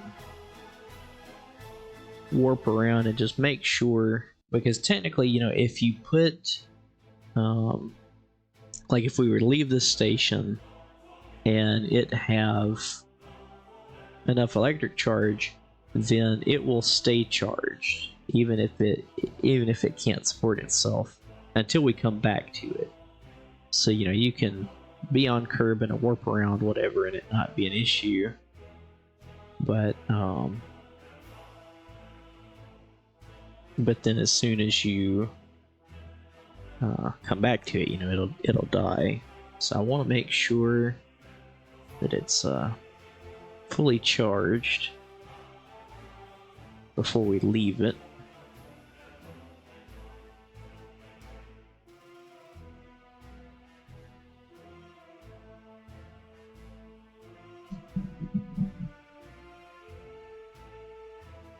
Nope, that's got us pointing just enough away.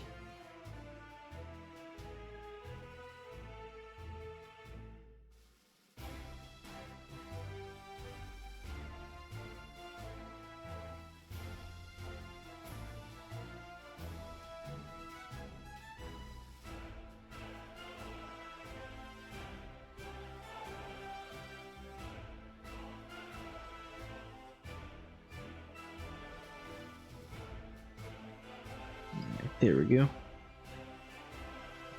It does look like our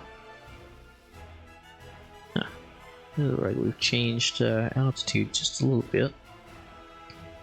Let's head back to the Space Center. We can use the capsule to boost the station here in just a minute, or in a little while.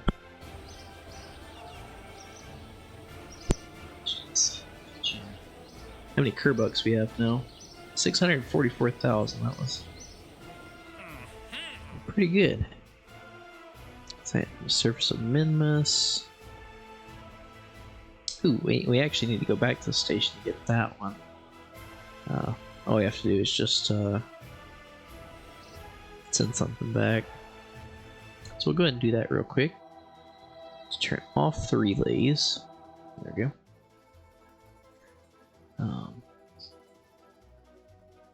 Go ahead and get that sent in.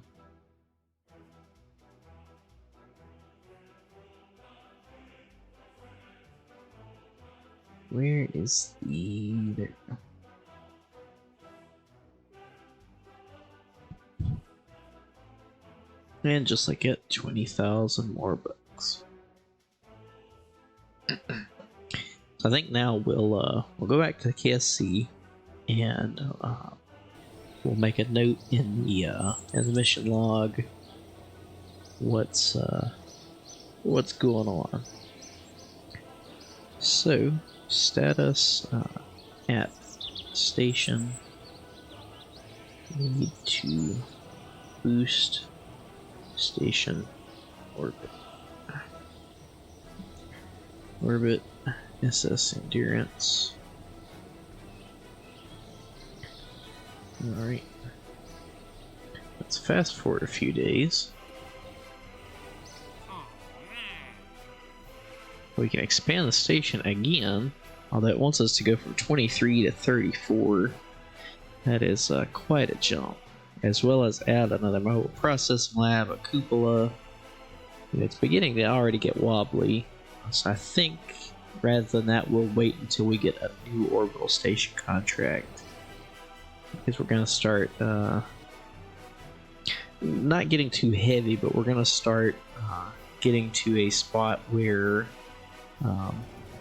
the station is just going to keep getting wobblier and wobblier.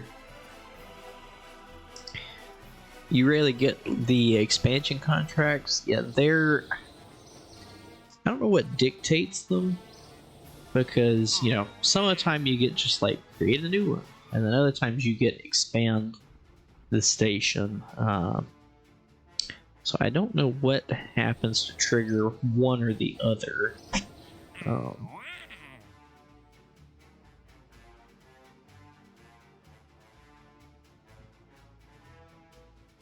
Let's check our time on these. Make sure we're not going over on any of them. I guess let's radio back some science from Minmus. We're gonna have to turn on the relays for that.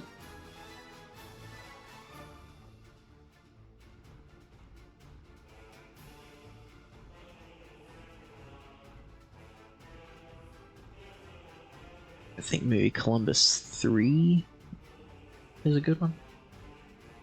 We had several Minmus missions that made it, but then they had issues with one thing or another. One of them, I forgot to add extra batteries onto the lander stage, and so it only had like the power in the unit there, so you couldn't radio anything back because it would just immediately die.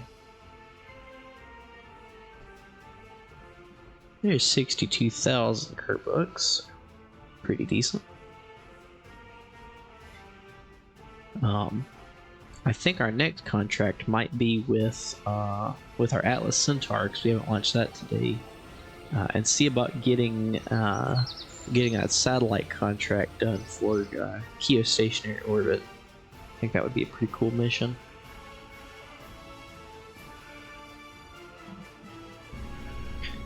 So let's see the requirements for that. Geostationary, unmanned probe with an antenna can generate power. Geostationary orbit. Well, I hate these where you have to hold above a certain exact point.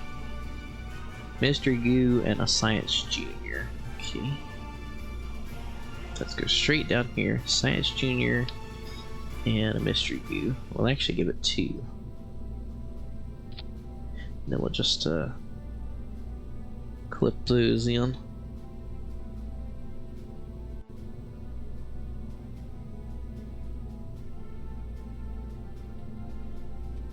Okay. I'll also give it a thermometer and a barometer.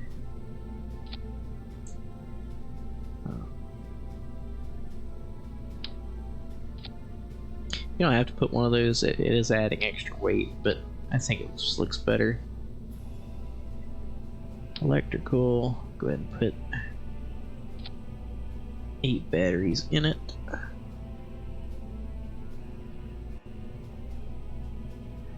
PR raised and merged. Oh, nice. It's always a good day when the program works at the end of the day.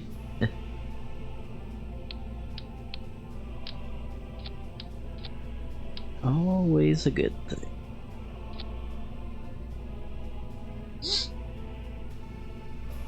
Locations, let's put 2 of those. Here.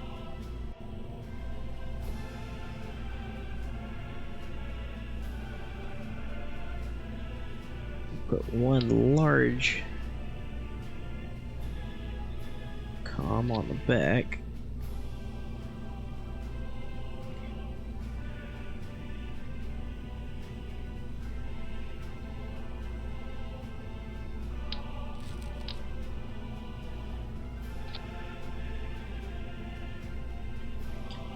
Okay, so we got solar panels, unmanned probe with an antenna can generate power. Okay. Mystery Goo unit, Science Junior.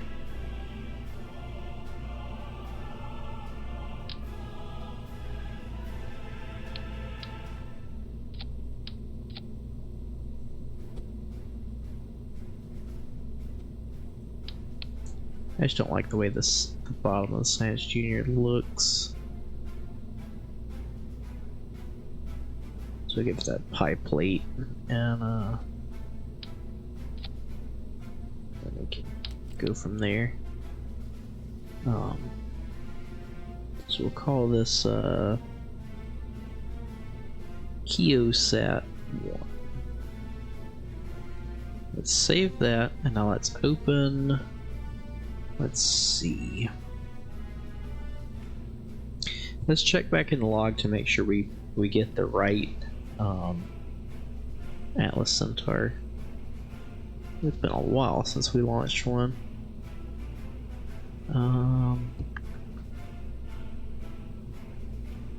Titan.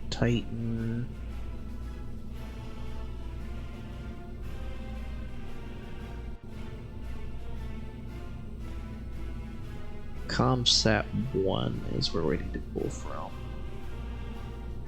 Let's merge that in. Close that.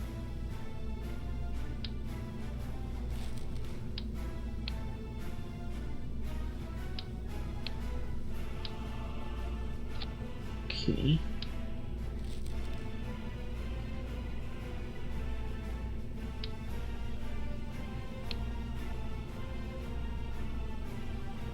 I wish we had those new, I wish we had the smaller ones unlocked, but fortunately we do not.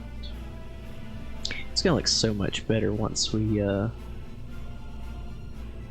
get those. Alright. Save that.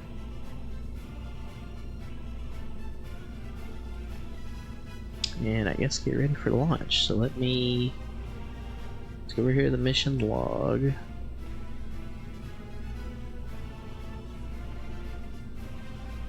So we'll copy that since this is just a simple mission. We'll use the simple one instead of the full-on QSat 1. Status CO4 launch.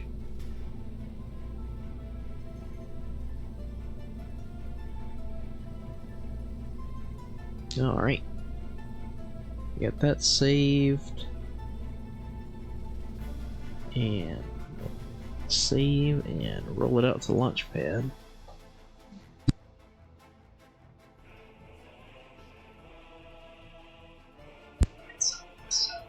It's getting pretty stupid. So I do want to go to the map view and make sure that this isn't in like a retrograde orbit or anything. The polar ones are the worst about that. Like I've spent countless hours, you know, getting a polar launch going, and I launched north when it wanted to launch south, or launch south and then it wanted to go north. So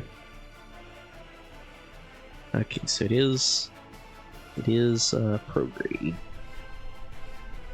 Okay, Centurion. Hope you get some good dinner. I had eaten earlier when the wife got home and made some dinner, but I think it has since worn off. I'm beginning to get hungry again. We'll launch at 4:35:15, because we don't have to launch this one at a certain time.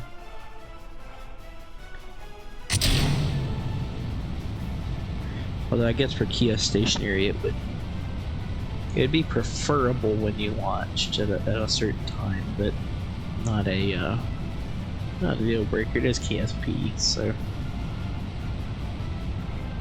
go ahead and throttle down some. Yeah, this is gonna look so much better once we get the correct vernier engines.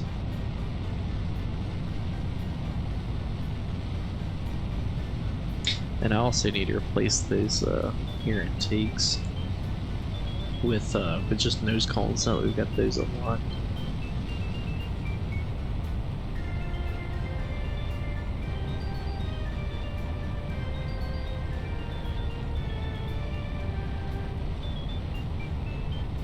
See, I'm just super jubilous of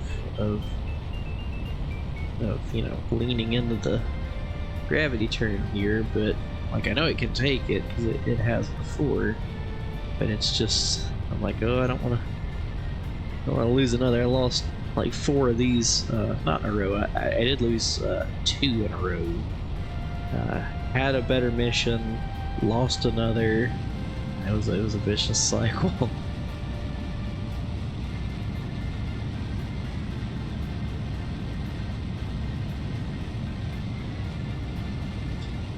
Go ahead, decouple those booster engines.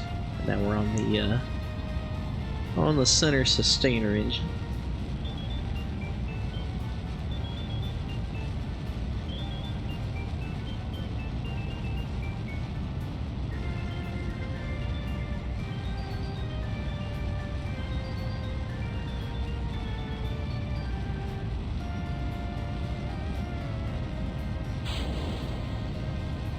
That was... Alright, probably need to turn the decoupling on that ferry up some. Yeah, this Centaur upper stage is just Chadley. 4,200 meters a second is just crazy for an upper stage. But now it is very underpowered, so this burn's probably gonna take us the rest of today.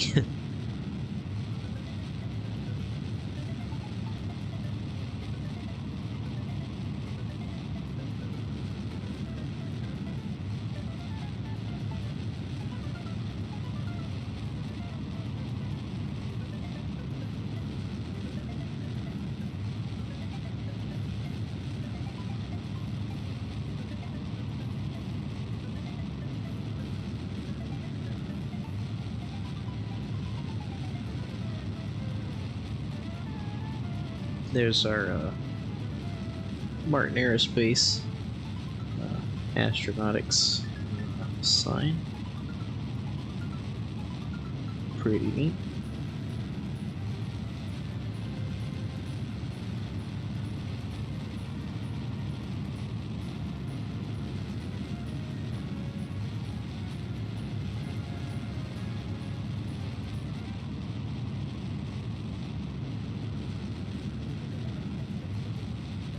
Gonna take quite a while.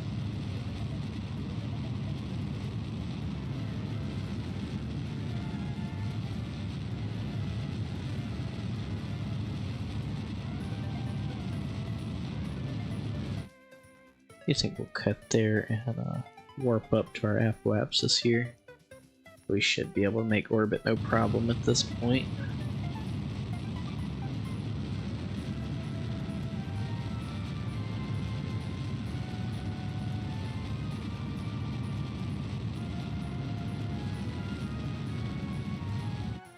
Alright.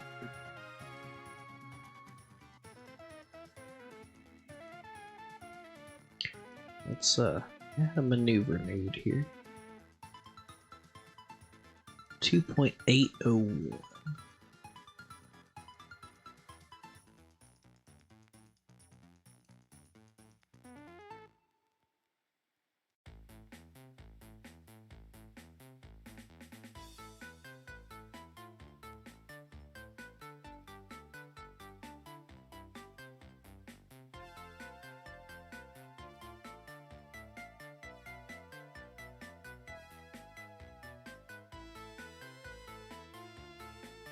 Alright.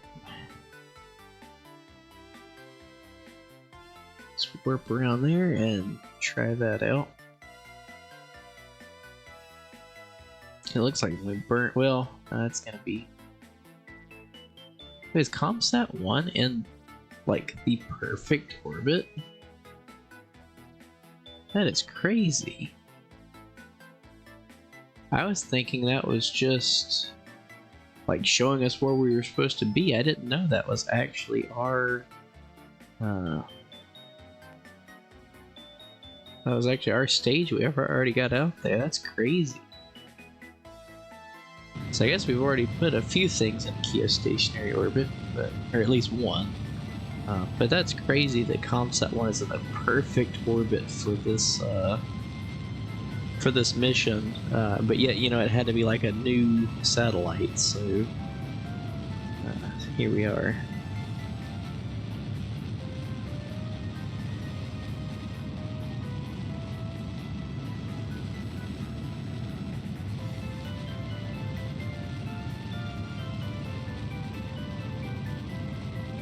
I guess this is the point we're supposed to be over, so we will have to play around with that a good bit.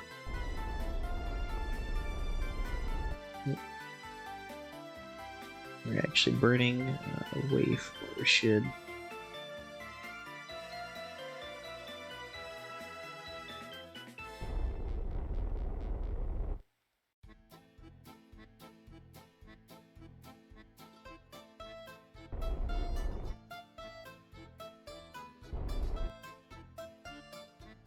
Alright. Oh, that's gonna line up perfectly. Well, almost. Doesn't look like it's actually gonna be perfect, but it's gonna be pretty dang close. So our apoapsis here, 2.955. Probably should have started that a little early.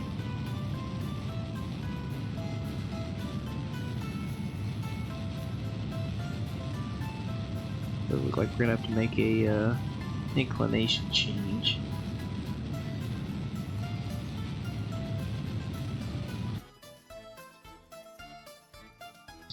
I have to warp around another day. Try that again. Hey, so it turns out this geostationary orbit, I kept seeing this satellite go around, and I thought it was just saying like that's where we needed the satellite to be. But no, that's one we already had in orbit. That's ComSat 1. So inadvertently, we already had a geostationary satellite, but it's got to be a new one for the contract here. So I did think that was pretty cool, though. That I was like, oh, well, there's where we need to be. Wait a minute, that's where we already are. When is now? You're looking at now, sir.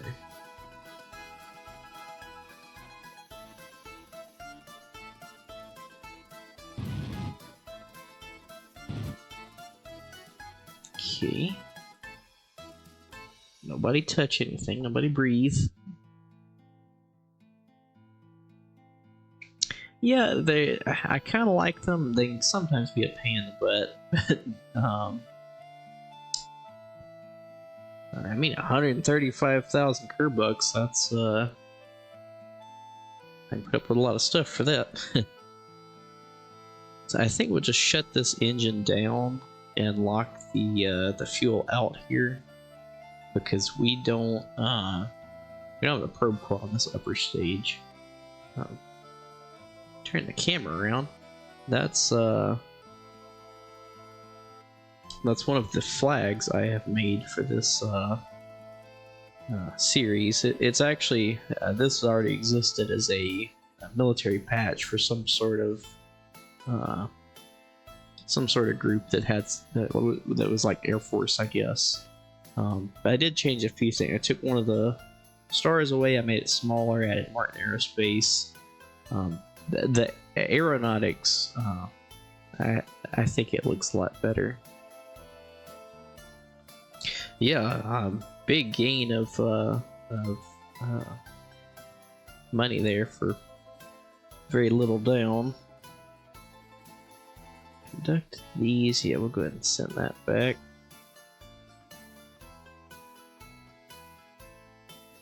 And anything for that.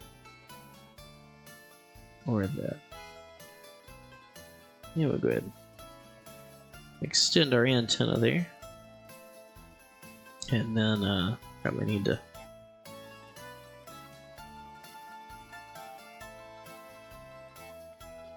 where is Kerbin? Am I losing it? There we go.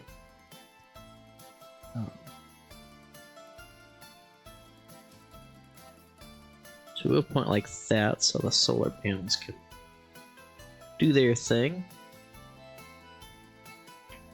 And I guess we'll point, what would this be? Not normally anti-normal, that would be, I don't remember what they call that. We're facing inward. That's what we're doing. Facing inward. Alright. Back to the Space Center we go. Radio land, yeah, there we go. I can never remember the terms for all of them. I should, being an aerospace engineer, but I do not.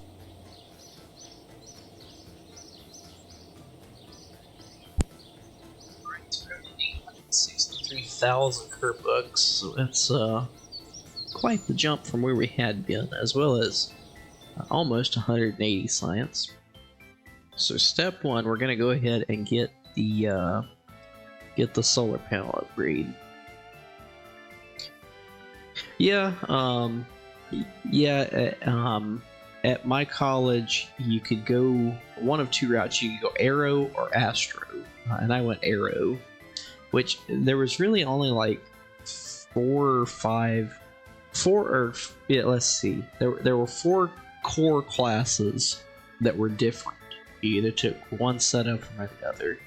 But then there was a bunch of overlapping stuff. So I took a few classes like orbital mechanics. I took a class on quaternions and like how to, like, I guess 3-body, multi-body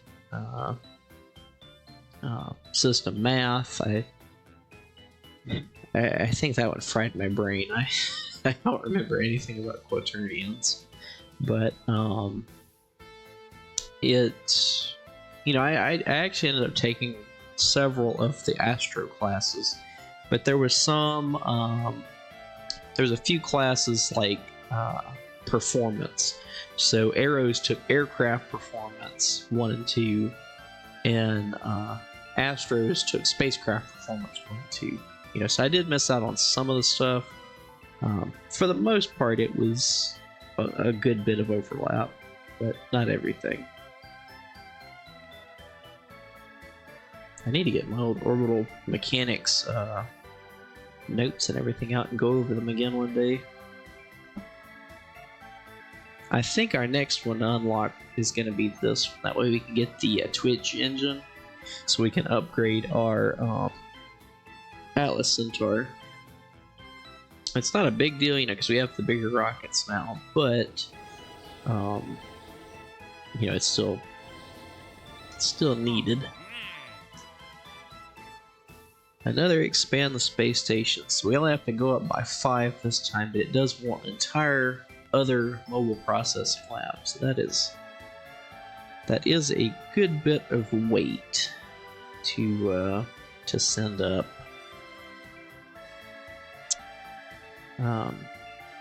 So I think we're actually gonna hold off on that one. I know we're gonna be doing more station missions, but it seems like for the time being, you know, that's not that it's too much to do, but it's you don't want to overload the station. So what we will do though, we will go into the VAB and actually swap over to engineering mode.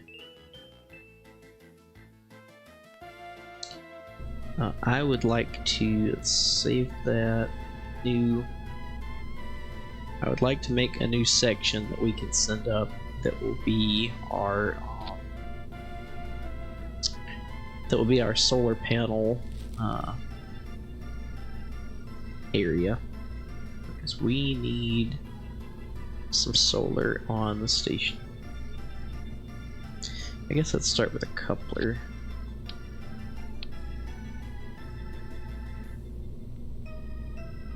Let's go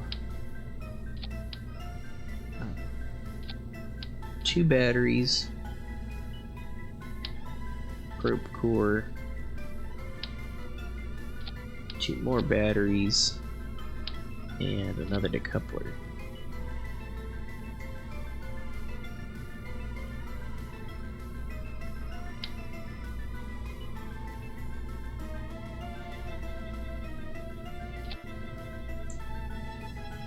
Station in solar orbit.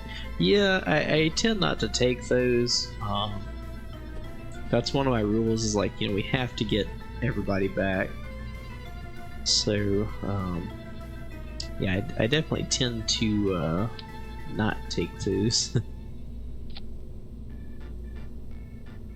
So what we can do here, something I've done a good bit in the past, we can go ahead and make a system like this.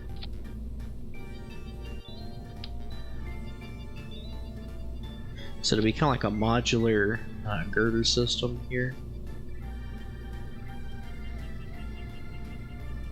Like, oh, there we go. And I would like these that retract. That way we can pull them in if need be, but if not, it's no big deal. In fact, we'll just do that.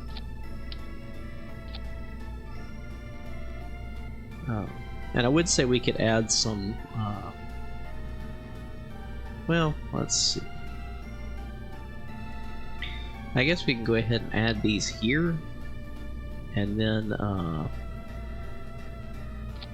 the ones on orbit we can just send back with a crew resupply or something.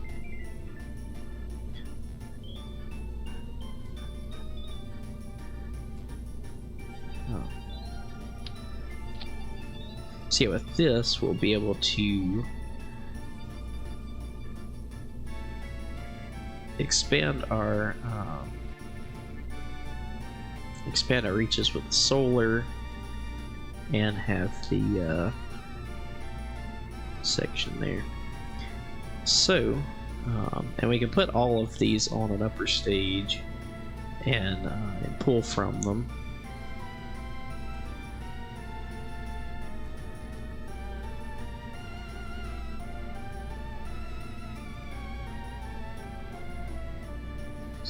In fact, let's see.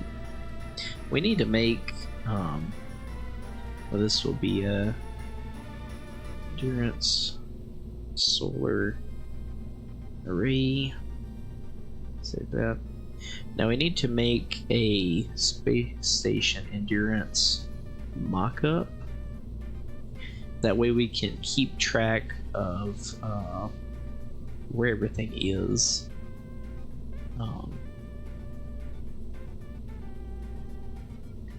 Space station endurance, load that in.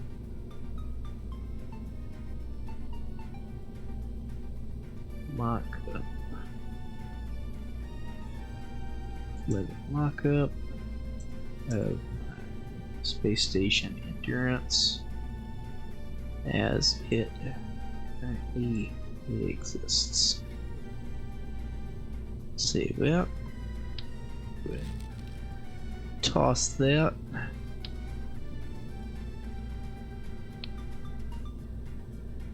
So we'll save that. Open.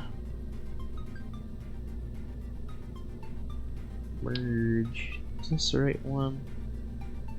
It is not.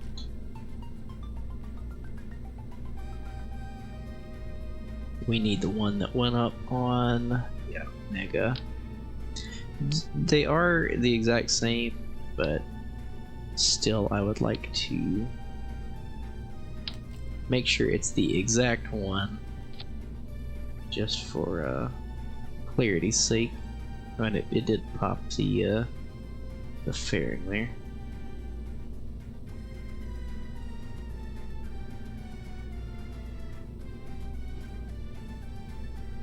Okay, get rid of that. That, save. Nope. Got too big of a hurry.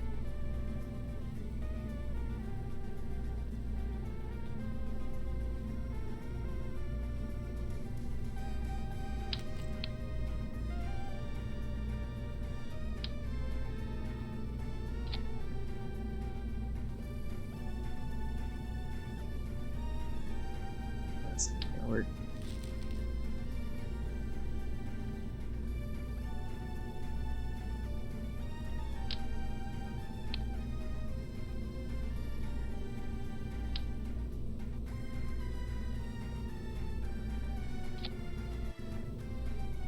Oh, it still pops the fairing. Eh, no big deal.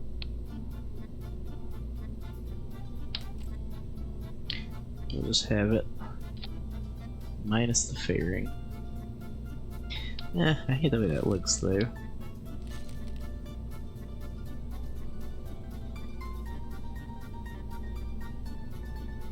Can you open up two of the same? Can you merge in it? Oh, you can't. Although it does immediately delete it. So, no big deal.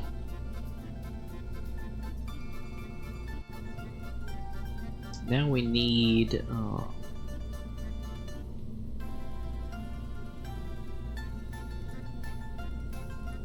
where is it?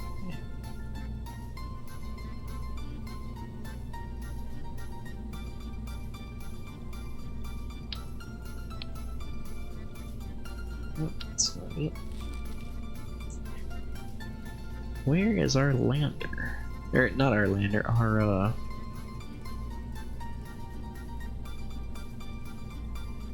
expansion maybe? Yeah, here we go.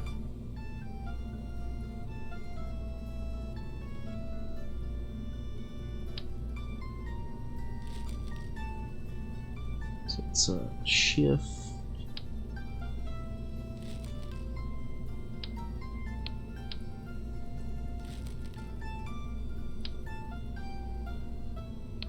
So we need to.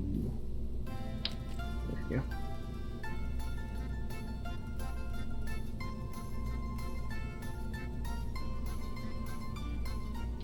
There we go.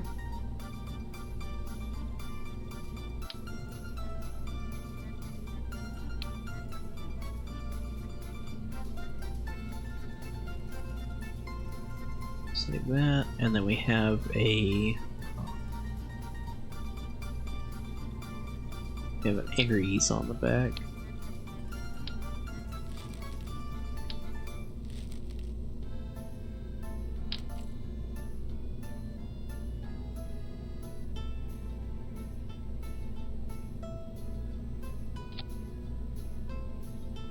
Okay, so here's the station as it sits currently, except that fairing, which has popped.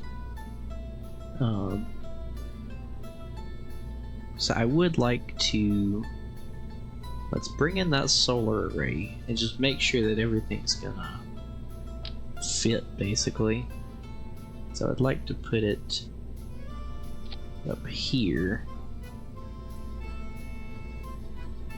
Is that clear? It does. Okay. So that will work if, which I guess we could probably put it on the center one and just have it be a little more centrally located, and then we can also auto strut, or not auto strut, but we can strut to it. So I think that will do us well.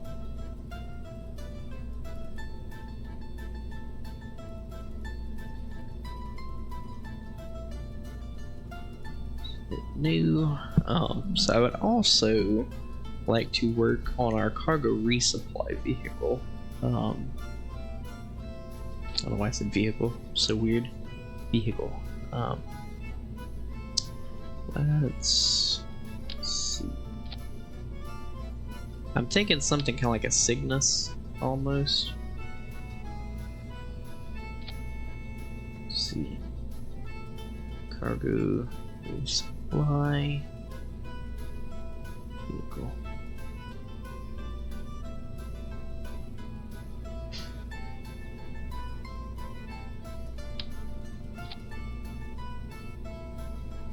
Cargo. Yeah, that's too small.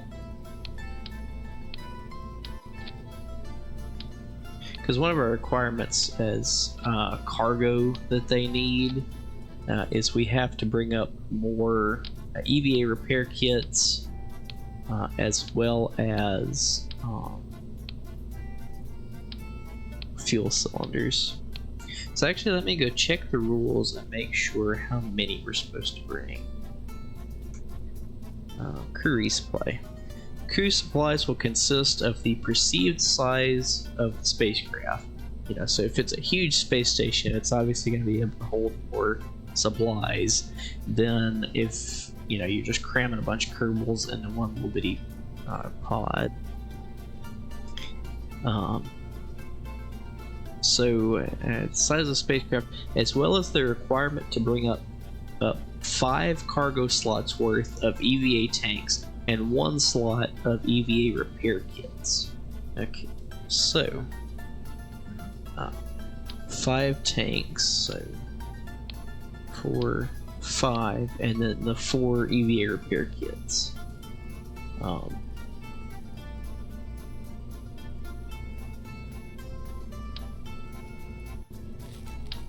That's too big.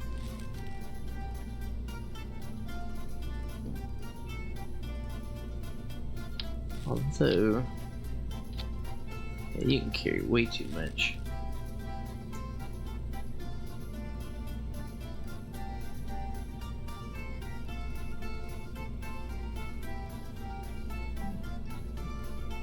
Because I don't want the supply to be that much smaller than the rest of the rocket. That seems weird.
Yeah, I just hate their, I guess I need to...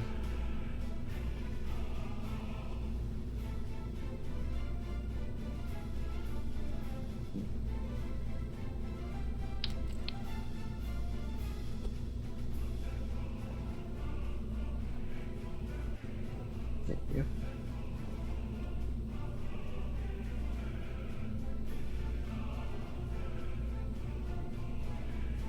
So I don't want them to be too close to the exhaust gases. That's never good for them. But yeah, once we send up the cargo resupply, then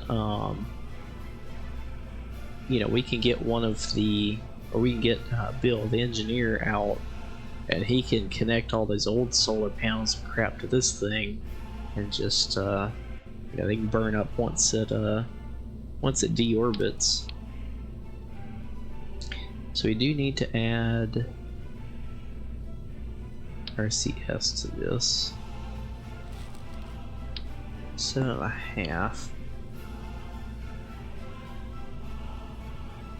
And I'm okay with clipping them in here because we've still got, you know, over 500 liters here of free space, so not against that. You know, I'm okay with clipping as long as there's space somewhere.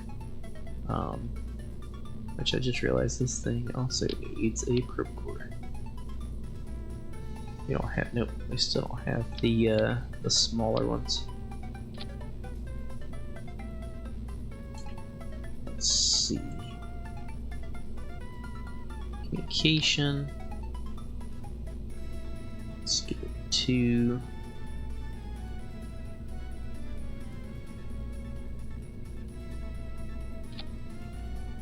Alright, that works.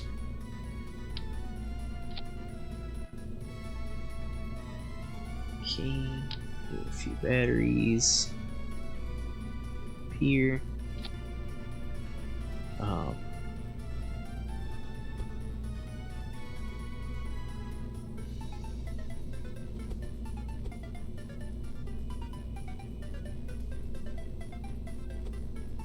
And I'm okay with leaving it sticking out just a little bit where we can still see it in case we need to click on it for some reason.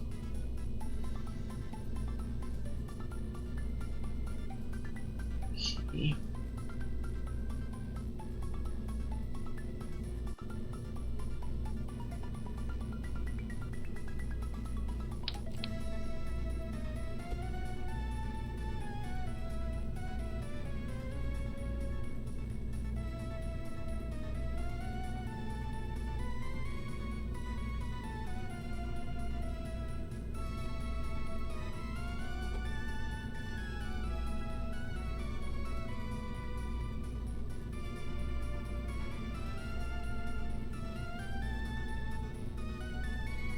know which side I prefer looking at this thing from.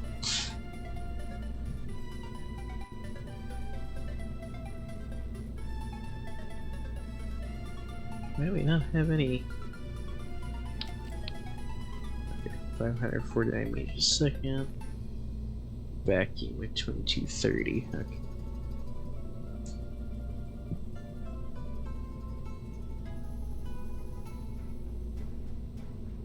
I just hate that solar panel not being in line, but I obviously don't want to put it here and it get blasted by the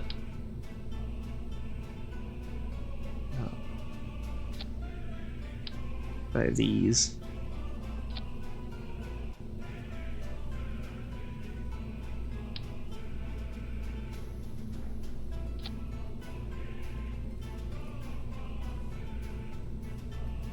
Tell you what, we can actually put them. Let's see.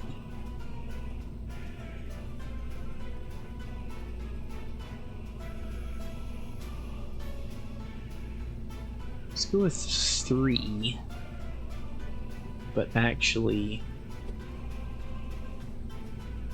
rotate them like that, and then we can stick them up under there like that. So I'm okay with that. I don't think it looks half bad. Now let's move these around to match the their location.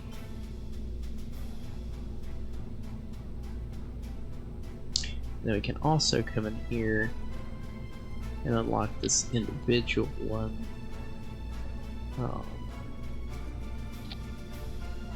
Let's get down and then rotate it.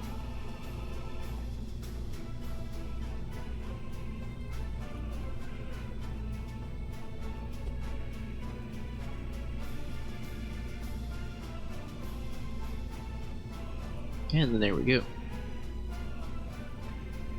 I like that. Let's go ahead and coupler. Yeah, let's do stick out a little, but you won't see this anyway because it'll be in a fairing, so no big deal there. What do I call this?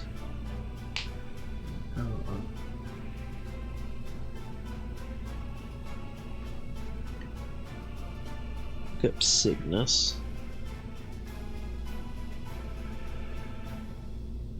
Give me just a moment and I will be right back.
The missus was ready for bed, so I had to go talk to her for a minute and tell her goodnight. And now Mr. Frodo has joined us. Although I don't think he's gonna get up here. Says no pictures, please. Okay.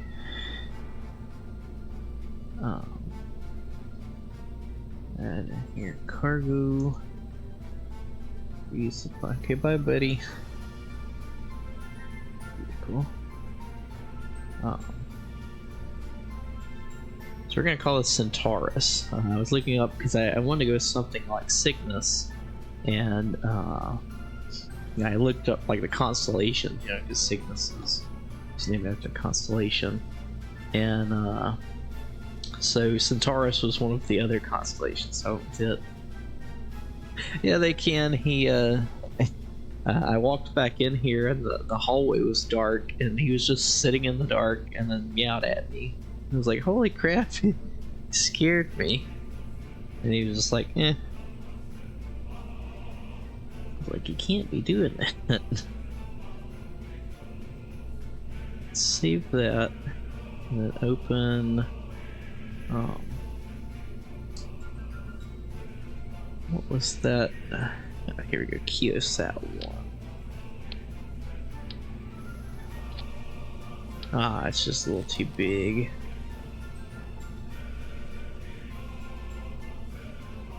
So what we'll have to do then is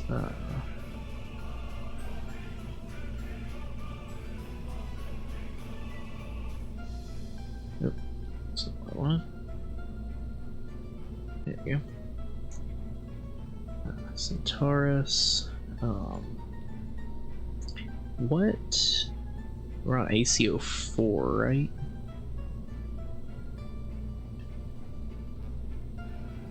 Yeah, ACO4 F02. So this will be ACO4 fairing 03. So go ahead and this is what did I call this thing? The Centaurus. Centaurus. Cargo resupply. Mission 1. F.3. Then we'll say paid, what is it, 10,000 for a new fairing? Let's check and make sure.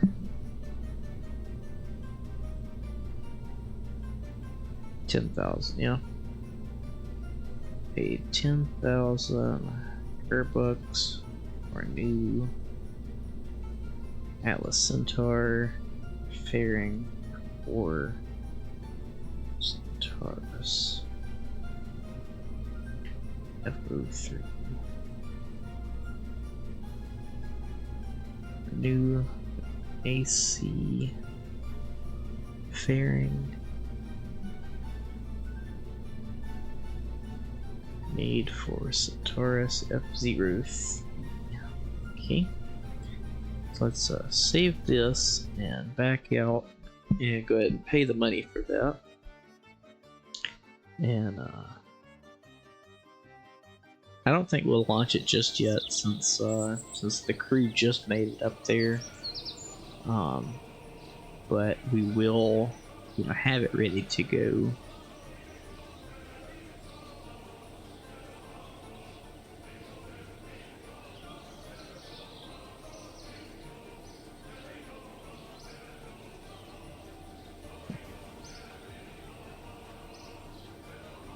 For some reason, Alt F12 is not working. Should have saved the game. Go back in and come back out. Not sure what's going on there.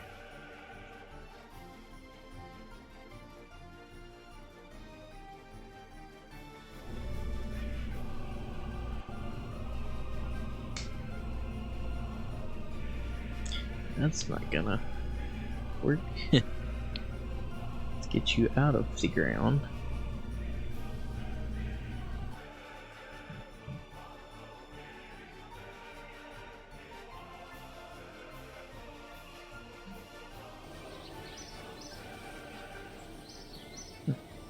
There we go. Cheats. 1, 2, 3, 4, 5, 6, 7, 8, 9, 10. Alright.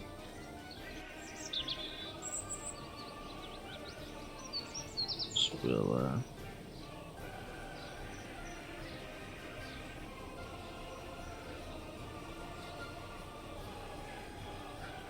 Alright. So we have that ready to go. We don't need to do a crew resupply just yet, but when we do, you know, we'll be available. So here's one at 28, and it just wants us to add a viewing cupola.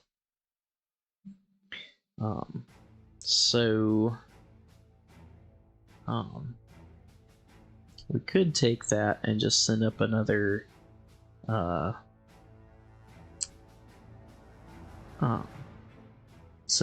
of our capsules.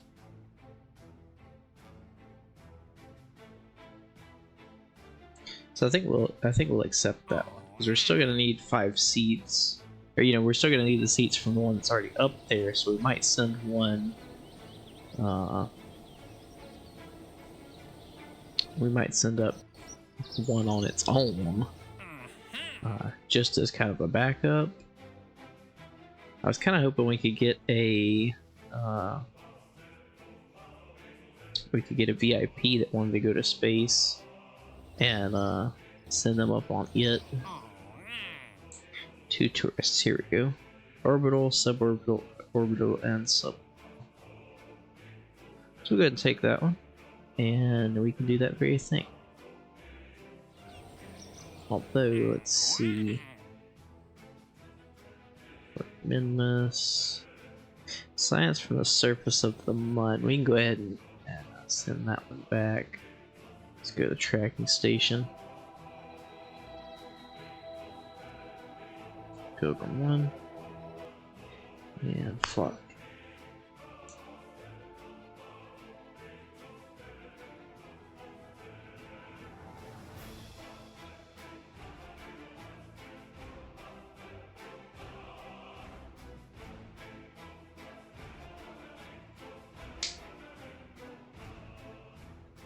Right. We'll send back some science. And just like that, 50,000 more bucks. Pretty good.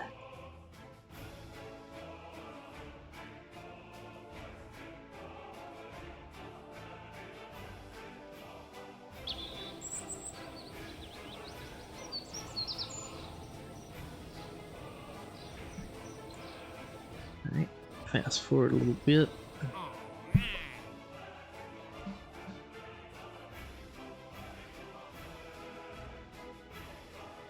Yeah, I guess we could really lean into these tourist contracts. Space around the mud. We can also do that one really quickly. I think we'll be looking for Munsplorer, which I actually need to make. Where's it?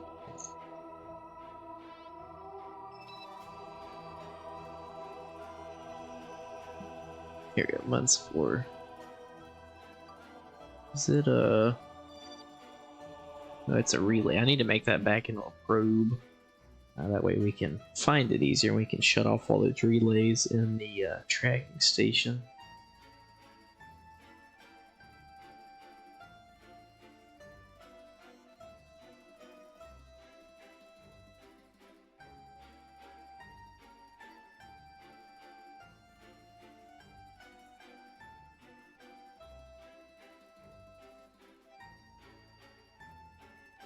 Alright. Good. Send that back. And there's almost 40,000 more Kerbugs. Yet again for free. Oh, and I didn't rename it. Oops.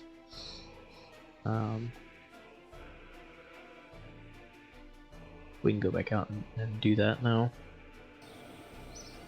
Because otherwise I'll forget it again, and next time we go to look for it, I'm like, I can't find it.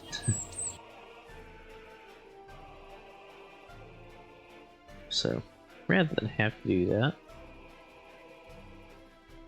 let's just change what it is. Or what it's classified under.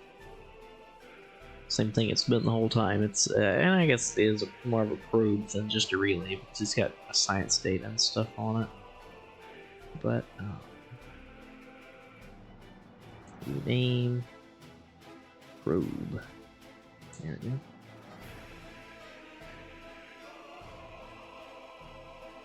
And now we should be able to turn off relays and in the map. It should be a lot easier to figure out what's what. Let's go ahead and do that.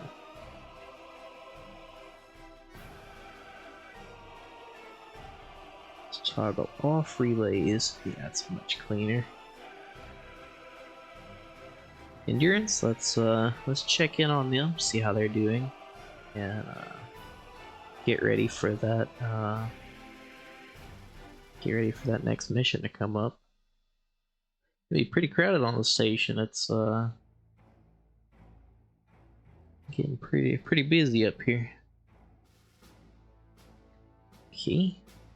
Our solar panels are all facing away from the sun. Lovely. Yeah. Love to see it.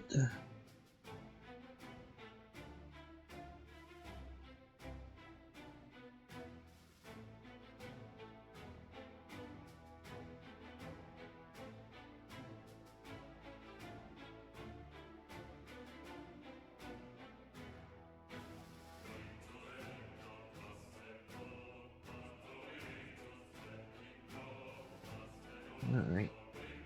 Can we transmit any signs?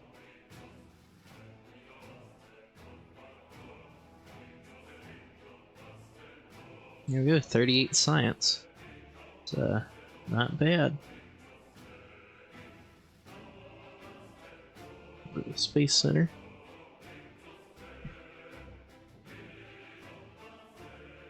I think I would like to go ahead and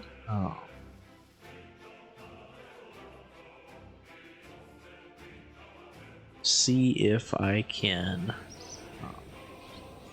design a stage to go up and bring our solar array up.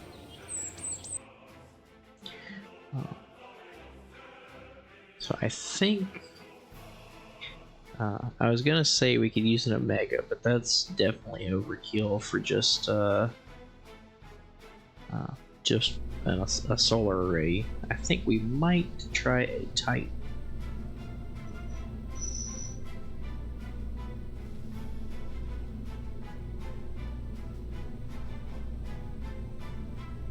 Let's save as, let's see,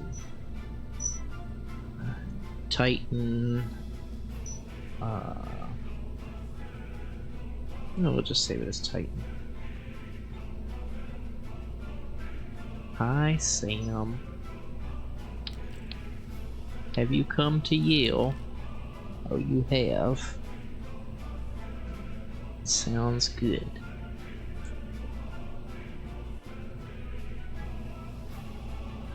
Nick, do we have a probe in this upper stage? Does not look like it. Although, I thought we had put one on here. I guess not.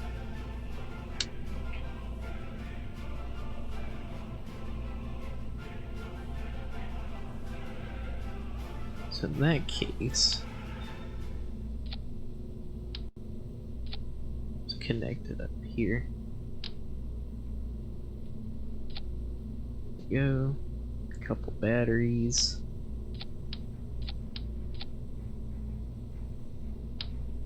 A couple antennas.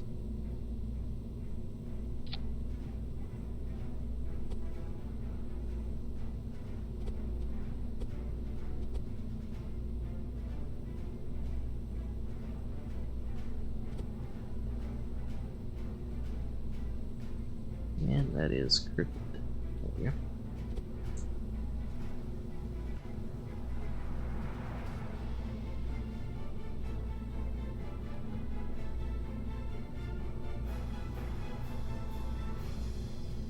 Yeah, we leave it like that. We can actually get rid of that.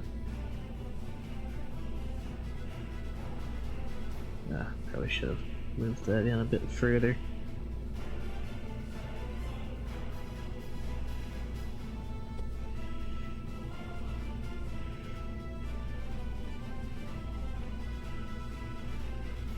There you go. Coupling.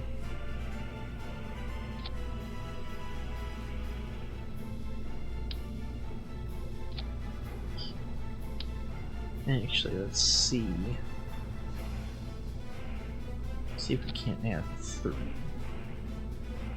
Save that and open the solar array.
Okay.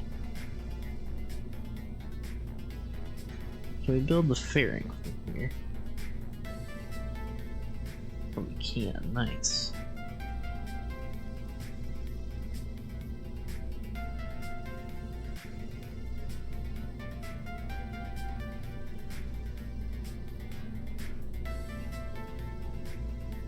Let's delete that fairing.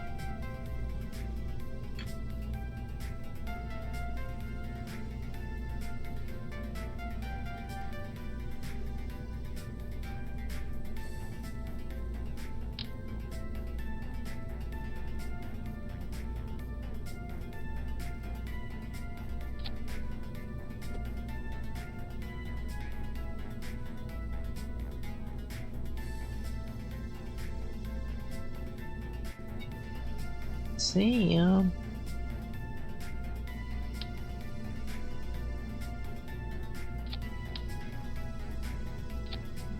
Hi, Sam. Must have a scientist up there. What do you mean? Sorry, I missed that. Oh, on the space station, yeah, we have 2 scientists up there right now, performing some science. Looks like we need to rotate that just a little bit more. Hello, Sam.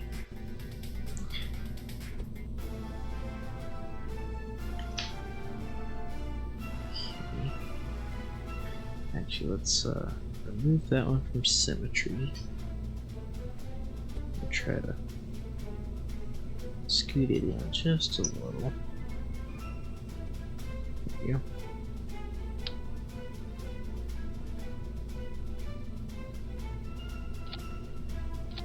Right now we can strut these together, but once we undock the bill, should come apart, hopefully.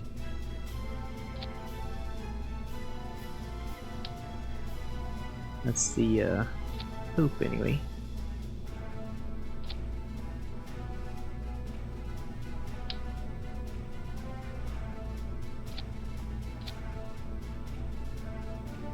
Okay.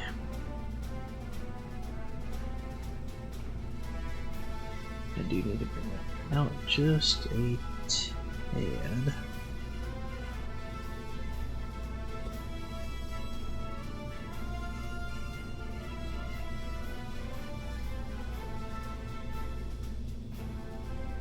Okay.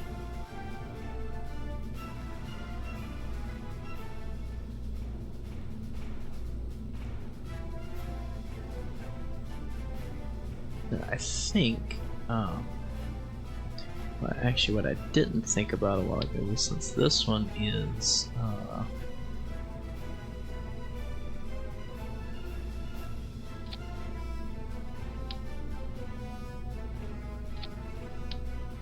since this one does have a probe core, we'll just do like that, and then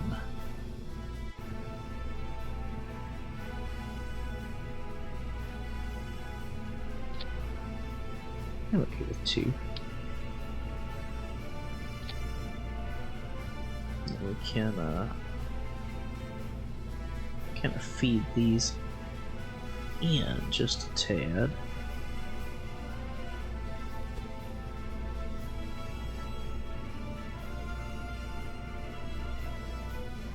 And now this whole section, you know, it can undock itself. In fact, let's go ahead and lock these, make sure they don't get used on the way up. But yeah, once we get to the station, this one can actually undock, grab onto the other 2 like it's supposed to, and then the whole section here can, in fact, what we might do, let's go ahead and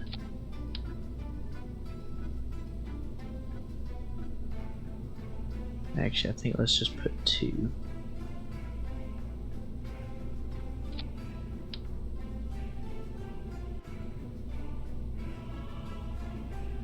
Just 2.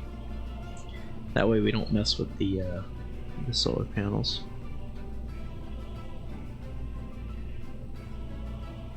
Yeah, I think I've got it where it's not clipping now good enough, and now we should be able to,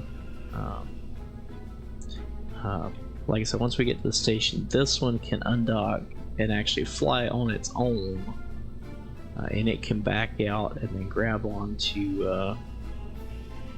those. And in fact, something that's not a bad idea, go ahead and put a couple solar panels on it, just so oh, and some comms, because we have seen what happens if we don't have those, and they can just be clipped in like so. Yeah, so once we get up there, that one can undock itself, grab onto these, and then we should also save the group. Yeah, I actually had that as an issue earlier, and I was in mission mode, but I did revert, because like if there's a known game bug or game issue, yeah, I'm okay with reverting. And it was basically that first expansion we did on the space station, and it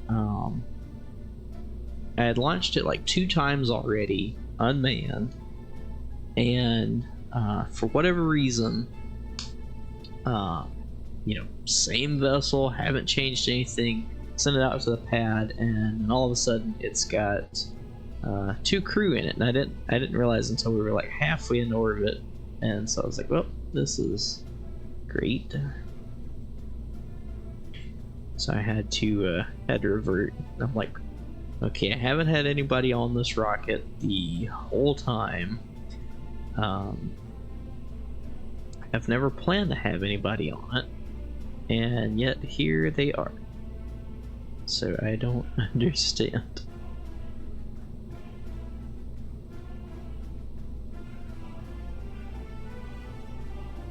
So we got 4, but then we'll turn it up to like 580 or so.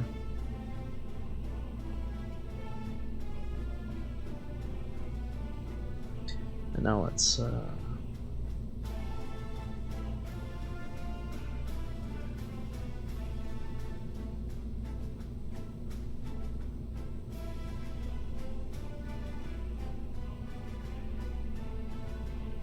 was weird.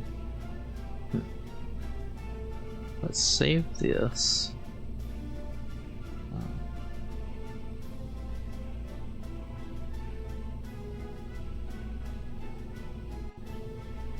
Do that, and let's back out and pay for that fairing, and we will go ahead and run that mission.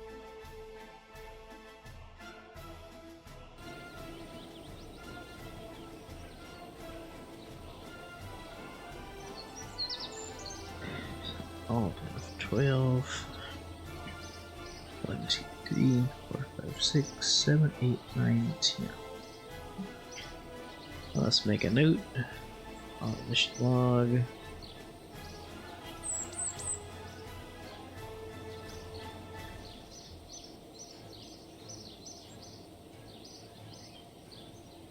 Earbuds for a new Titan fairing.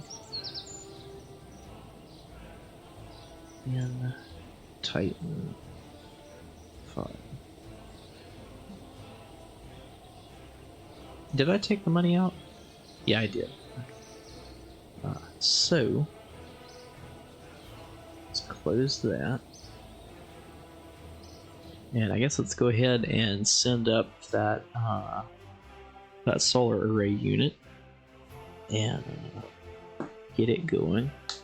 That way we can make sure we've got enough power up there, especially before we send that next flight up with all those tourists. I want to make sure that our power issues are well taken care of. Let's save and launch.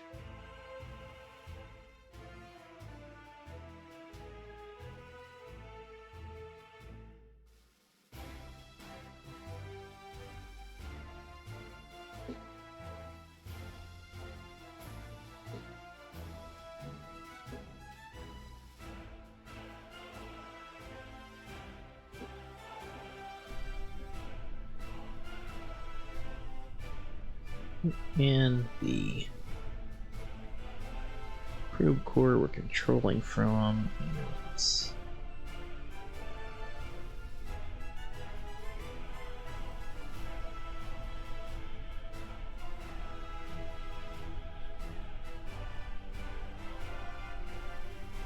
here we go. Control from here.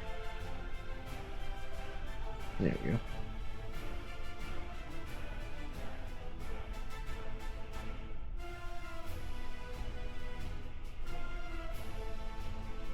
Alright, let's target the space station and warp around until overhead, pretty much overhead. And I think this will just be, it'll go down as a minor mission, so we don't have to put like the exact time it took off and its orbit and all that stuff. Oh, I still have us in engineering mode, don't I? We're in mission mode.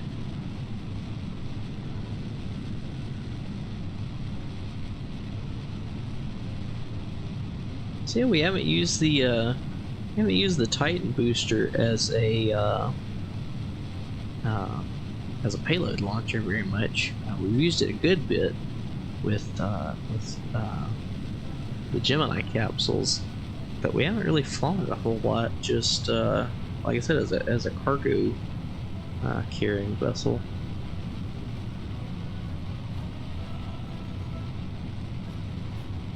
So good to see it putting in some work in that regard.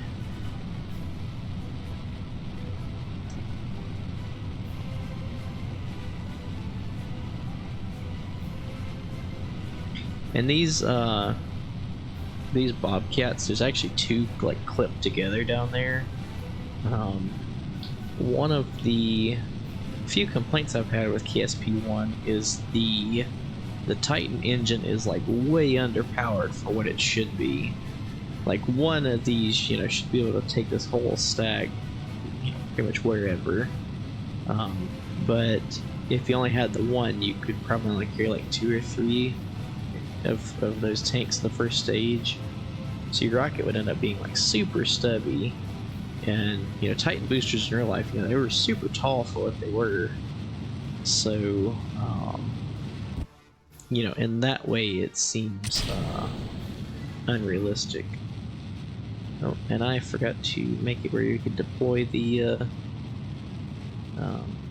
this thing here. Well, there it goes.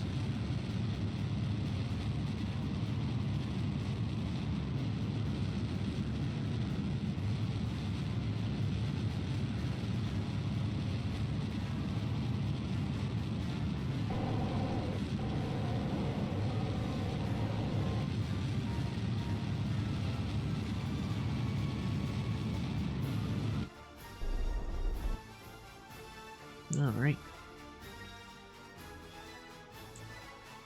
Warp up to Apparatus, and we still do need to do that burn with the station just to get recircularized. So we'll have to remember that. Looks like we're coming up just behind it. No worries.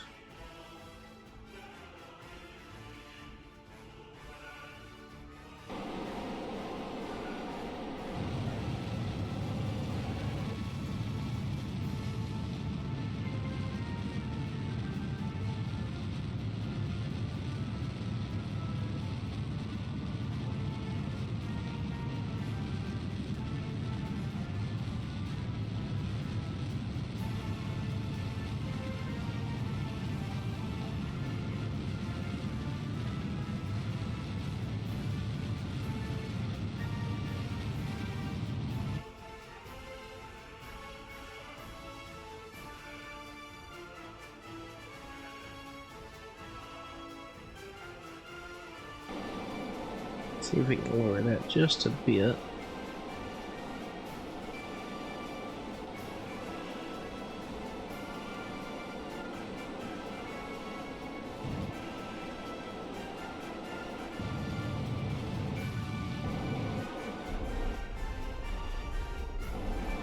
I think we can get it close, but it looks like we definitely don't want to go below 70. So let's warp around here.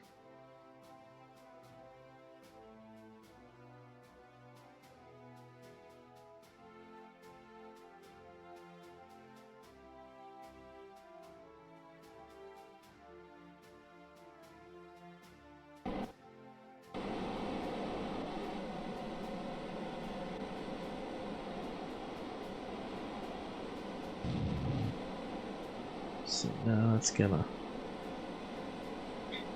dump us off in the atmosphere. Not great.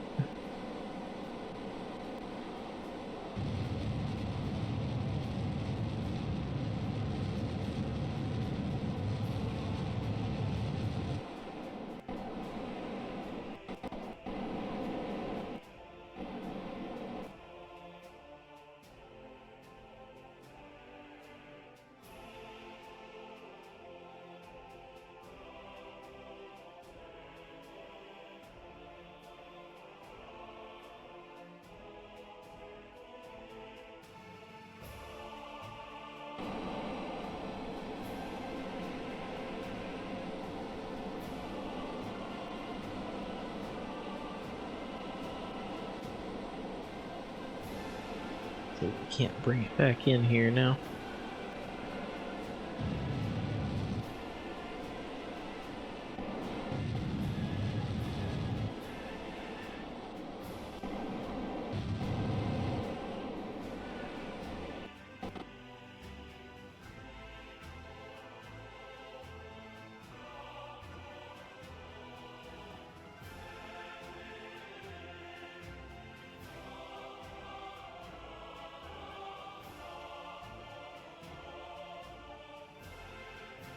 Wait for it to come back around, I guess.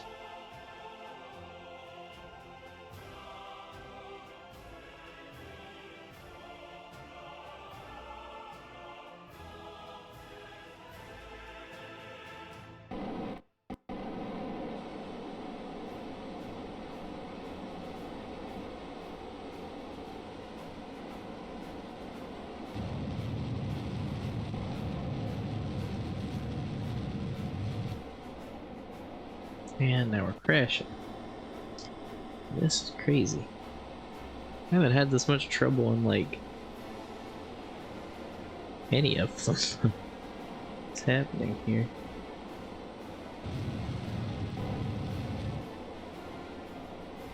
Let's warp around to our periapsis. See if we can't raise our apoapsis some. See if that makes any difference.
Still got quite a good bit of monocrop there.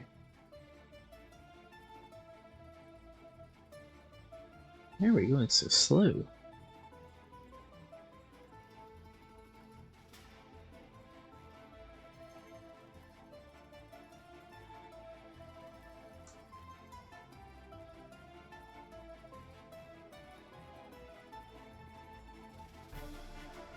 Whew, I don't know if we're going to be able to handle that with our RCS. It'd be quite the burn. Oh, actually, we need to point retrograde, don't we? We're just making it worse here.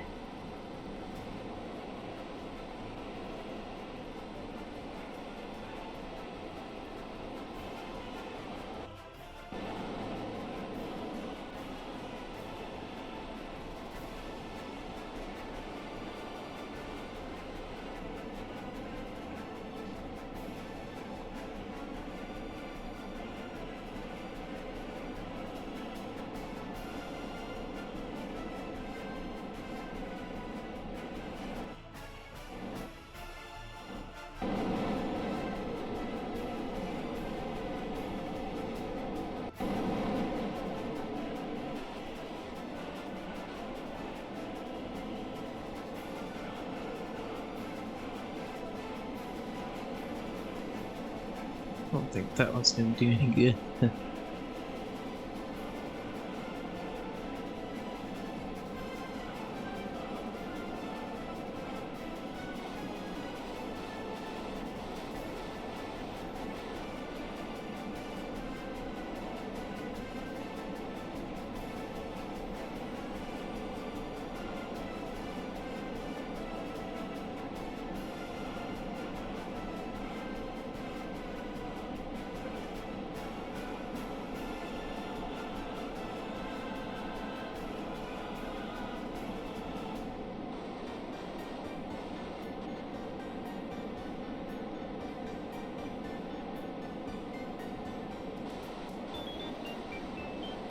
Way overshot. Maybe the Titan booster is not good for delivering cargo.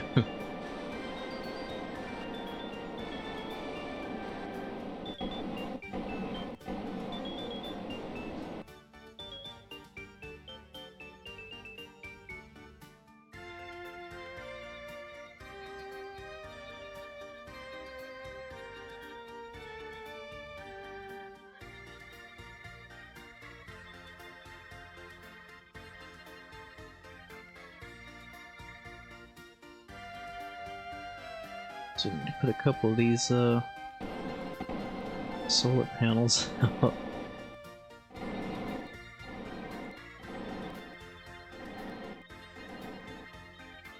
I guess it's just because we're so close to the planet. It's crazy. It's only been 3 days.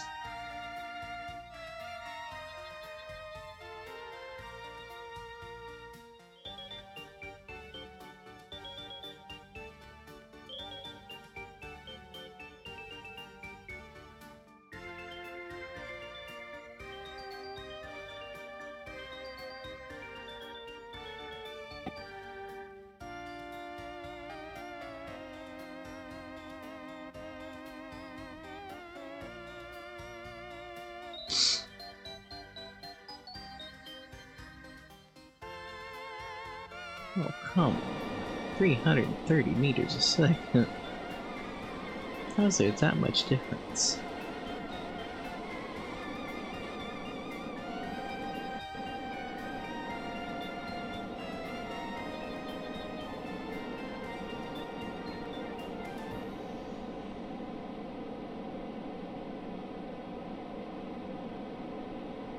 I just don't understand how we're getting that much of a difference.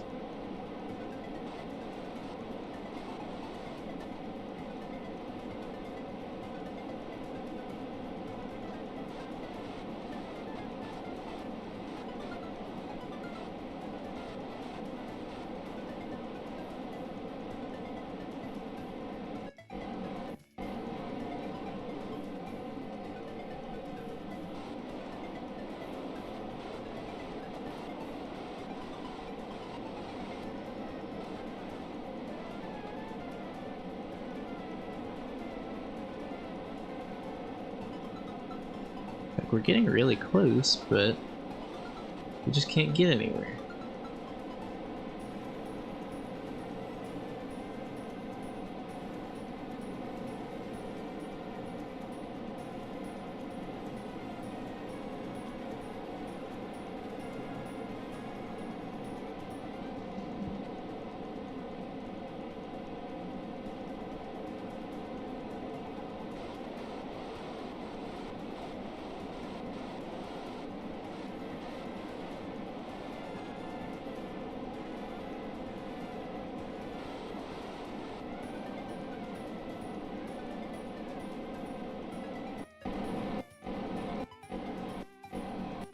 Like, we can get close, but...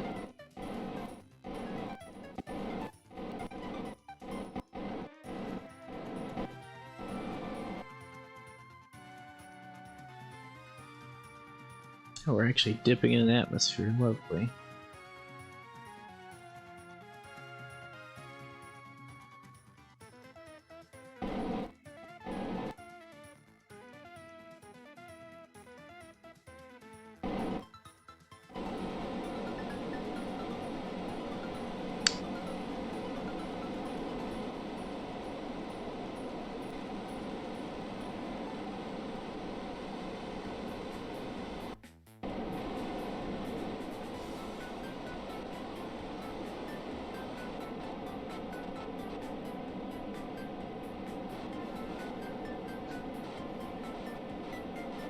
Like, I want to keep using this this stage because I think it's gonna take everything we've got. But good lord, is this taking forever?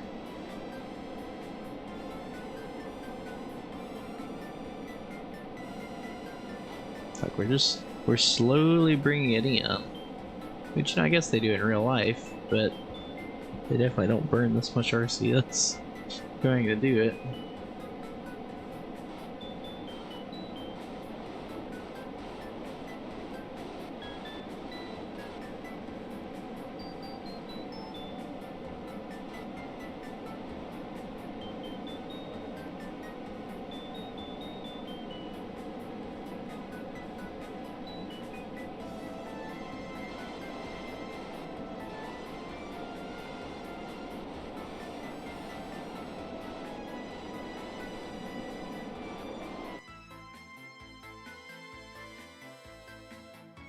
And we're out.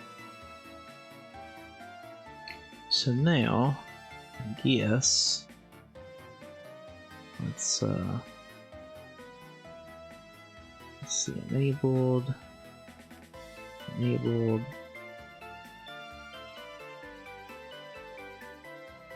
realize those were clipping through those tanks. Oh well.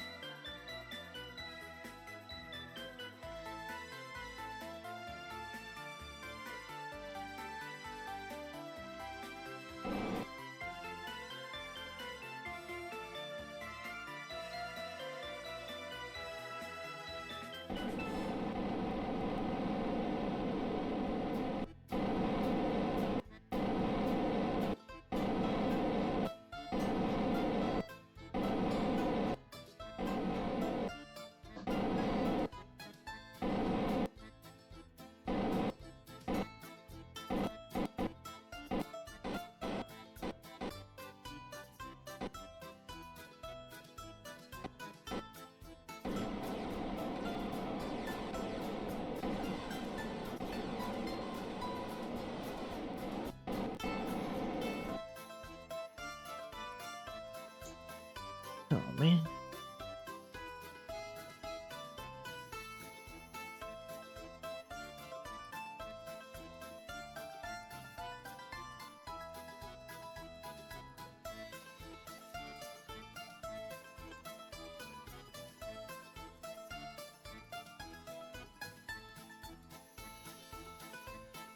Get that rotated pretty much in line.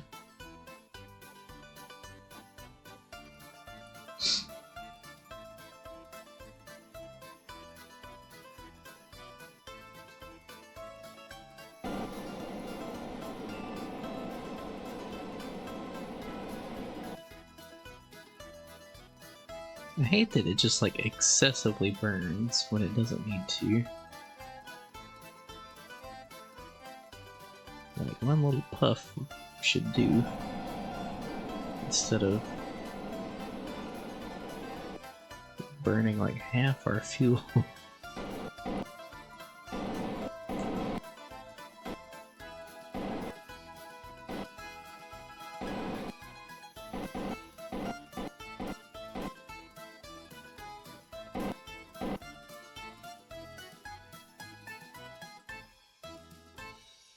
Okay, undock from there, and yeah, so now we're free flying.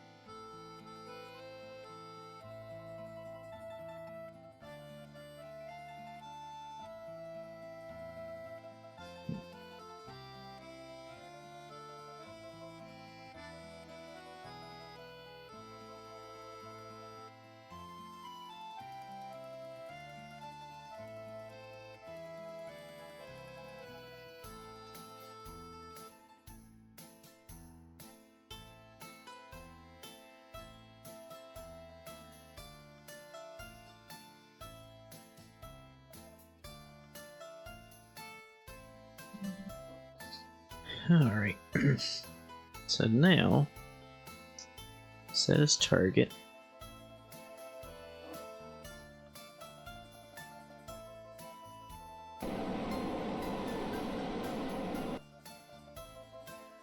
We'll turn SAS off, that way it's not just burning fuel whenever it would like to.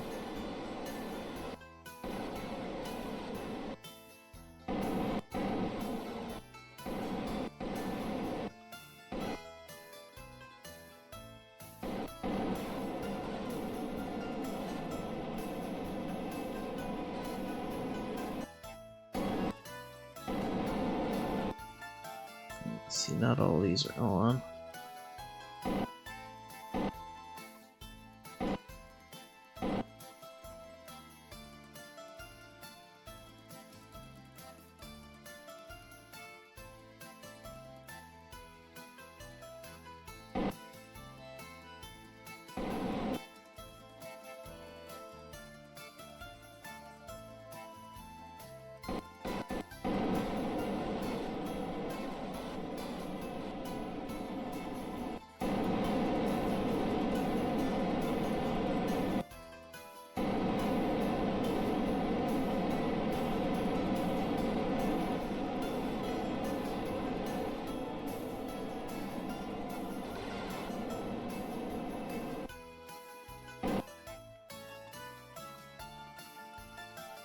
See, I guess we'll just keep warping around and slowly making our way in, I guess.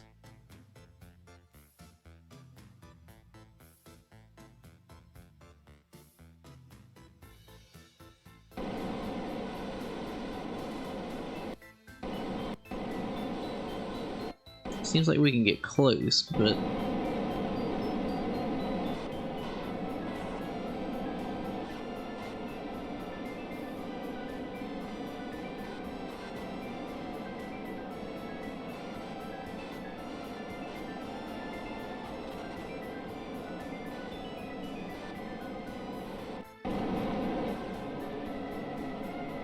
here we go. Now we're cooking. Yeah, I guess we're just gonna have to, like I said, just slowly bring it in.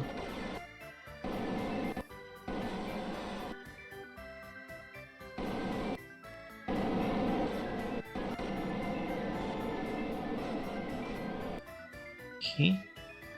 I'll stop burning and warp around here. Yeah, we seem to be just piece by piece kind of stepping it in, you know? And I think once we actually get to the space station, if we have the fuel, we will try to reconnect those solar panels. That way they're lined up better.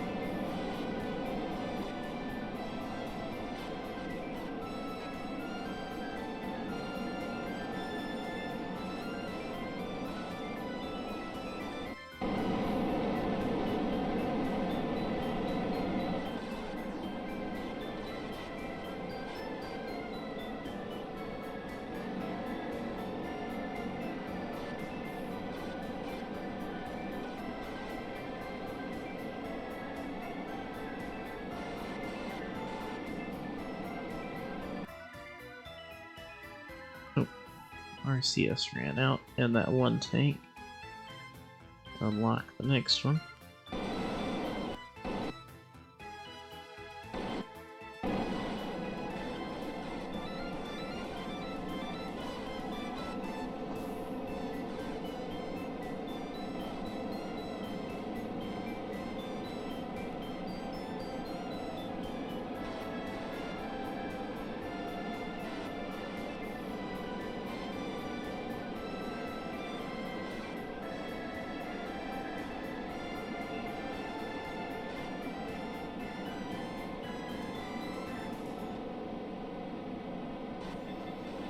See, each time it just keeps getting closer and closer.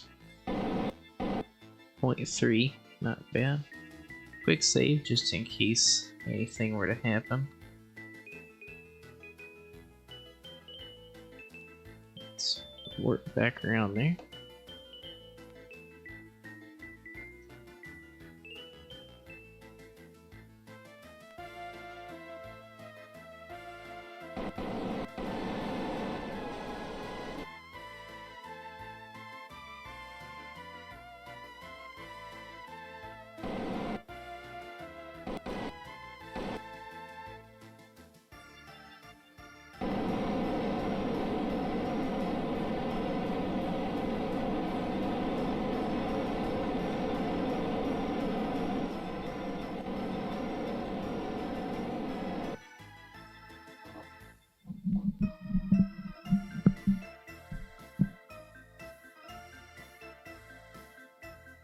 trying to kill our velocity here in relation to the space station.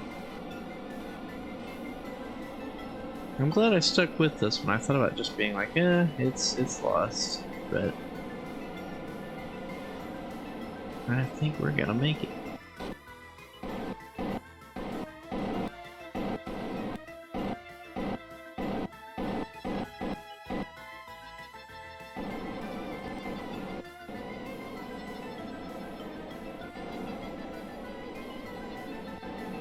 Stop burning.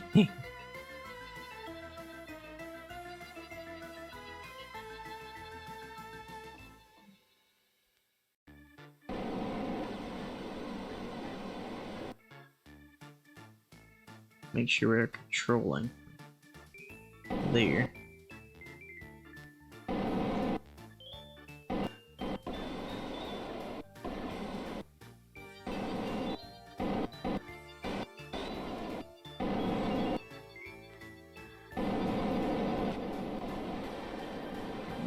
Well, we're close enough now. We should be able to burn whatever we need.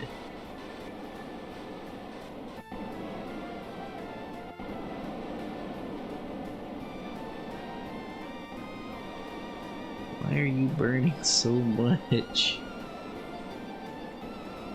Just station keep. You don't have to do all this.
Let's see, control here. Now where is... There we go.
Nice.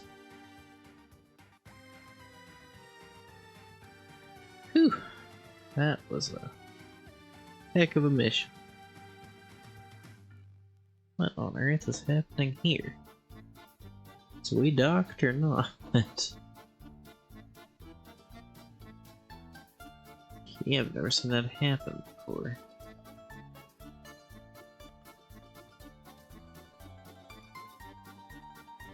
Let's try that again.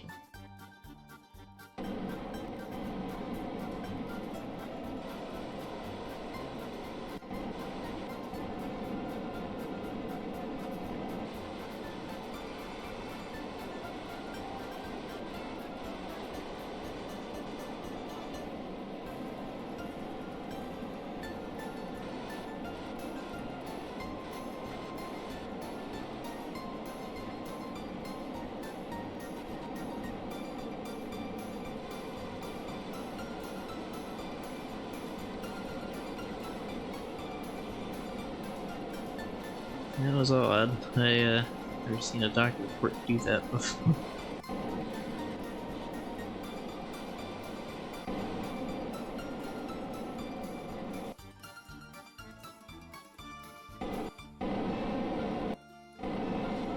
Well, that's maybe where we hit warped or something, but that was odd.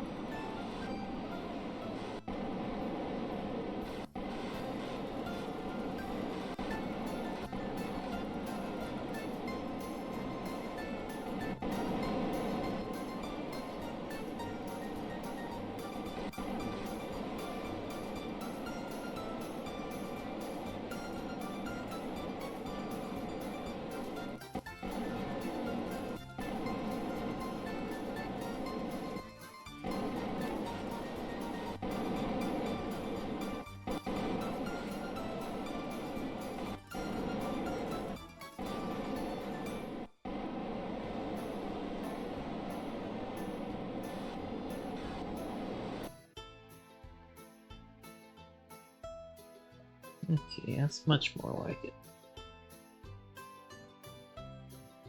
Okay. So this one is...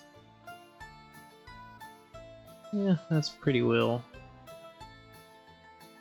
taken care of.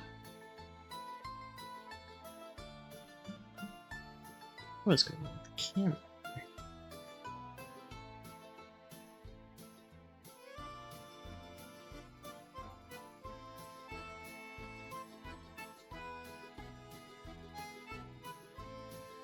But now this one over here is just...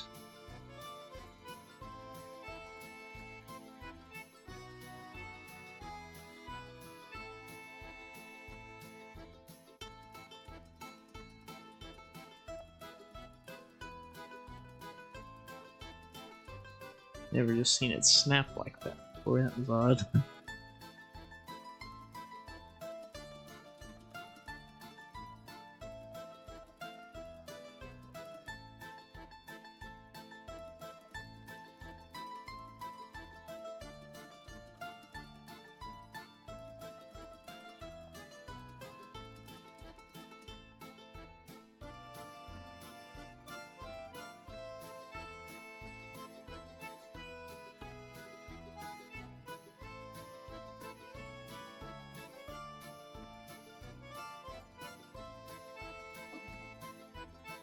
Alright.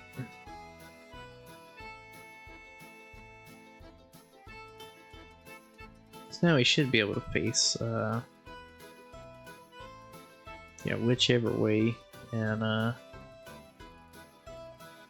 have power.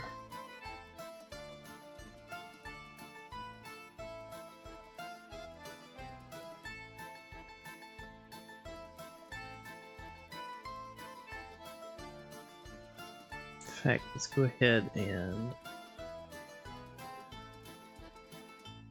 pull those in, that way they're not blocking the panels here.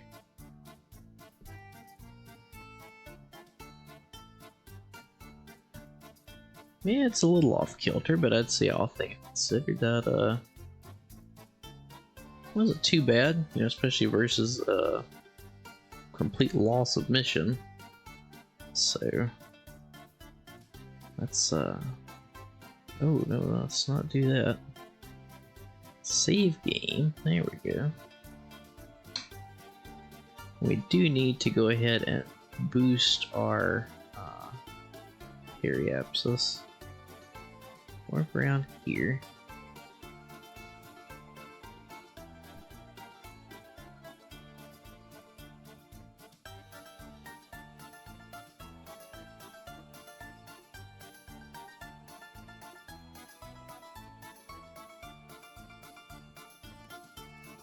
Make sure throttle set to 0. Oh, that engine actually is still activated. I could have swore I shut that thing down. Oh well. About to need it anyway, so.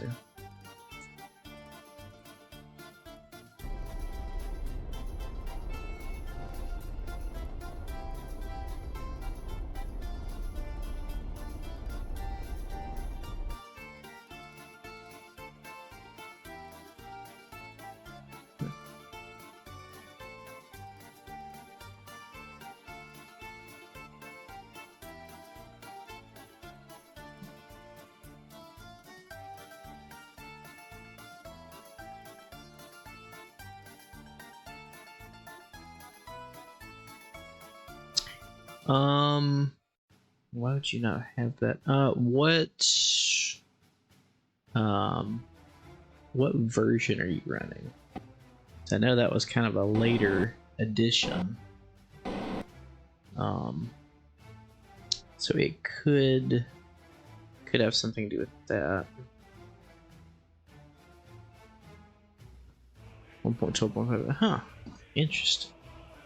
In its career mode, make sure it's an engineer Kerbal. Only engineer Kerbals have that option.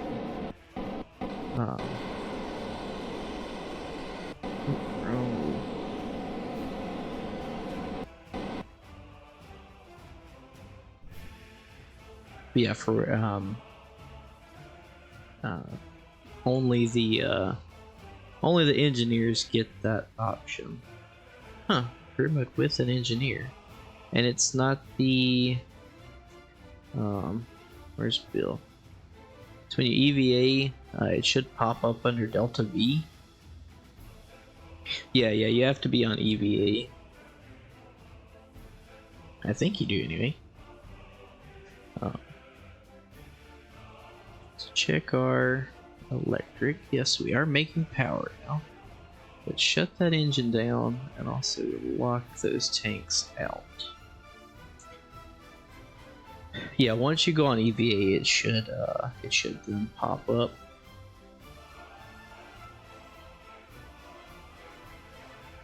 All right.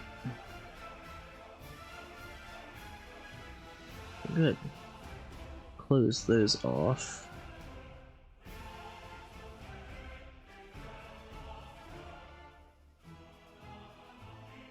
Okay. See if we can transmit a science. 6. That ain't bad. Oh no, it's okay. It's late. There's supposed to be a hotkey you can press to pull it up once you EVA with the engineer, but I can't remember what it is. So I get you. Actually, we do need to EVA Bill. Let's see if we can't somehow add this, go in a different direction.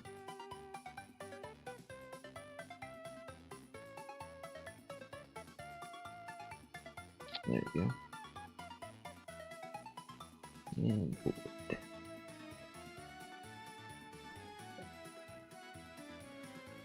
Alright. Well, we'll quick save once we wrap up at the Kerbal Space Center. It is getting a little late. you have to work in the morning, so I do think we will. That'll be our last mission for the day. But I do want to make a note of what we need to do and what we have coming up. So let me pull up the mission log.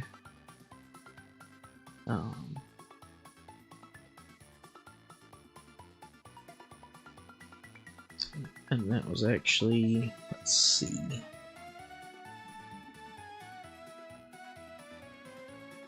Endurance, solar panel, truss, mission,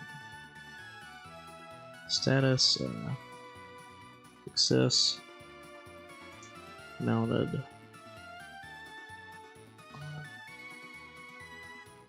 Second module.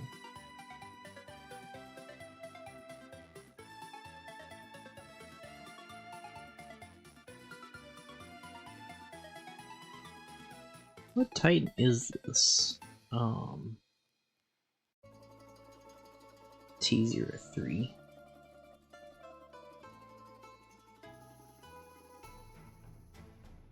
Bearing 2. Okay.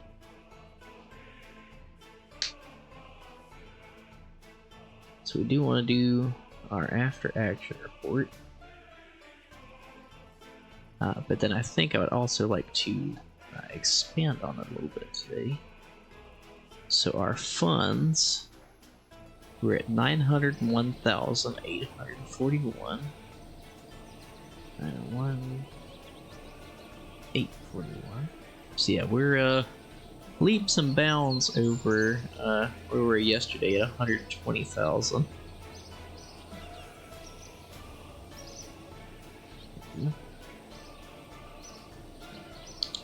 Science, we have 69.9. Nice. Kerbals, let's see. Kerbals, Jeb, Gimby, Bill, Bob, and I think Leiden. Yeah. And Leiden on Space Station Endurance. All others at KSC Astronaut Complex.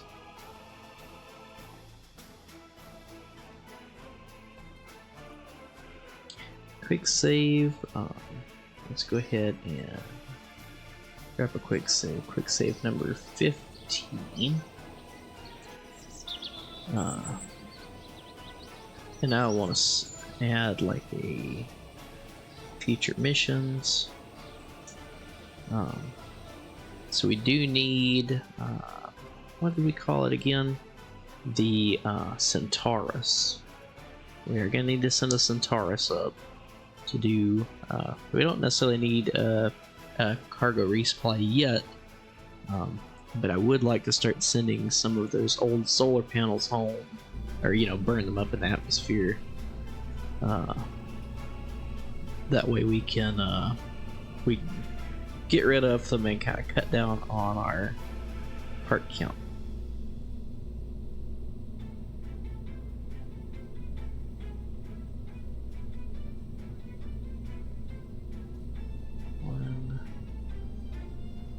Taurus,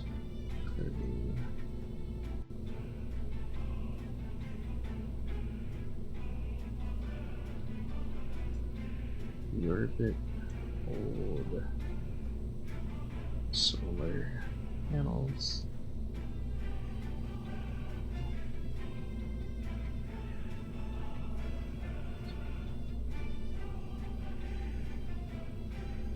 Okay. So we ran that one. Let's check the, let's see, I'm gonna check mission control. Have a mod, working properly. Now seems to be replicating itself. Tool. Oh. It's become sentient. It's, trying to take over KSP. Oh, okay. So the next one will be a Ares mission 2, Space Station Endurance.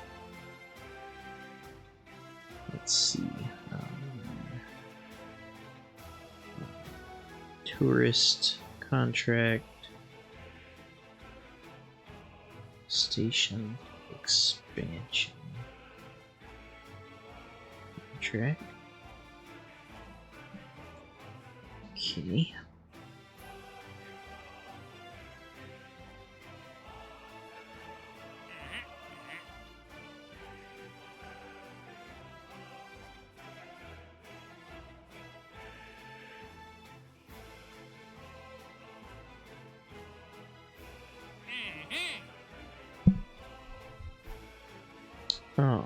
Let's see.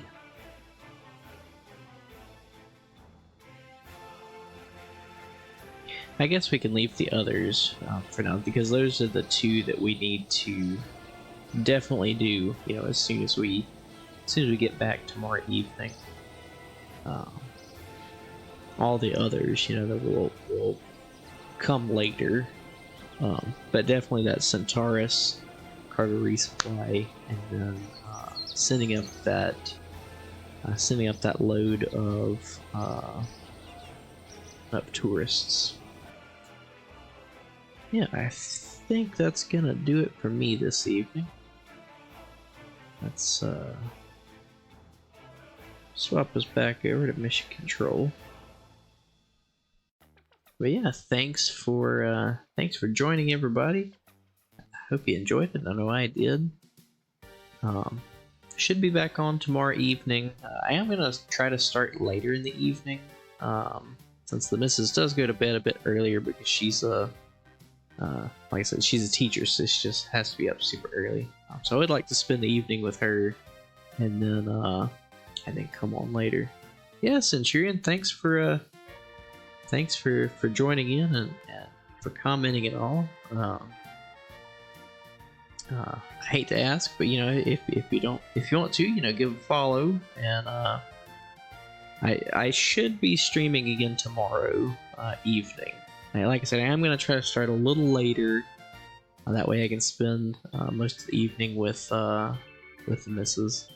Thanks, but yeah, hope to see you there. Hopefully around 8 or so, maybe 9. And then I'm a night owl, so I'm usually on pretty late. But yeah, so thanks to everybody for tuning in, and I think that will do it for us. Yeah, glad you learned a few things. I tend to learn a few things myself when streaming, whether good or bad. I guess all knowledge is good. But yeah, like I said, I had fun, and hope to see everybody back tomorrow. But in the meantime, stay safe, and take it easy. Thanks.